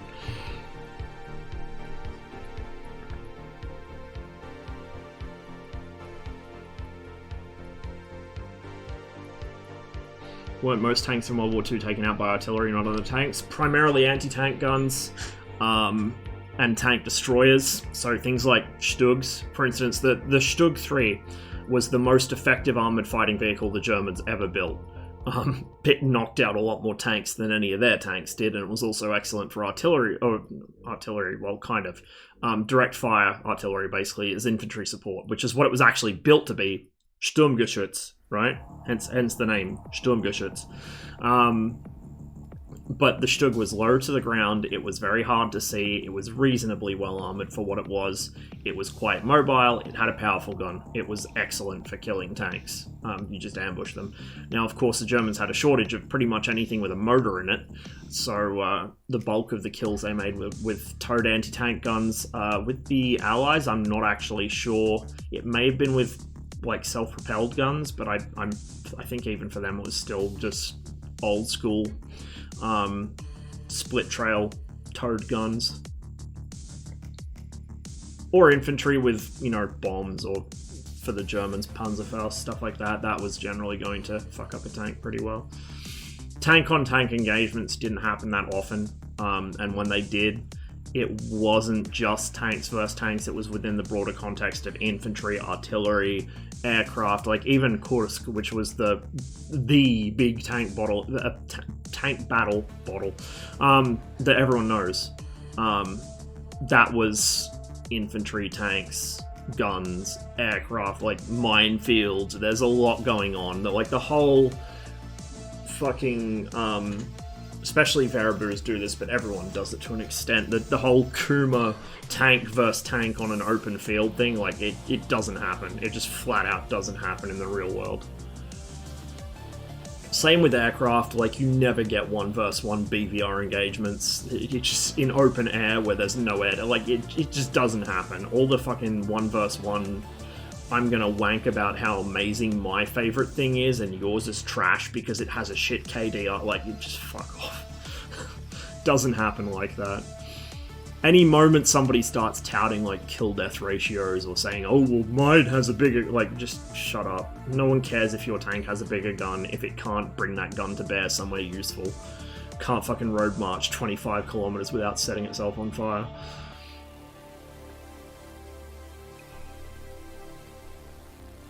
There's a guy who served on the Invincible and was shown a diagram of where the Exocet supposedly hit as a joke since the area was his cabin. Say you're a shipyard... Fuck, I can't read. Say you're a shipyard worker in the 80s in Britain. Are you going to go along with a crazy plan to hide the loss of a carrier? Or are you, the blue-collar worker, going to get one over on Thatcher's government? Yeah, really. Really. That's the biggest glaring flaw in this entire conspiracy.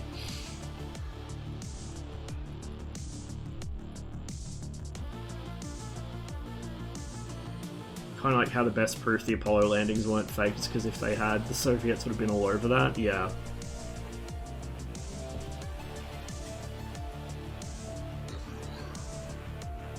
Yeah, like, a lot of what Argentina did during the war was impressive in itself. They didn't need to go and invent crazy conspiracy theories, but they did anyway. Like, there's a lot of that happens. There is so much in the world where it's like, you guys already did something really impressive. Why are you inventing some fucking stupid conspiracy theory to big yourselves up even more? Just take what you've got and roll with it. Like, you have something respectable and you're trying to make yourselves sound like the best thing since sliced bread. Just stop. Just stop.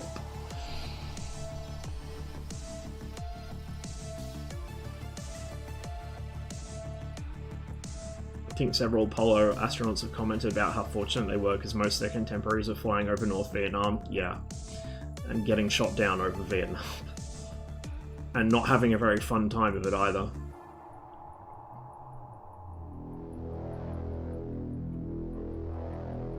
Well, I mean, Korea was a whole other thing, but Vietnam was a particularly big fuck-up because at least Korea, you kind of had an understanding of what you were fighting for, whereas Vietnam was a mess. It was just, on every level, a mess. The White House was directing the war in ways that made no sense to the guys on the ground because the White House was afraid of drawing the Russians and the Chinese in, well, Soviets and the Chinese in.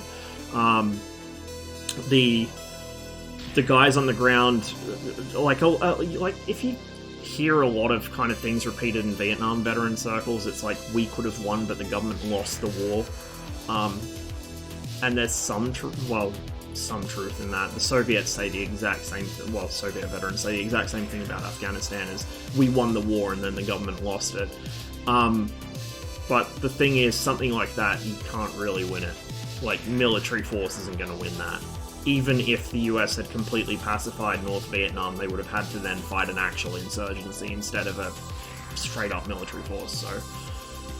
But the situation, because of the political considerations of it, was such a mess that the guys that were fighting there not only had to fight the enemy, they had to fight their own orders a lot of the time, whereas, at least with Korea, it made more sense. It was a bit more direct. Like, I can totally understand where guys that fought in Vietnam or Afghanistan are coming from. Like, it's just... It's like peacekeeping. I would not wish peacekeeping on my worst enemy. It's like the worst fucking job you can be stabbed with. Because you've got these bullshit orders to not do anything as you watch some bastard do something absolutely like beyond the pale in front of you. Like, this is why peacekeepers come back so fucked up. It's like, oh, well, you didn't get bombed or shot at. No, they watched someone get fucking gutted in front of them. Like, they watched a whole family be fucking dragged out and shot, or like kids being drowned or something, because they weren't allowed to do anything about it to stop the guy doing it, because the UN didn't think to consider that, you know,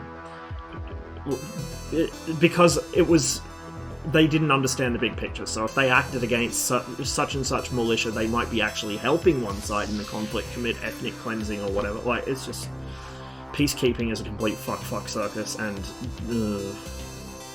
I do not envy anyone who gets posted on a peacekeeping deployment at all.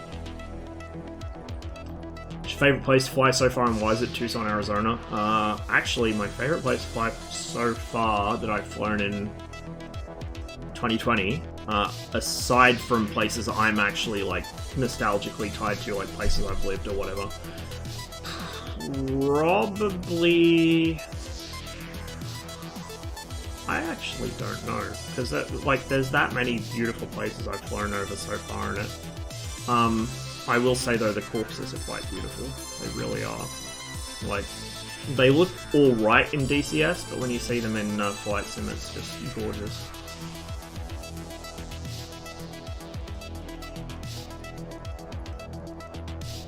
I'm so behind on chat, oh my god. Now props knows Will, yep. Someone screwed the center of gravity. I do wonder if it's something to do with the way the model is handled in-game, like the origin set wrong or something, but then that wouldn't make a lot... no, because... I don't know, it's like it spawns in a frozen physics state. Like... The game does have... Yeah, no, because it has the Cub, so it does have tailwheel aircraft. It's got tail draggers natively implemented, and I've not seen any Cubs levitating. So it's not an SDK limitation as far as I know. I don't know, it's weird. But it's like the physics are frozen when it spawns in, because the prop's not spinning or anything, even when the engine's on, until you hit fly. So I do wonder. I think Novawing 24's review said something about how you have to be careful about where you spawn. Oh, is that for saving and loading? Yeah, I'll keep an eye on it. I might spawn inside another plane or something. That would be interesting. Consumption and CO2 emissions should be hard-coded. Haven't you heard there's a war on old boy? It should be. It really should be. Any Cold War fast jets or interceptors in the game yet? Kinda. So the Fiat G91's in. Seal has it. You'd have to ask him how it is. The Marquis MB339's in. I haven't tried it in FS 2020, but I have tried the mod version in DCS. It's by the same guys anyway. There's an F-15, but it's a modernized F-15, I think. And also it's terrible, because it's just like they took a 3D model that they probably bought off Turbo Squid and asset flipped it. It seems like the fancy supersonic stuff is not really well done at the moment. It's just... And they're asking ridiculous prices too. It's like 40 or 50 bucks or something for the F-15, and it's like an asset flip, like no shit. So I would hold off on any of the military-themed modules until there's some better reviews out. The Flying Iron Spit's worth getting. I think at the price it's at, it's not too expensive. It's reasonably good. If A2A bring their Spit over, then it'll blow it out of the water, because A2A are like the gods of simulation, but it flies close enough that, you know, it's not a problem. It looks nice, it sounds nice, it's easy to get into. I like it. I just hope that they continue supporting it and they can continue getting better features for it as the SDK's opened up, because there are definitely things about it that I don't like, but it's what we have at the moment. But yeah, for like fast jets and stuff, I'd wait. I'd definitely wait. When's a cooking stream with it? Please don't remind her. Please don't remind her. I don't want to burn my flat down. I've only just moved in. Varibu confirmed. I do actually like World War II German tanks because they're so terrible. Honestly, I like the look of them. I find them very interesting. I did have a bit of a Varibu streak when I was like young and stupid and believed anything people on the internet told me, but then when I found out they were actually very, very deeply flawed, they became even more interesting. You may see a pattern forming here. So yeah, I like them specifically because they weren't perfect, all-consuming death machines, and because they had some serious design flaws in them, and production flaws. First King Tiger combat, they got clapped by a single T-34-85, yeah. Yeah, they did not do too well on the Eastern Front, despite the German claims.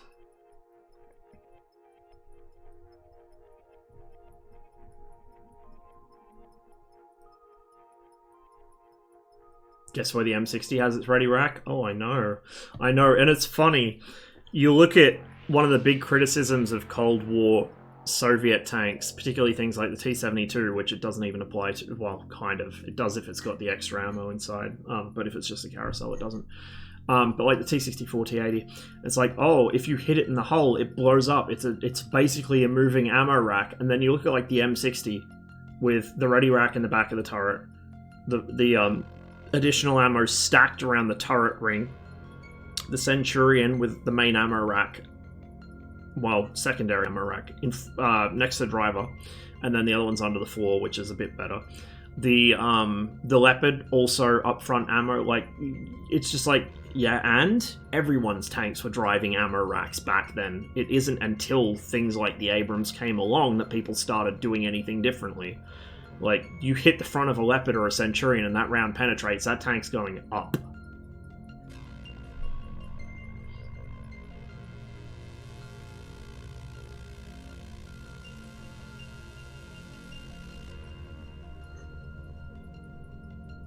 So US tank destroyer doctrine wasn't a bad idea after all. Kind of not. So the thing is, it's all well and good to cook up a doctrine where X thing handles Y while A thing handles B, but that's not how war works. Like, I guarantee you at some point your tank destroyers will be fighting tank destroyers while your tanks are fighting tanks. Or your tank destroyers will be pulled off for infantry support while your tanks are getting fucked. Like, that's just how war works. The same way that the Brits planned to engage bombers with Hurricanes and fighters with Spitfires, and usually it was the other way around, because there were just more Hurricanes than Spitfires. So if you're going to have a doctrine where you hard counter something with something else, you need to make sure that, first of all, it doesn't get any mission creep. And second of all, you need to make sure you actually have enough of that thing in the place where you need it. Otherwise, it's just going to fall apart. Like, you need to be realistic about your doctrine. You need to account for the fact that the second somebody fires a shot, everything goes to shit, and all your fancy little organization you drew up on your fucking fancy desk back in Washington, it just, out the window, gone. And this is one reason why I am very much of the opinion that of all of the 20th century countries, the Soviet Union actually had the best idea of what the fuck would go on in a big war, particularly like in the 60s and 70s and 80s, because they had the experience of World War II. They already had a good idea before World War II, but then the purges happened. But you look at Soviet doctrine, it's simple. It is dirt simple. You take what's written in the book, you apply it exactly as the book tells you to. You do not fucking change anything, just do what the book tells you. It's basically color by numbers. There is no amount of, like, good idea having second lieutenants that can fuck that up. Like, just take it as it is in the book, apply it as it is in the book. It works. It just fucking works. Soviet doctrine is like the Todd Howard of military doctrine. And it's because they specifically went and realized after World War II that, like, holy fuck, that was an absolute train wreck. We need to figure out how to do this, you know, so that next time we don't get caught with our pants down. By even like 44, 45, the Red Army were just running roughshod all over the Germans, and arguably better at war than the Germans had been at the start. But especially after the war, they really started focusing on studying military science, and it is military science. Like, they'd go into the military history of different countries, they'd go into the equipment used, they'd go into the actual terrain, everything. Every little detail was studied and accounted for, and that's precisely why they designed things the way they did, they built things the way they did. I've touched on this quite recently, talking about their aircraft, like the TBO on Soviet jet engines, even quite late in the Cold War, were very low compared to NATO engines.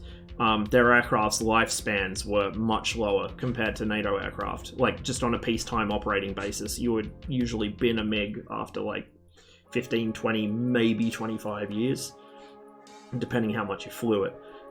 Most NATO aircraft are kept in service upwards of 30, 40 years. Like, especially these days, like some of the F-16s and F-15s in service are very, very old aircraft. And the Soviets didn't bother with that. They didn't bother with longevity because they knew that the things would last less than a week in a war. And there's no point over-designing and overbuilding something and squandering all your money on an aircraft that's going to last 3 days. You build a plane that lasts 3 days. Like, there's no point overcomplicating things, and they did this with their tanks a lot too. The part's designed to work as long as it needs to. It can be extended to work past that, but it's kind of, you'll want to replace it soon. But that's, you build weapons for war. You don't build weapons for peace, right? And I like that idea. I think it's a very practical mindset. I think it's very much a realistic mindset. And particularly the way that, going back to the tank destroyer doctrine, or the way the Brits plan to fight the Battle of Britain, it just doesn't work. Like, you can't do that in warfare. You can't say, oh no, you're not supposed to be attacking them. Those are my tanks. You're meant to attack my tank destroyer battalion. Like, no. No. And, especially if you're relying on sketchy roads that are very different to anything you have at home, if you've got bridge weight limits to factor in, if you've got bad weather, comms aren't great, logistics are complicated because you've got to bring everything across the channel. It's a mess. And you just cannot try and plan, oh yeah, we'll fight tanks with tank destroyers and we'll use the tanks for infantry support, because more often than not, you're going to get switcheroo. And when that happens, you're going to be left like, oh no, oh, it's all gone to shit. How could we have avoided this? Well, it's because your doctrine's flawed. I'm just getting further and further behind chat. Oh boy. Totally new to flight sim, but was curious as to getting to the next level. The hours count only when you're in control of the aircraft, or just it being in the air? I think it counts it being in the air. So if you were to say, set the autopilot, get up, make a drink, watch TV, come back, I think it still counts. And I think probably it does that because the guys that fly airliners would lose their shit if it didn't. Because a lot of airliner flying is literally just take off, set the autopilot, go away, come back just before landing, you're good. At least in sims. In real life, you do actually want to, monitor your instruments, monitor comms, do all that good stuff. But a lot of the guys that sim it, from what I've seen, they'll usually just bring up YouTube videos, they'll talk to chat, they'll do whatever. It's kind of like, I feel like the tube liner side of flight sims is like just chatting but with background noise, which is fine. I have no issues with that. It's just not really my thing. Korea was conventional army too, not guerrilla. Yeah, very much so.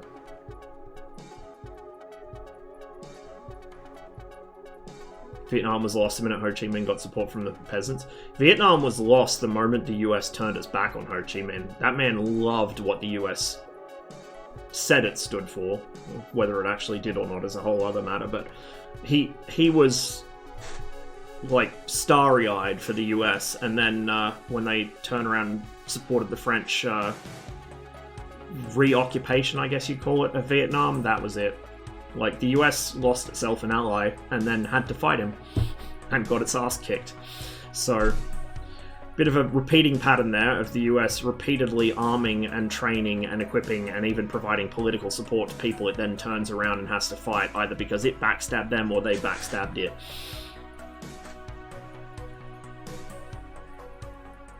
Like, see all faults of equipment on both sides during the Falklands, it'd be hilarious. Radars not seeing shit, bombs not exploding, shoving chaff inside air brakes, multiplayer people I love that shit. I absolutely love that shit. Something that is like so janky as to be frustrating, I would pay money to see that in DCS. Like, the number of people that have fucking meltdowns when something realistic is actually implemented, I fucking want it so bad. Like, it tickles me. It tickles me so much to see people who play a simulator, and especially if they're the kind that get offended when people call it a game, like if it's a simulator, not a game, and then something actually realistic is added, but they wouldn't know because they aren't a fighter pilot in real life, and a lot of them aren't even pilots at all in real life. And it gets added to the game. They're like, oh, it's so unrealistic. Oh, it's so gamey. Oh, it's not like that in real life. Like, there was in the thread about the MiG-21's cockpit being, like, the reflections being too strong, some guy was, it's all just subjective unless you've got hours in the seat. Now, I don't have hours in a MiG-21 seat, but I do have hours in the seat. And let me tell you, it is hard to see through fucking canopy reflections sometimes. Like, legit. DCS has it modeled about right. The big issue is the reflections used to be static, so they were always there, and they were quite unpleasant and distracting. Now, they're about right. Just like in IL-2, they're about right. Wait until the day, inshallah, wait until the day when we get fucking distortion on perspex. The day we get fucking distortion on perspex, oh my god, the tears will flow thick and fast, and I cannot wait. Like, people just don't realize, like, it's so weird. It's such a everyday thing, the refraction of light through an object. And it's like people think that shit just turns off when you build a plane. Like, oh yeah, you just put the canopy on. Yeah, fucking basic laws of physics don't exist anymore, bro. You can see through it as if it's not there. Like, come on.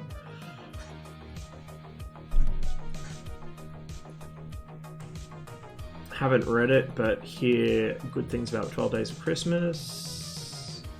Have it, but haven't read it. Got it for. I've got so many books that I haven't read yet. I've got like a full bookcase behind me of books.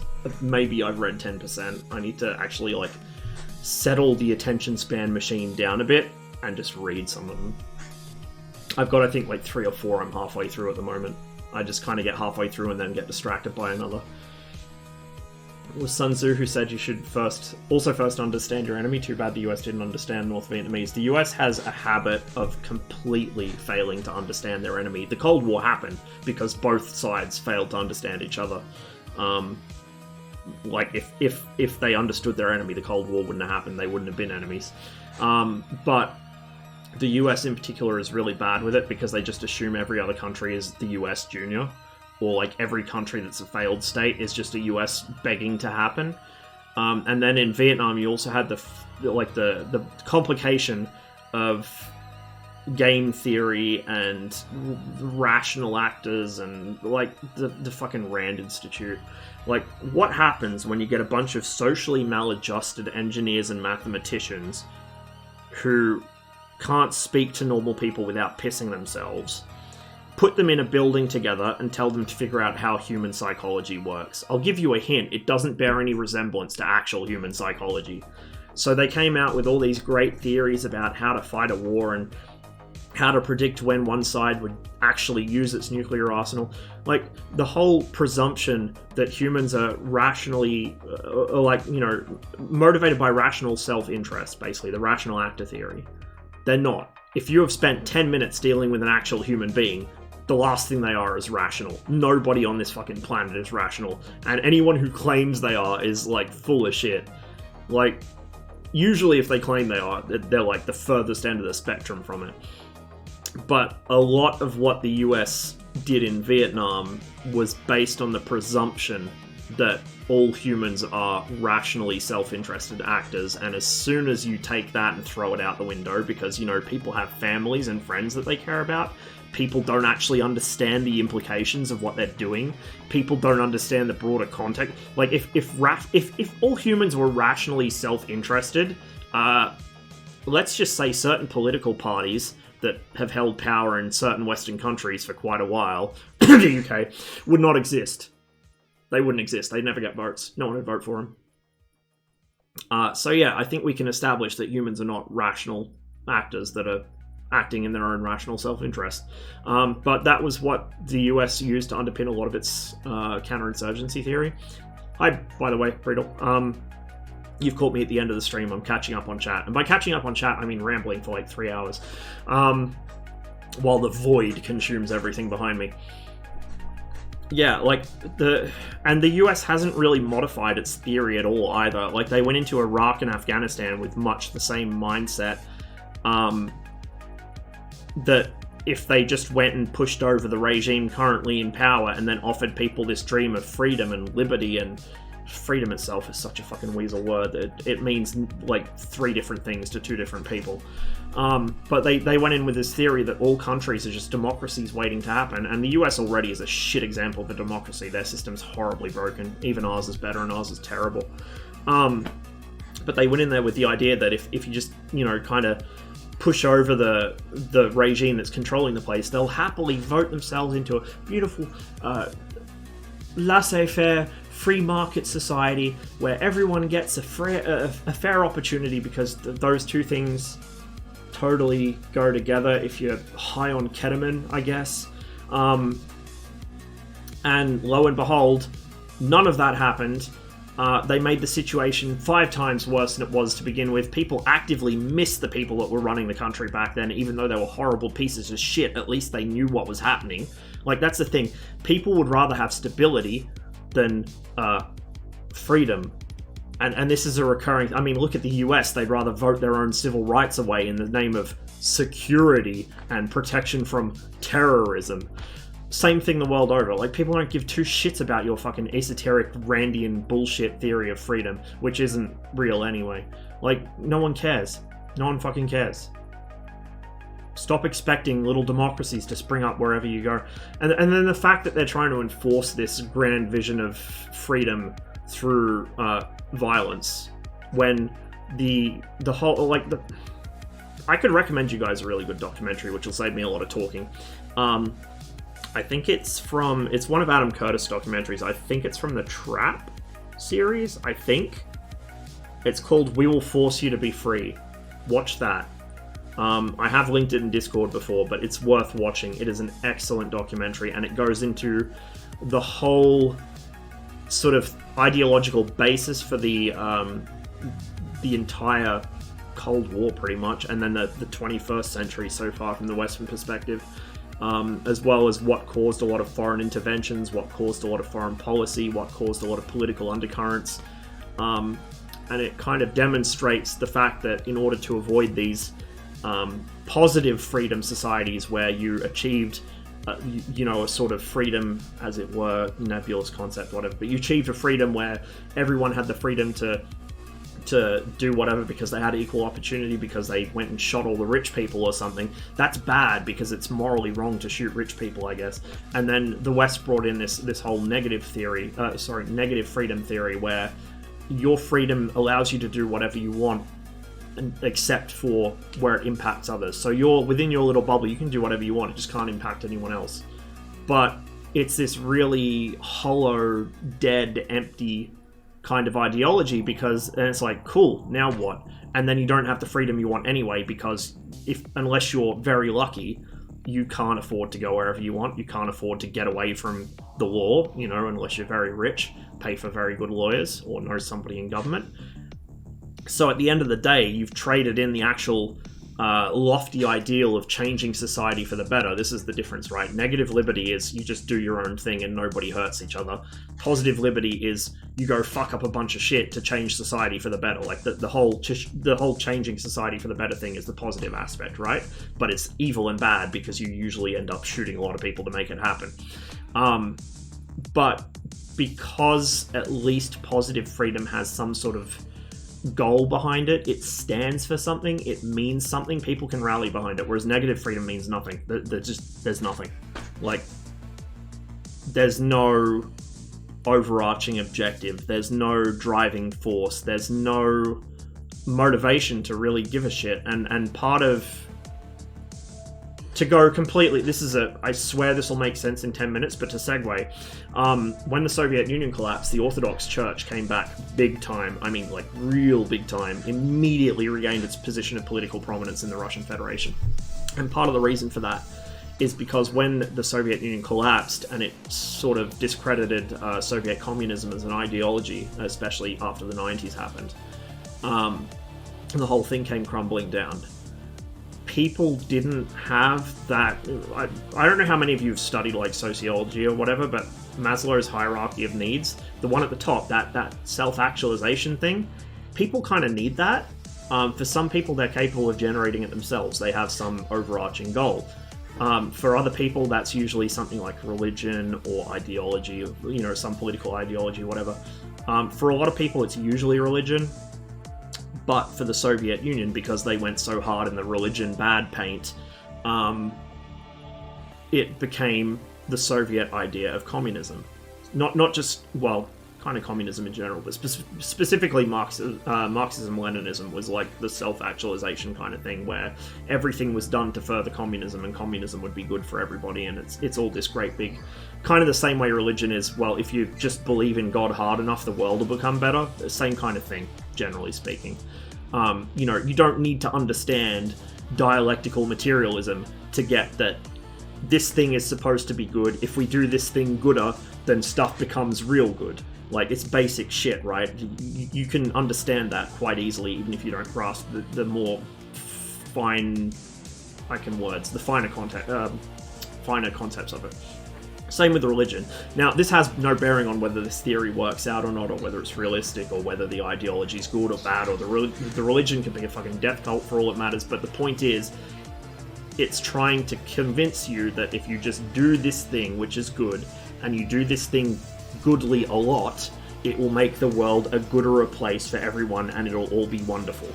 And that drives people, that motivates people. So, in the case of religion, self-explanatory, we all know how that works. In the case of the Soviet Union, communism did that until it didn't, and then religion had to come back because they had nothing else to fill that void, right? And if people don't have something to fill that void, you end up with all kinds of fucking chaos, shit flying out windows, people fucking getting chucked into rivers, like, it's bad. It's bad. If people don't have the top of that pyramid, really bad shit happens. I don't know how I got onto this segue, I don't remember anymore, but I told you it would make sense in the end. Oh yeah, that's right. Yeah, we'll force you to be free. Same thing, basically. So you have this ideology of negative freedom, which has nothing it really stands for. It doesn't mean anything. It doesn't promise anything. And that's why it's just a really hollow, empty thing. And you compare it to something like, say, radical Islam, which is a religious thing. So it's automatically at the top of that triangle, or top of that pyramid, because it's a religion thing, right? Self-actualization. Or against ideologies of any variety, any sort of convinced political ideology where people genuinely think they're making the world a better place, whether they are or not. You can't compete with that. You cannot compete with that, because you're trying to fight something that has a goal and a utopian worldview with something that has no goal and no worldview at all. Likely assume most Twitch viewers didn't study psych. Yeah, well, I didn't either. I just like reading and watching things. Oh my god. How long have I been ranting? I'm sorry, guys. I didn't mean to be like this. Peacekeeping seems like a scam. Kind of. So, peacekeeping is equal parts incompetence, political lack of will, realpolitik, which is the worst cancer on the planet, and also, usually you end up with some sort of criminal undertones. So quite often, like for instance, even in the Balkans, let alone in Africa or Asia, where it's even easier to get away with, UN deployments tended to bring a lot of sex trafficking, drugs. In certain cases, the militaries involved would sell their weapons to either side involved. The Ukrainians were notorious for that in the Bosnian War. They would sell their weapons to whoever would pay them the most because they were broke, because, after the USSR collapsed, Ukraine got fucked, pretty much, and is still fucked, and probably will be for the rest of time. I saw a really good comment the other day on, it was an upload of, Why Didn't It Work, which is a Ukrainian anarchist song about the Makhnovites, and one of the comments was, why didn't it work is pretty much the daily question of Ukrainian existence.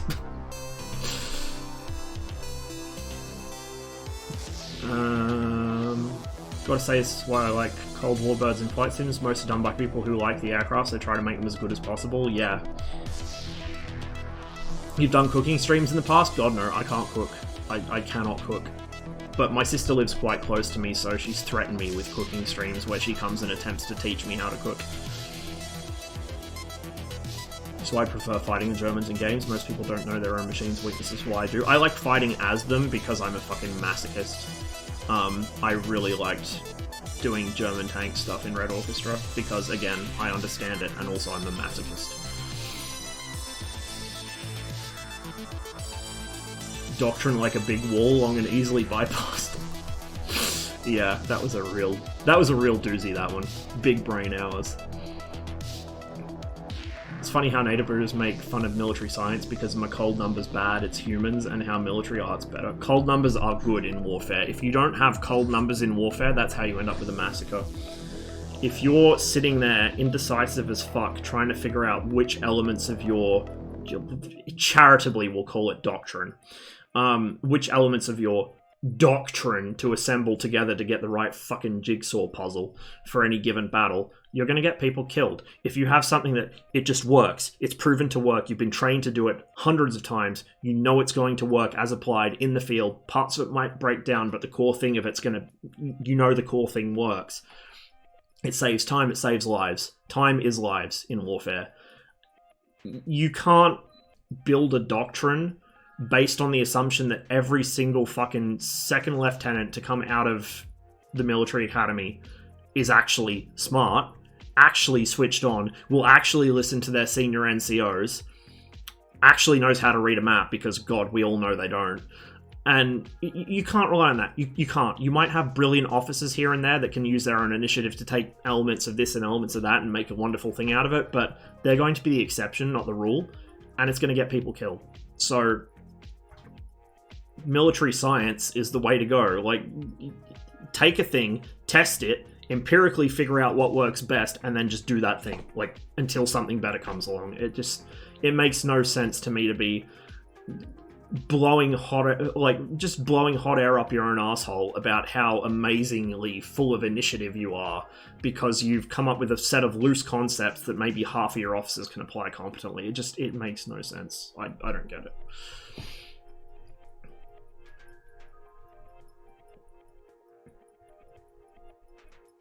Standardized bridge load capacity across the entire of Eastern Europe, simplifies logistics. Yeah, that's one of the nice things about, especially within the Soviet Union, but across the entire Warsaw Pact, because most of them had their own standards which matched up with the Soviet ones. You don't have to worry about shit like that. If you need to get thing from point A to point B, you can just do it. Like, just go. If you're short on supplies of something, you just get it fucking anywhere. Like, it's so simple. And yeah, it makes everything look the same, or, oh, there's no individual. Who fucking cares, dude? Like, if I'm trying to get housing during a housing shortage, I don't care if my panel house looks the same as the one 3 streets down, looks the same as the one fucking 3 countries over. As long as it's a house and I can live in it. Like, I don't give a shit. I really do not give a single fuck. And I kind of feel like if you're the kind of person that has to go buy a thing or live in a certain type of house or do something to demonstrate what an individual you are, like, that doesn't compute. I get that people have preferences. Like, I've generally lived in older houses throughout my life because that's what my parents liked, and I quite like older houses. But realistically speaking, I don't know. Standardizing stuff is good. Standard's good. Non-standard's bad. It makes no sense to just complicate things for the sake of it.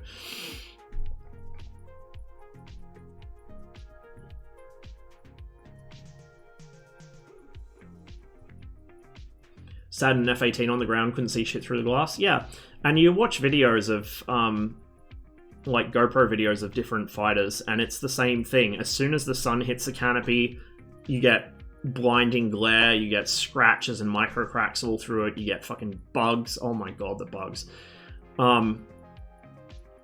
That's something I'd like to see in DCS, is if you spend X amount of time flying low level, you get just bugs everywhere.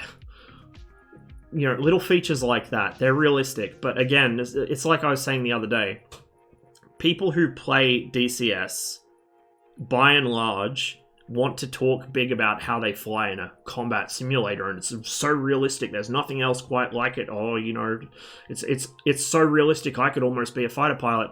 And then you introduce an actually realistic feature, and they're like, oh, I want realism, but not like this. Like, somebody starts figuring out that you can blink jam with the ASPJ, like ECM blinking fucks up missiles. Oh, I want ECM, but not like this. That's an exploit. Or someone, you know, it was like, oh, I want the game to look more like real life. Canopy glare, reflections. Oh, not like this. Or the fucking Phoenix tracking logic gets fixed. Not like this. Like, there's such an undercurrent of I want it to be a simulation right up until the point it makes me actually have to understand what I'm doing. That in DCS is really, like, deafening, if that makes sense. I get a lot of that reading through posts on the forums, the few times I've dared to venture into Hoggit. There's a lot of that going around. It's just people that they want to say they play a simulator. They want to...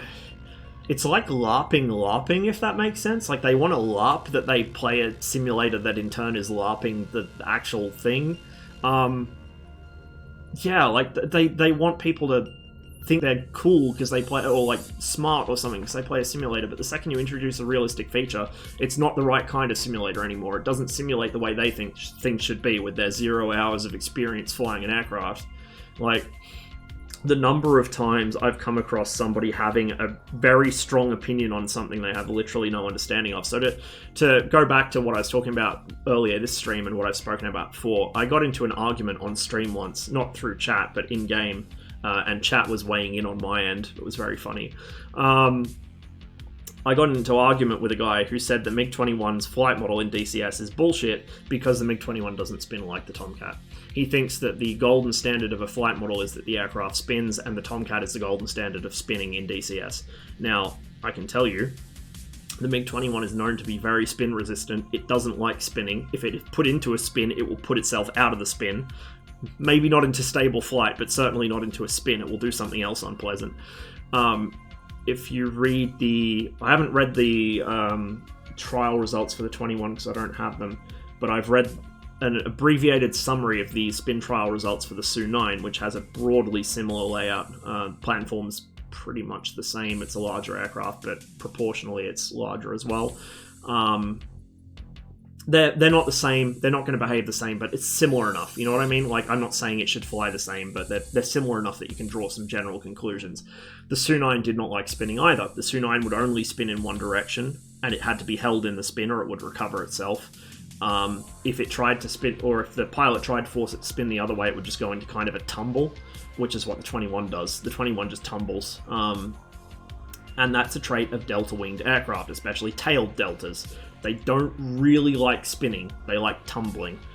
And the 21 in particular, because of where the tail fin is and the placement and size of the wings, what it actually does in DCS is probably a little scripted and maybe not 100% accurate in terms of the onset or the duration or the amplitude of the departure or whatever. But the actual, like, what it is doing, specifically the behavior it is doing, is correct. And this is something you can check if you actually read up, like, flight testing from the MiG-21 or flight testing from the Su-9 or from anything else with that same layout, is the aircraft doesn't really spin, it tumbles. Because, as it enters a stalled state, you've got a shitload of vortex lift coming off the delta wing, but at the same time, the wing is also screening the tail fin, so it just loses directional stability and kicks out to one side, whichever wing stalled first, and then, or whichever way it was slipping when it stalled, and then it hits the free flow of air and it kicks the other way, and so you just get this rocking motion, which in the MiG-21 is quite violent, very abrupt, very violent. You do get a warning in DCS. It's a very subtle wing rock that you pick up at around 31, 32 degrees angle of attack indicated, and then if you pass that, it just skates out from under you. But this guy is arguing like, oh, it should spin like an F-14. Like, why? Why? It's a totally different aircraft. It's a fraction of the size, it's a fraction of the weight, its aerodynamic layout has literally nothing in common with the F-14. Why should it spin like an F-14? Why is it unrealistic? Like, have you flown? Have you flown a plane in general, let alone a MiG-21? Like, come on, my dude. We had him going for, how long was it, guys? It was like half an hour or something. I was flying the Mi-8, so I'm just sitting there like with the autopilot on, just typing in chat, stirring this guy up. But it was like half an hour or something I had him going, and he still thought he was right. So there's just so many people in DCS who I don't really know what I'm talking about. I just kind of take stuff that people that do know what they're talking about say and try and remember some of it. But there are people who know less than me. Like, people who have no actual, real-world flying experience. People with no even real sim experience before DCS. And they're just having these bizarre opinions on what it's like to be a real-life fighter pilot. It's like, go watch literally any video recorded in the cockpit of a fighter and you will see every single way you're wrong in less than 10 seconds. Like, oh, the canopy's too dirty. Is it now? Is it? Here's a video of a fairly new production Super Hornet with scuffs and fucking micro cracks and all sorts of shit all over the canopy. Oh, well, the resolution on that screen is much better in real life. Is it really? Well, here's a video of it and it looks like dog shit. Just little shit like that. It's very bizarre. I don't understand it. And to me, the jank is what makes things fun and interesting, especially if it's realistic jank. Like, I want bugs on the canopy. I want scratches and scuffs. I want instruments that don't read correctly. Like I was saying earlier, this stream, in DCS, I didn't even notice this until like 2 days ago, and I've had the module for years. I didn't even notice, but in the DCS Spitfire Mark 9, the altimeter's needles respond to G-force. So if you're flying straight and level, especially at high speed, and pull the stick back, you'll notice the altimeter dip, and then as you relax the stick, it'll start climbing. It'll like jump up to the actual altitude you're at, then it'll start climbing. Likewise, if you bump the nose forwards, it'll kick up and then start coming down. That's such a little tiny detail that you would never think to model, but it's so cool. And it could actually potentially get you killed. If you're at low altitude, in bad visibility, or at night, and you apply G-force, and the altimeter misreads, you could very well kill yourself. Like, little spatial D things like that, or like when I was flying the MiG-21 like a week or two ago, and I had that weird lighting bug where I couldn't see shit outside, so I was flying purely on instruments. And I'm not instrument rated. I'm definitely not instrument rated. But I disorientated myself and I nearly smacked into the ground, and then ended up in a vertical climb, because I had my mirrors flipped down.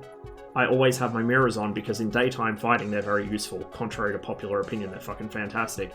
But at nighttime, they were reflecting the city lights behind me. And so I pulled the nose up to climb, and I thought I was descending because the lights were moving in a direction I didn't expect. So then I was just basically...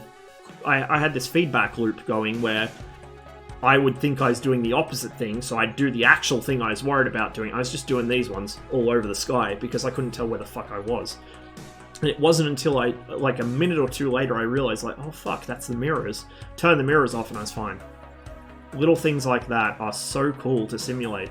And they're actually useful in real flying too. Like, if you're flying a sim and you make a mistake like that where you get disorientated by the reflection in your mirrors, you now know in real life, do not fly with your fucking mirrors uncovered at night. Cover them over, or, something like that. Or, if you know that you're flying an aircraft where the gauges are maybe a little bit janky and old-fashioned and sensitive to sudden control inputs, like the Spitfires are, not to trust the altimeter until it starts consistently reading something, or, little things like that. And it also reinforces real-life lessons, like not basing your trim setup on whether the variometer's moving or not. Because I have such a bad habit of doing that, I need to stop doing it. But you chase it, so it goes up. Oh, I'm climbing, trim nose down. Oh shit, I'm descending, trim nose up. And you just do this all over the place. Where you should be looking at your altimeter. That's your actual instantaneous performance instrument. That tells you if you're climbing or descending. The VSI is there so you know how fast you're climbing or descending once you're actually, consistently doing it. But the altimeter is telling you you're going up or you're going down. And so if you try and trim by that, you're fine. If you try and trim by the VSI, you're going to be all over the fucking shop.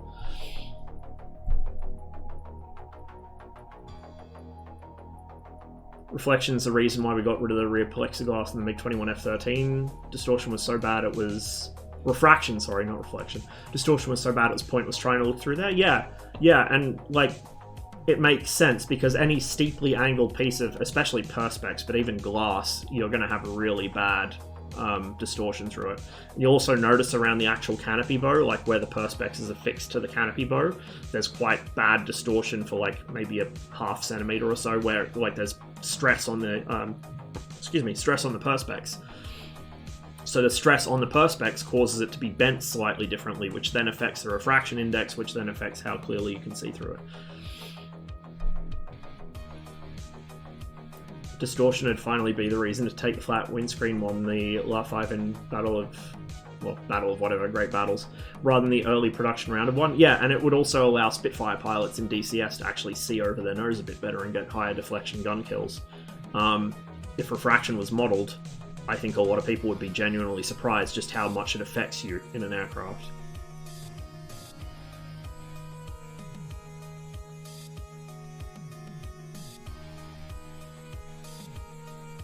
Should rename stream to Ross being base for the next 3 hours. I should probably stop soon, I'm losing my voice. Free market, but then the US put tariffs on importing competing... Yep. Funny that, isn't it? It's only a free market when it's convenient. It's almost like the whole free market ideology doesn't work in the first place, isn't it? How odd.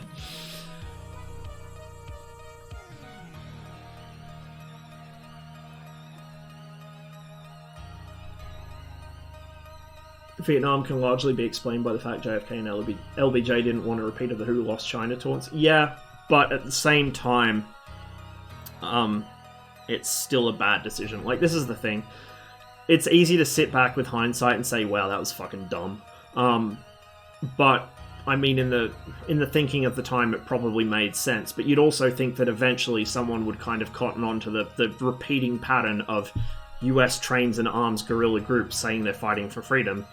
US has a difference of opinion with said guerrilla group because they turn out to be like nationalists or communists or something that's not conducive to US trade monopoly in that country, put it that way.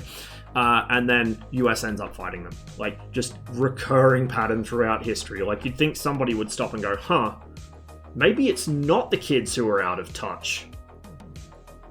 But no.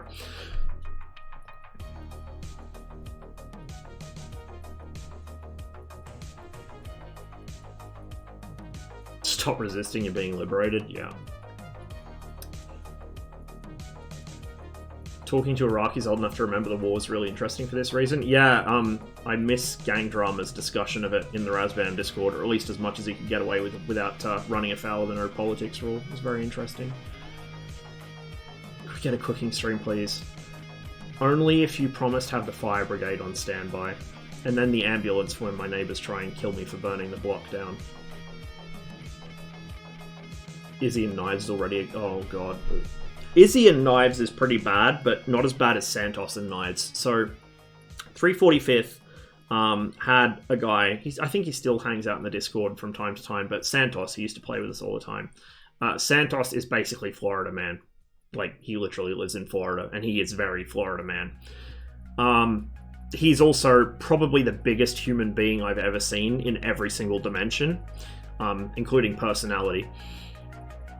Santos took himself to hospital one morning in the early hours of the morning, walked himself to hospital and went into triage with a fucking bread knife, so not something actually like pointy, but a bread knife, like a saw blade kind of bread knife, sticking out of his thigh because he decided the night before he was hungry and he wanted a bedtime snack.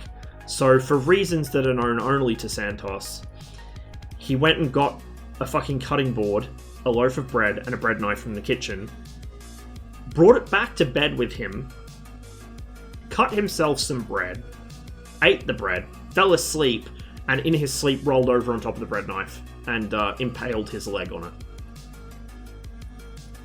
I don't know. I don't understand it. Like, you guys have seen what my sister's like, and even she looks like she has her shit together compared to Santos. I'm just stunned. And there were various other things he did too, but that was the one that really stuck out to me as like, how the fuck do you do that?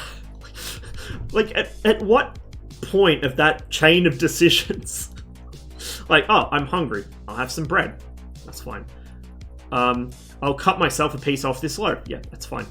I'll take the bread, the knife, and the cutting board back to bed in case I want more. That's probably the point where you should start thinking about things and, like, considering whether that's a good idea. Yeah. Pretty much any time Santos recounted any life story of his, it was a real roller coaster.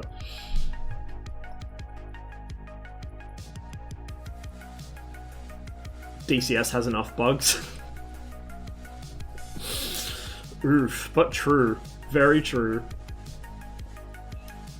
Imagine actually having to use your brain and using tactics used by the real Air Forces. Yeah, I know who does that, right? What I really found funny was Growling Sidewinder used to run a mission, Able Archer, and it was in contrast to Urban Thunder, which is just a clusterfuck, and it's like a three-front war. Able Archer was a single line of contact. So you had blue team down in the south around... I really need to stop soon, I'm losing my voice, like, legit. Around Gudauda, Sukhumi kind of... not Sukhumi. Gudauda and Sochi kind of area. And then you had red team up at Krimsk and Novorossiysk, Krimsk, Gelendzhik, and Krasnodar. I think my cop was neutral, or my cop might have been red, I don't remember. But either way, red was north of the mountains, blue was south of the mountains. And because it was a single engagement across a long front, it actually caused people to accidentally start employing proper BVR tactics. It was the funniest shit. Like, I was flying it mostly in the Su-27 back then, and I was looking at my data link display, I was like, oh my god, this actually looks somewhat organized.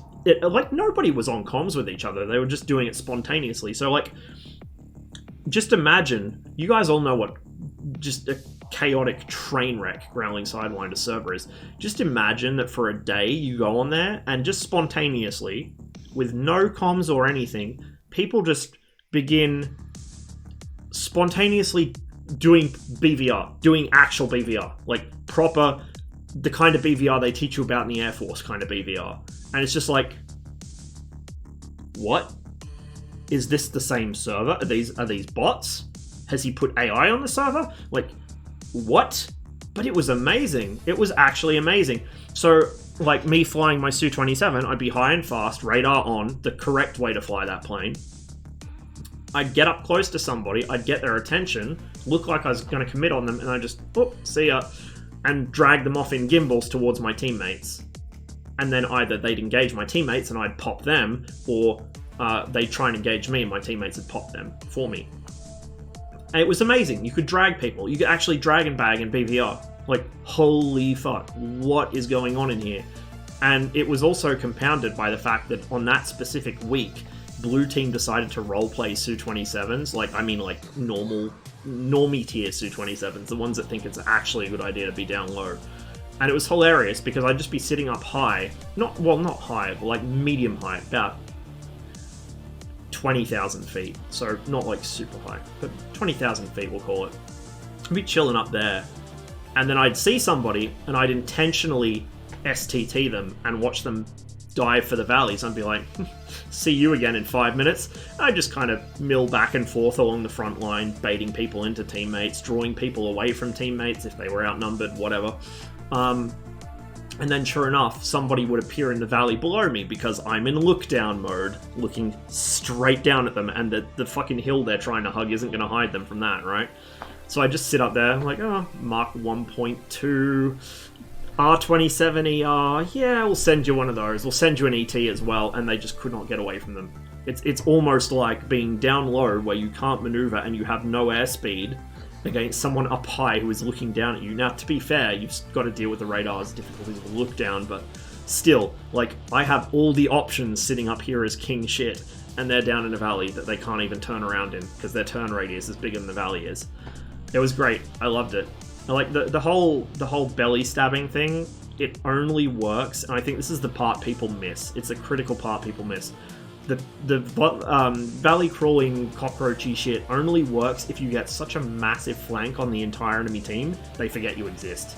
Like, we're talking, you have to fly for like 15 minutes out in the middle of fucking nowhere and not get spotted once. You cannot pop up once. Then you have a chance at rolling somebody. But if you're fighting along a general sort of skirmish line of jets and you pop into a valley, they're going to know that you're there because they saw you do it.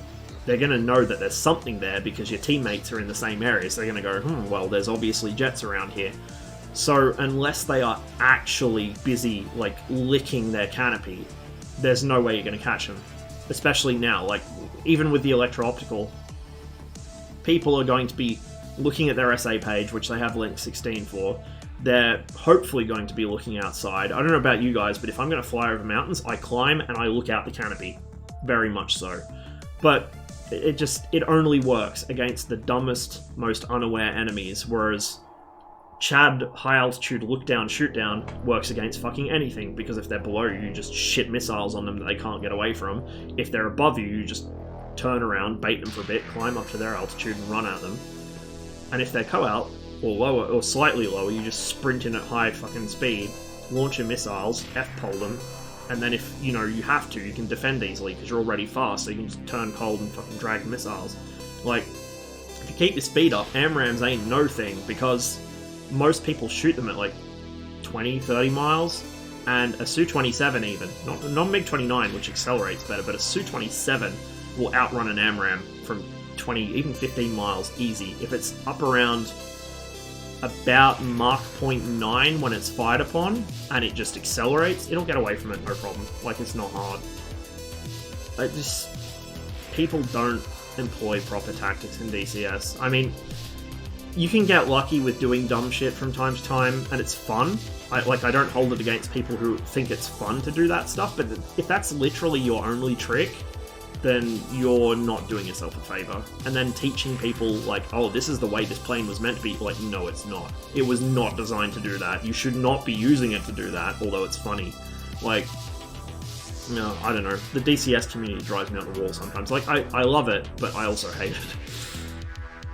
It's very frustrating when, like, for the 50 millionth time you see a post on Hoggit about the stealth qualities of the Su-27 and how the Erst was put there so they could sneak up on... Like, no, it was put there because they knew they'd be in a heavy jamming environment where the radar wasn't going to see shit.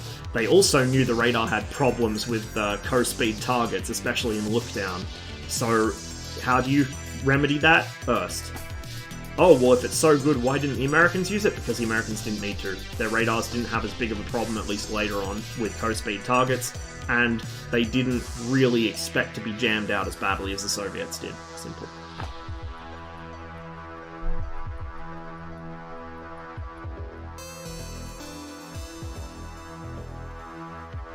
For people to check such documentation, they'd first have to learn to read. I mean, Womack works for Lockheed Martin, and he repeatedly says that damn, he wishes he could read, so surely there's some hope out there. 50% paperwork, 40% waiting, 9% of boring flying from A to B. Yep, exactly. Military life in general is like 50% paperwork, 40% being bored shitless. And then the rest is mostly getting fucked around by some incompetent officer that's not even from your unit. Like, the fun parts are very fun, but god, there aren't many of them. If I remember right, they used Hornets for air-to-air while Tomcats were dropping bombs since the Tomcat had better resolution on its screen for blazing. Yeah, I think that was the case, something like that. Like, the Lantern was all they had available, or it was better than what the Hornets had or something. See the amount of people complaining about the clouds. I've been taking dumb bombs as a backup in case I can't drop guided weapons, thanks to the cloud layer. They haven't implemented that yet, don't worry. Also, I've been swapping the instrument flying when in... I gotta work on my instrument flying for that exact reason. I did actually, and I showed it on TacView while I was waiting for FS 2020 to update.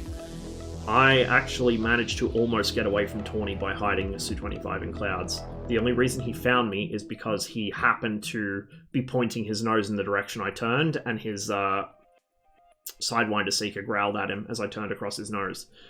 I didn't know he was back. I knew he was behind me, but I didn't know where he was specifically, and he didn't know where I was. So he got turned, he pulled the trigger because he knew I was the only thing in the area. I never saw the launch, and he killed me, but I almost got away from him. When they implement the clouds fucking with sensors, it will actually be really, like, legit to hide strike aircraft in clouds, because you can't touch them. Unless you vector someone on specifically, almost like having a GCI would be a good idea, there's nothing you can do because you can't see them. Your heaters won't see them. Your radar will if you know how to use it, which a lot of people don't, especially in the Cold War server. It should be real interesting. Real interesting. It changes BFM quite a bit too, because you can intentionally wait until somebody goes vertical through the clouds, then quickly reverse direction, and they'll come back down expecting you to be somewhere else. Like, it really changes the game. It's fantastic. Anyone who complains about the clouds can fuck off. Back to War. Even War Thunder has clouds. You know what? They can just fuck off in general. I have no time for people that are, you know, like, min-maxing is respectable when it's done properly. Like, I know some people who min-max like crazy, but it's because they're genuinely interested in getting the best performance out of an aircraft available in the sim, even if it's not realistic. But complaining about shit like weather when you're playing a flight sim, like, bro, you're playing the wrong game. Go play fucking, I don't even know, Call of Duty or fucking whatever the kids play these days. Whatever the min-maxers play, I don't know.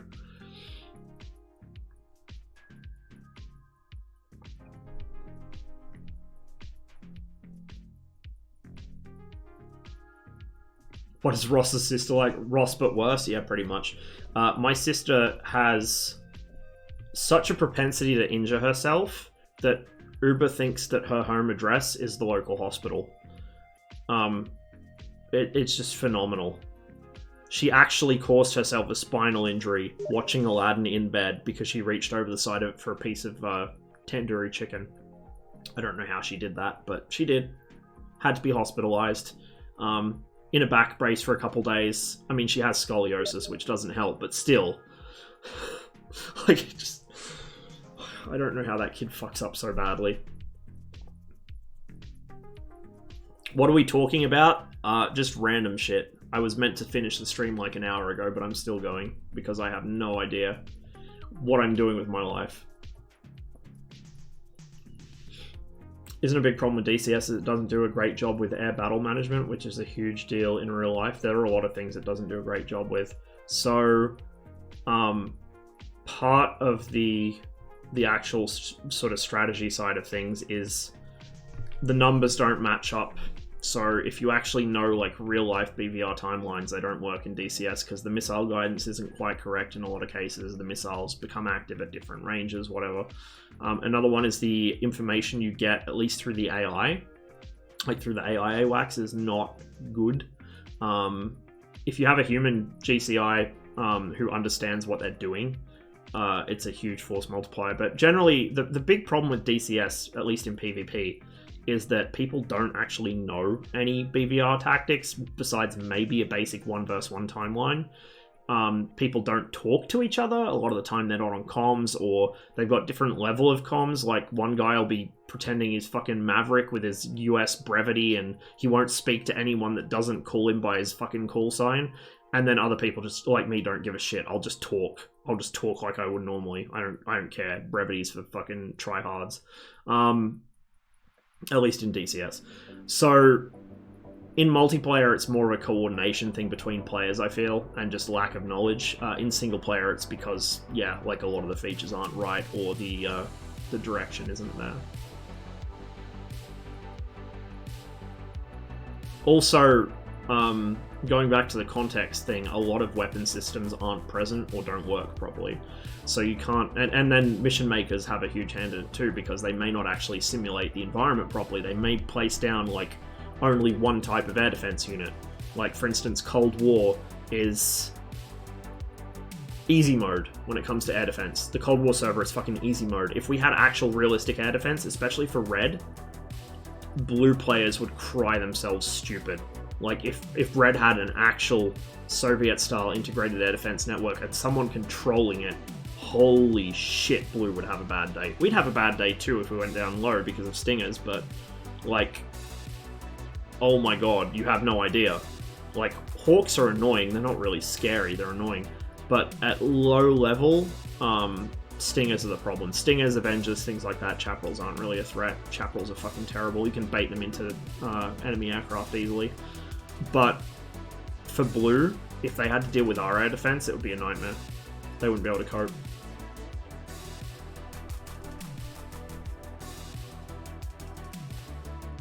Yeah, the US did use Erst on their interceptors. They actually did use it for quite a lot longer than most people realize. The Tomcat originally had it as designed, but they swapped it out for the TCS. The F-106 had it. The Phantom originally had it. And I think later in the Phantom's life it got swapped out for a TCS as well, like on the, there's the F4G. The F-101 had it, I believe. Yeah, no, the F-101 did have it, because I remember seeing the ball on the nose on the Canadian CF-101s. A lot of things had it. But they just decided that it wasn't for them, so they got rid of it. Which may or may not have been a mistake. I mean, they're going back to it now, but the US has this habit, so I'll say this. The US has a habit of finding a technology and being like, this is cool, but what do we need this for? It's not really mature yet. It kind of, yeah, we don't need it. And then 10, 20, 30 years later, someone else has the same technology, but actually mature because they sunk the time and effort into it, and the US is like, fuck, we need this.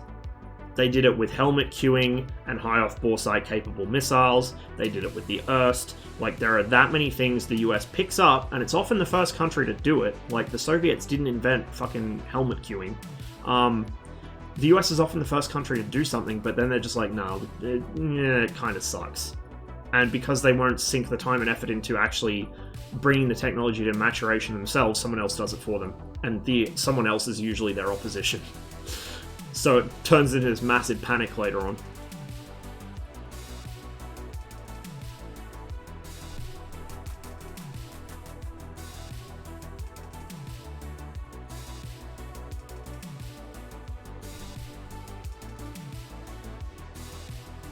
I am Maverick. Oh, I don't know about that, Nuts. I don't know about that. I did see you run away in a gross panic once because somebody shot at you. Actually, they didn't even shoot at you, they locked you. That's not pushing it to the limit, man. That's pushing it very far from the limit.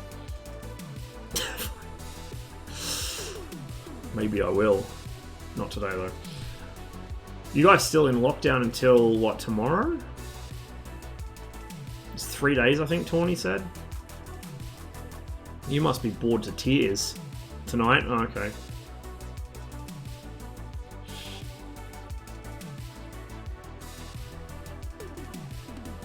Bored shitless, yeah, I can imagine.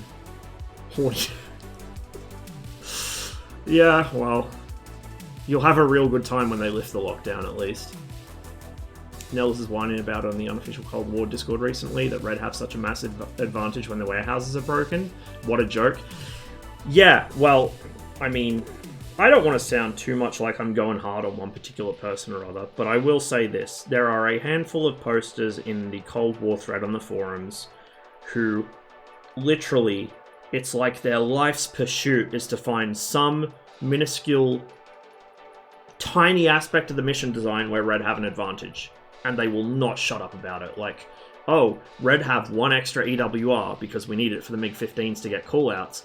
Oh, but that's not fair because then if we destroy one, they still have the other one. Or like, you know, Red have a tour in this one mission. It's way up the back by our FARP, between the FARP and the airbase. Like, you shouldn't be there in the first place. If we overfly your FARP, we get fucked by Avengers. Like, oh, but no, the tour's it's too modern. Tour entered service in, what, early 80s? Oh no, like, Red have an advantage because, you know, their helicopters are so much better. Well, fair cop, Alpin moved the FARPs closer for Blue so the Hueys don't have to fly for as long. Easy fix. Like, there's just so many things that they will look for any Or the Hawk sight, for instance. The Hawk takes launcher, radar, PCP. I think there's another radar. It's like 4 or 5 components to build a Hawk sight, and it takes 2 components to build a Cub sight. It's almost like the Hawk was meant to be it was meant to be kind of mobile because they put it on trailers, but it wasn't. But like, it's almost like the Cub was specifically designed to march with the tanks. It's almost like the Soviets understood you put as much shit on a couple of vehicles as possible, and you don't have to worry about setup time. Like, that's why I kind of think Alpin should get rid of the Cub. If he wants to go with the one low-level, one high-level air defense, he should get rid of the Cub and replace it with something else. The problem is, I suspect he uses the Cub because of its engagement range being broadly similar to the Hawks. And if he went to another system, that would change things significantly. Like if he went to the S125, then Blue would probably cry about that too, and it wouldn't be mobile. Not that the Hawk is either. It's dumb. Like, I have engaged in a bit of the back and forth, like, why do they have this, why don't we, before, but usually I try and keep it legitimate. Like, if they have, like, Hotspot on the Harrier, we have nothing that can compete with that, so I brought it up. You know, or the fact that, say, the Viggen had I didn't even realize, initially, back when I first started flying the Viggen, but the fact the Viggen had a bunch of weapons that weren't brought into service until the 90s, and then I stopped and thought, you know what, the BK-90 kind of is bullshit on this server, because Red don't have anything that matches it. Literally nothing. Even some of the MAV variants are a bit questionable, but the BK-90 in particular is like, what the fuck? But yeah, like, if we have R60s, suddenly it's unfair. If we have, I don't know, fucking 10 more missiles than them in the warehouse, it's unfair. Like, it's so tiring, and aside from the fact that the missions are breaking more often, and like, some of the missions are... Alpin keeps them interesting by changing weather and stuff, but some of them I'm getting sick of, Search and Destroy in particular. Between that and then just the constant shitfest on the forums about this is unfair, no, this is unfair, why do you favor Red so much, I'm being personally attacked. The one guy saying that that there was hate speech. One guy unironically pulled the hate speech card preemptively, I might add to that. He said, oh, now I'll get hate speech because I said this, and it's like, well, first of all, you're fucking inviting it by saying that, and second of all, no, it's not hate speech, it's that you're wrong. Went into a whole thing about it. If Blue spent half as much time actually playing the fucking game and learning their fucking modules as they do bitching about Red having some mythical unfair advantage just because we always win because we know what we're doing, they would win. Like, Blue have good pilots, not many, but they do have some. Blue have actually more good TAC commanders than we do, by a considerable margin. There's nothing stopping them. They've got good pilots, good aircraft, good weapon systems, good TAC commanders. They just need to, like, make those things go together and then actually have good comms, which they rarely do. Problem solved. Meanwhile, on Red Team, we're so used to just face-rolling Blue that we're talking shit and memeing over our comms, and people are getting pissed off because they can't get a word in edgeways because there's nothing to do. Anytime one of us isn't actively in combat, we just start talking shit because it's fucking boring waiting for Blue Team to get their asses off the ground and fight us. And half the time they won't even do that.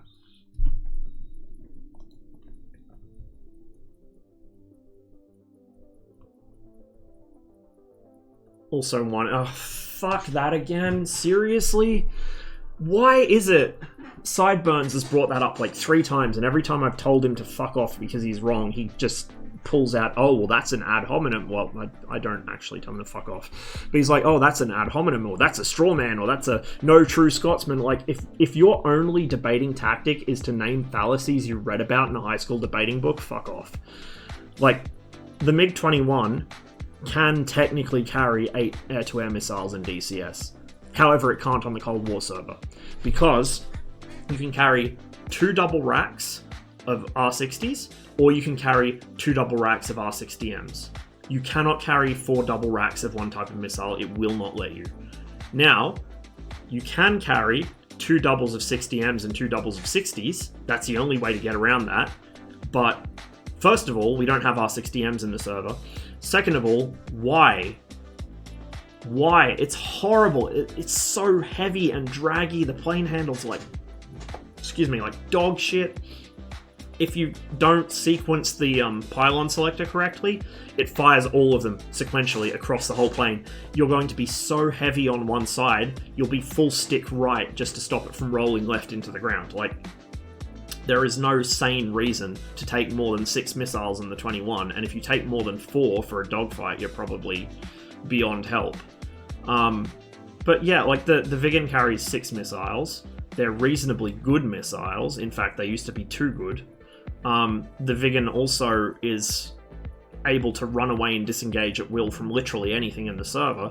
Like, there's just so much stupid shit. If you want a good example of how to use the Viggen effectively, even if it's technically not correctly, look at what Conker does. He comes in at Mark 1.3, he fucking shoots somebody, and he fucks off at Mark 1.3. There you go. You can kill MiGs all day, and nobody can touch you as long as you're doing that. As soon as you start trying to do what the MiGs do and stall fight in the Viggen with your 6 missiles, yeah, you're gonna die, because you're shit. Like, get good, basically.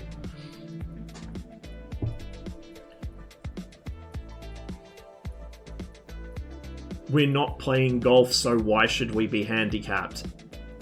Apply that to us too, then. Apply that to us too. Give me my R60Ms back. And give me R73s on my MiG-23, MiG-29 even, I can speak.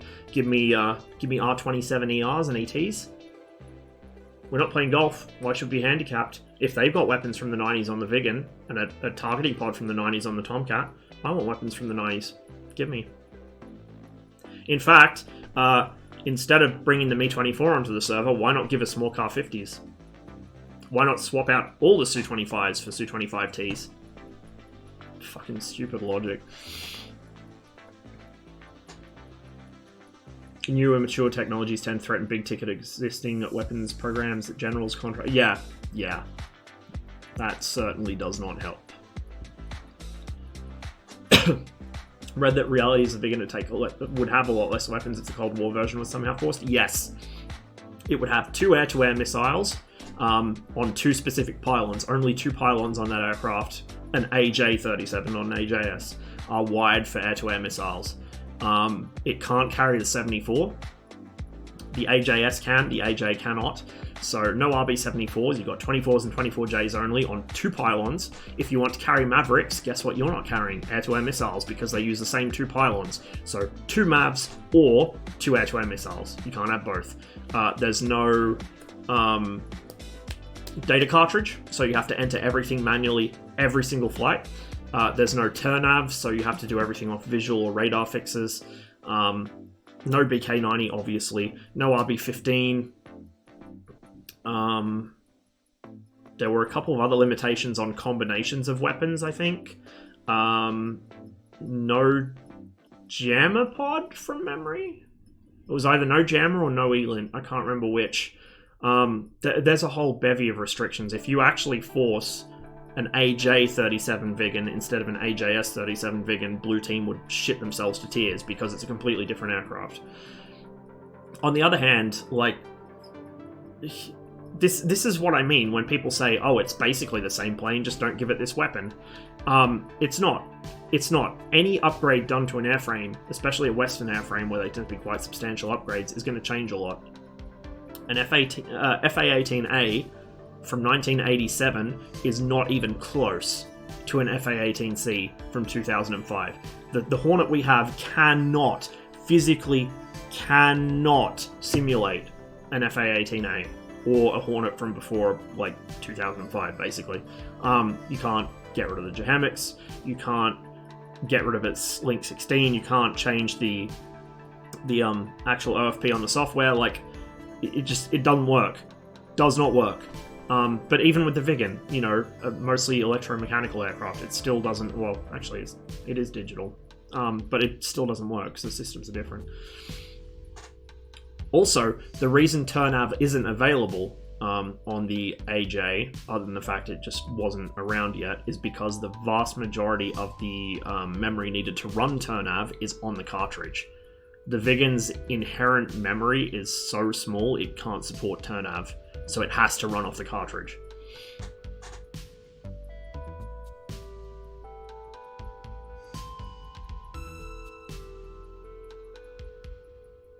play both sides and like both equally, so I'm not some red or blue diehard. I play both. I prefer red, but I like a lot of blue's planes, and I would probably fly blue more if some of the blue players weren't so insufferable. And if they coordinate, like, there's only a couple people on blue I actually don't like.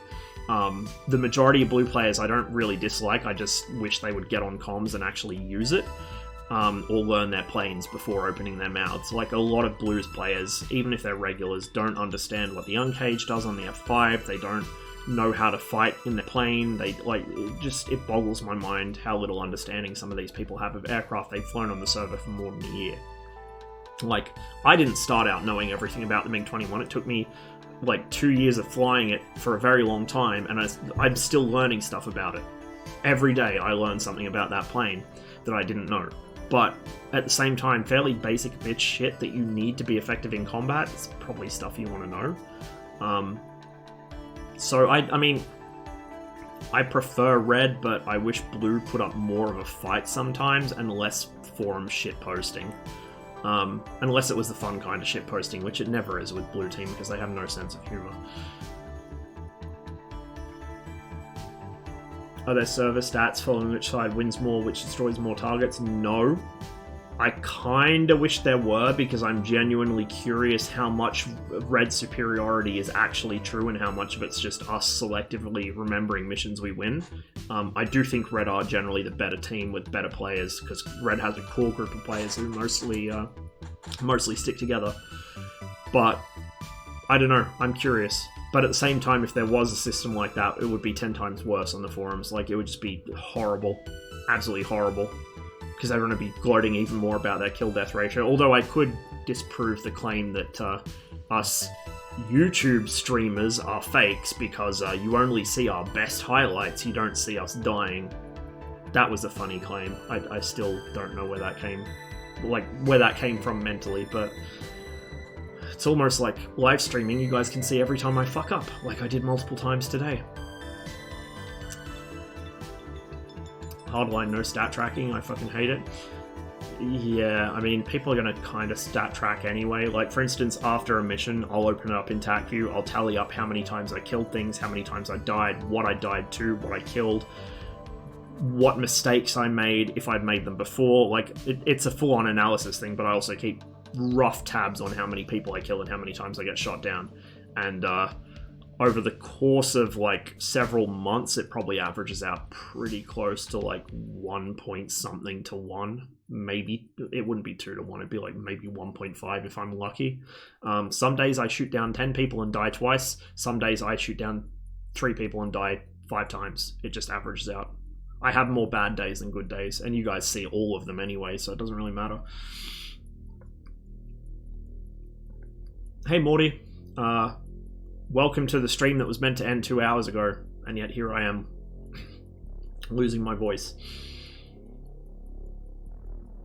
Don't want to come up as rude, but people worrying too much about winning missions in a server that isn't a continuous campaign. Yeah, well, you have a bunch of highly competitive people. Partly because it's real, you know, motivating to shit on the other guys, and also partly because some people have really wrapped their egos up in it, I think.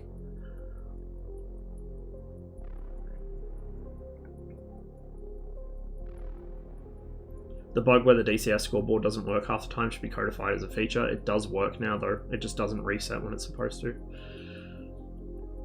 If you know how to read it, you can still get your stats from it. But again, stats in-game don't really tell you anything useful, which is why I like to go back through in TACView.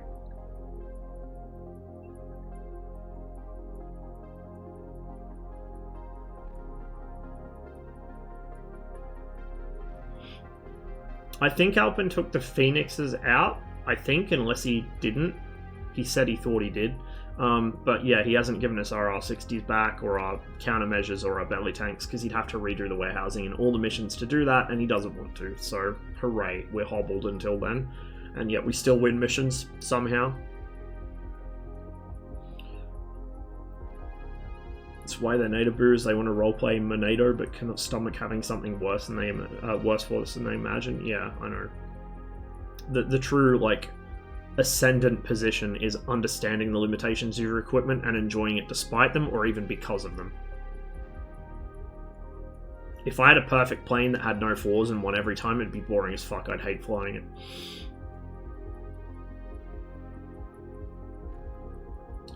Or doesn't make people care about that. Yeah, so like Air Hunter was saying in Discord the other day, there were people on GS that used to intentionally game the in-game stats, in-game scoreboard, so that they wouldn't have any deaths appear. They'd switch slots before they were shot down because that doesn't count as a death, or they disconnect or something like that.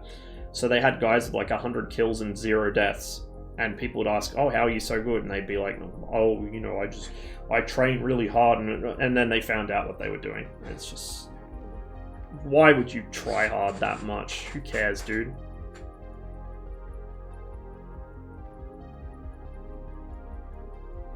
What I liked was Red Orchestra 1's system, where it would show you a score that was it Red Orchestra 1 and 2? It might have been 2 actually. It would show you a score that was based on like teamwork, basically. So objectives, kills counted towards it, but not as much as basically anything else. So you could kill the entire enemy team 5 times over and still get outscored by some guy that stood in a cap zone for 10 seconds. It was wonderful. I love it. Hey, Jeff.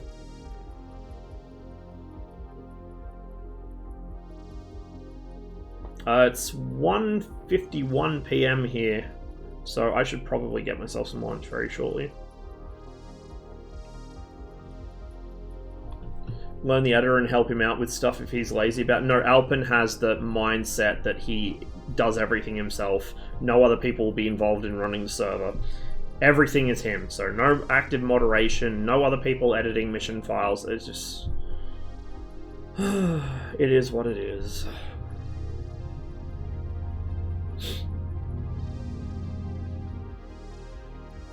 Like the MiG-19 because of all its problems except the FM bug with pitch. Yeah, the 19's a lot of fun to fly because of its bad habits. Except the habit, which is too bad. But hopefully once that's fixed, it'll be where it should be.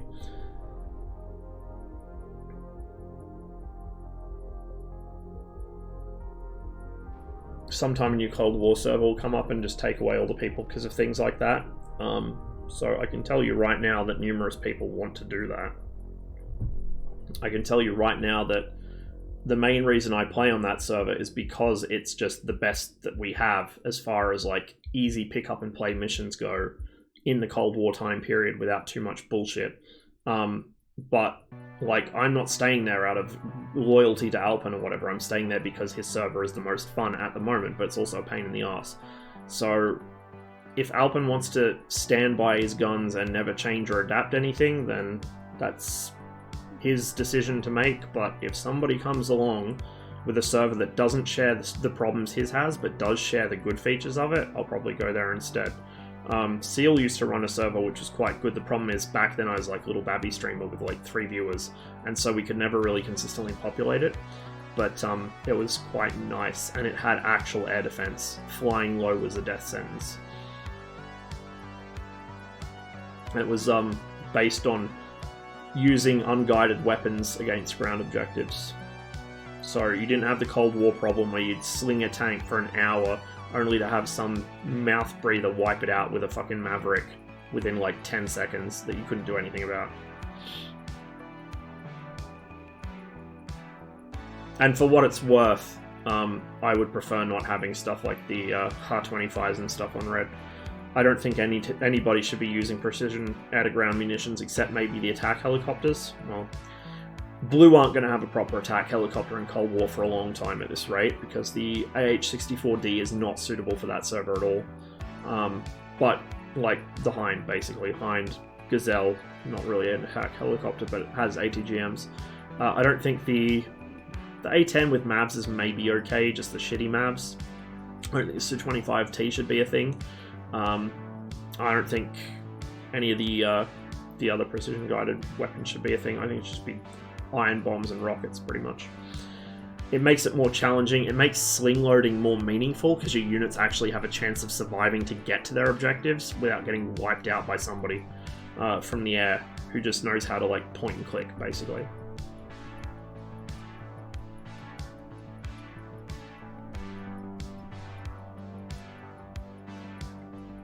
Still enjoy DCS quite a bit despite it, just wish it wasn't so space heavy.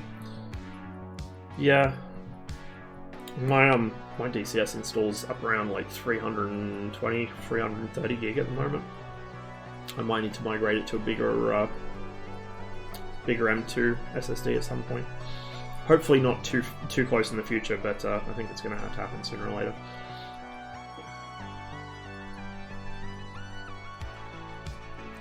I'd disagree that the 21's better in nearly every way. At high altitude, yes, that's probably true. But at low altitude, they're very closely matched, much closer than most people realize. Their turn rate is nearly the same. The MiG-21 rates higher at lower speeds, the F5 rates higher at higher speeds. Their acceleration, the 21's better, but it's limited by... it basically runs into its own limitations. It can't exceed 1,300 kilometers an hour.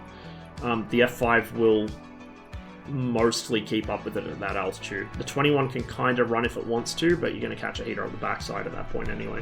The real advantage the 21 has at low altitude is thrust, so it can play the vertical better, and it can also keep itself in the air at lower speeds, but other than that, the F5 and the 21 are really closely matched. The extra missiles the 21 has don't really come into play as much, because the F5's missiles hit harder, they reach a little further, and the uncage means you can take shots you can't take with the 21. On top of that, you've got some really good guns with a good gun, like radar-assisted gun sight. I'd say at low level, they're really well matched. Not quite as perfectly as the MiG-15 and the Sabre, but pretty close. Pretty close. And I suspect the F8 and the MiG-19 will be kind of in a similar boat. The MiG-19 will probably have better instantaneous turn once they fix the FM, but they'll both sustain pretty well, I'd imagine. I could be wrong on that, though. I have no idea what the Crusader's sustained turn numbers are.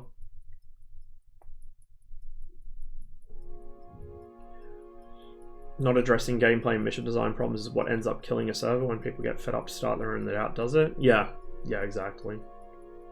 And I don't want it to have to come to that, but it might eventually. It might. I'd say the peak of the Cold War server, at least since I started playing DCS, was probably this time last year. Which, coincidentally, Red was shitting all over Blue like you would not believe. But we were allowed to attack airfields, so people actually had to defend their shit. There was a lot less bickering back and forth on the forums, because neither side was really aware of stuff that the other side shouldn't have yet, or really aware of the limitations of their own equipment. It was just people got on, killed each other. There were no egos involved, really. It was good fun. It was good fun. But, you know, that was a year ago. Times have changed a bit since then.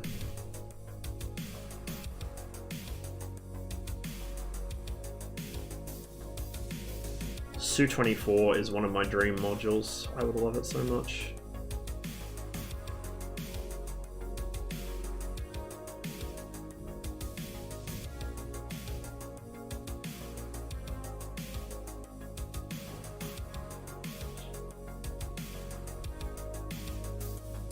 It's going to be cool when they have the 80s MiG-29 and F4 eventually. I'm hoping the F4 we get is... It won't be a B. I want it to be a B so badly, but it won't be. It'll probably be like a J or an N or something. Maybe an E, like a late E. But I really want an earlier F4, so it'll sort of dovetail in better with the Vietnam era stuff. I really hope we don't get a late F4, and I hope to Christ we don't get one with fucking MFD upgrades. Like, if they give us a Greek or Turkish F4, I'm just gonna...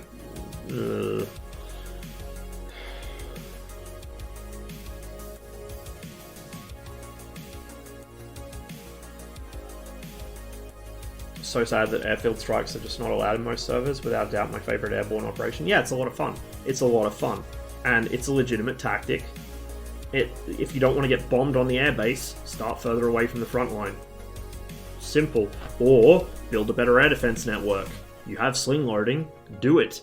Or have fighters that actually scramble and shoot down the guys that, like, it's not hard. You guys have seen me, like I said a year ago on stream, my main task, more often than not, was I would be the defense for the airfield. I'd be hunting down Vigans or F5s that were coming in to bomb our shit.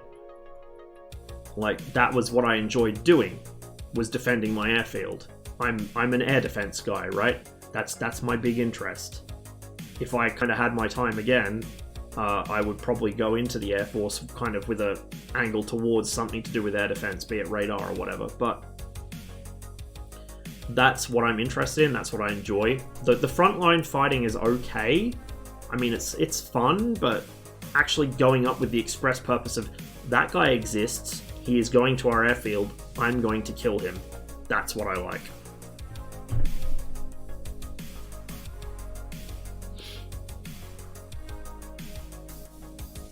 I assume the F4 will be a type used by the US Navy or Air Force. Yeah, most likely, which is good. I don't think they'll do the two versions. It'd just be too much workload. Though with that said, ED are probably the only developers we have in DCS that are placed well to make multiple variants of something because they just have such a large team. The third parties are all way too small for that.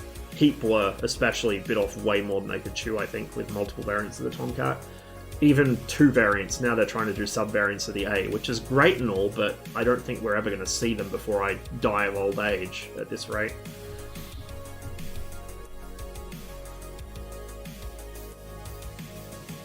Five years ago, an F4 would have been a super modern one, but I think DCS is mature enough that an honest Cold War is more likely now than ever. Yeah, I hope so. I really hope so, but we'll have to wait and see. I think a lot of people are starting to cry out for Cold War stuff.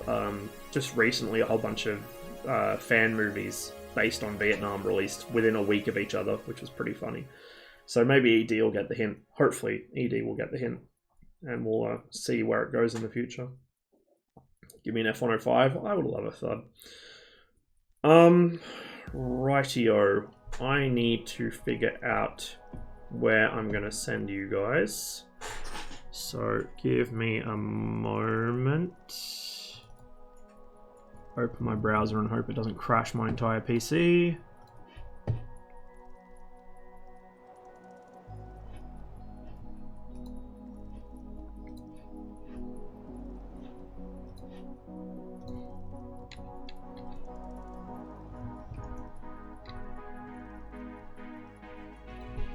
Pointing anything it shouldn't be. When I open my browser, I've got so many videos paused in tabs that I'm worried it's going to start playing one of them. Like, you'll get some obscure documentary from the 60s about fucking ECM or like some specific handling quirk of a particular aircraft. Let's see. Oh, would you look at that? Oh, actually, I'm kind of conflicted on where to send you guys now. We got Nuts in the F-14, and we got Korchek in a something in IL-2. Let's see what he's flying. Looks like he's just starting up the game. Let's see what Nuts is up to.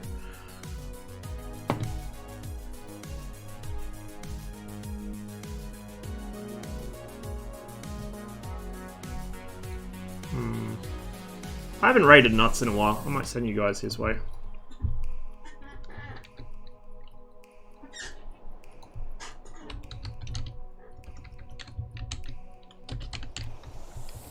Helps if I type the fucking raid command in my own chat, doesn't it? Big brain.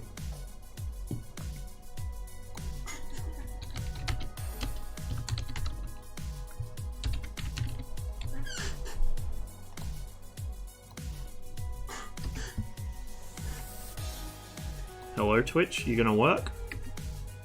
There we go. Right guys, thanks for watching. I hope you all enjoyed the stream and the like 3 hours of ranting that followed. Probably pick up that flight up the Volga River in a week or so. Between now and then, I was actually gonna do probably Ace Combat today, but fuck it, we'll do that next stream, I guess. Because I've got to get that out of the way. Halo 4 and Ace Combat, I've got to get both of them out of the way so I can finally stop thinking about them and never have to deal with either of them again. There'll be some more DCS later in the week, probably. Probably some IL-2 as well. And then I'm not sure what's going to be happening for armor missions from now on. Probably a couple side missions by G-Man. But the campaign's over. That was our last mission, as you might have guessed from what happened. So probably be a little more chill on the armor pace than we have been. But again, thanks for watching. Hope you guys will have a wonderful day. Stay safe wherever you are, and I will catch you all later.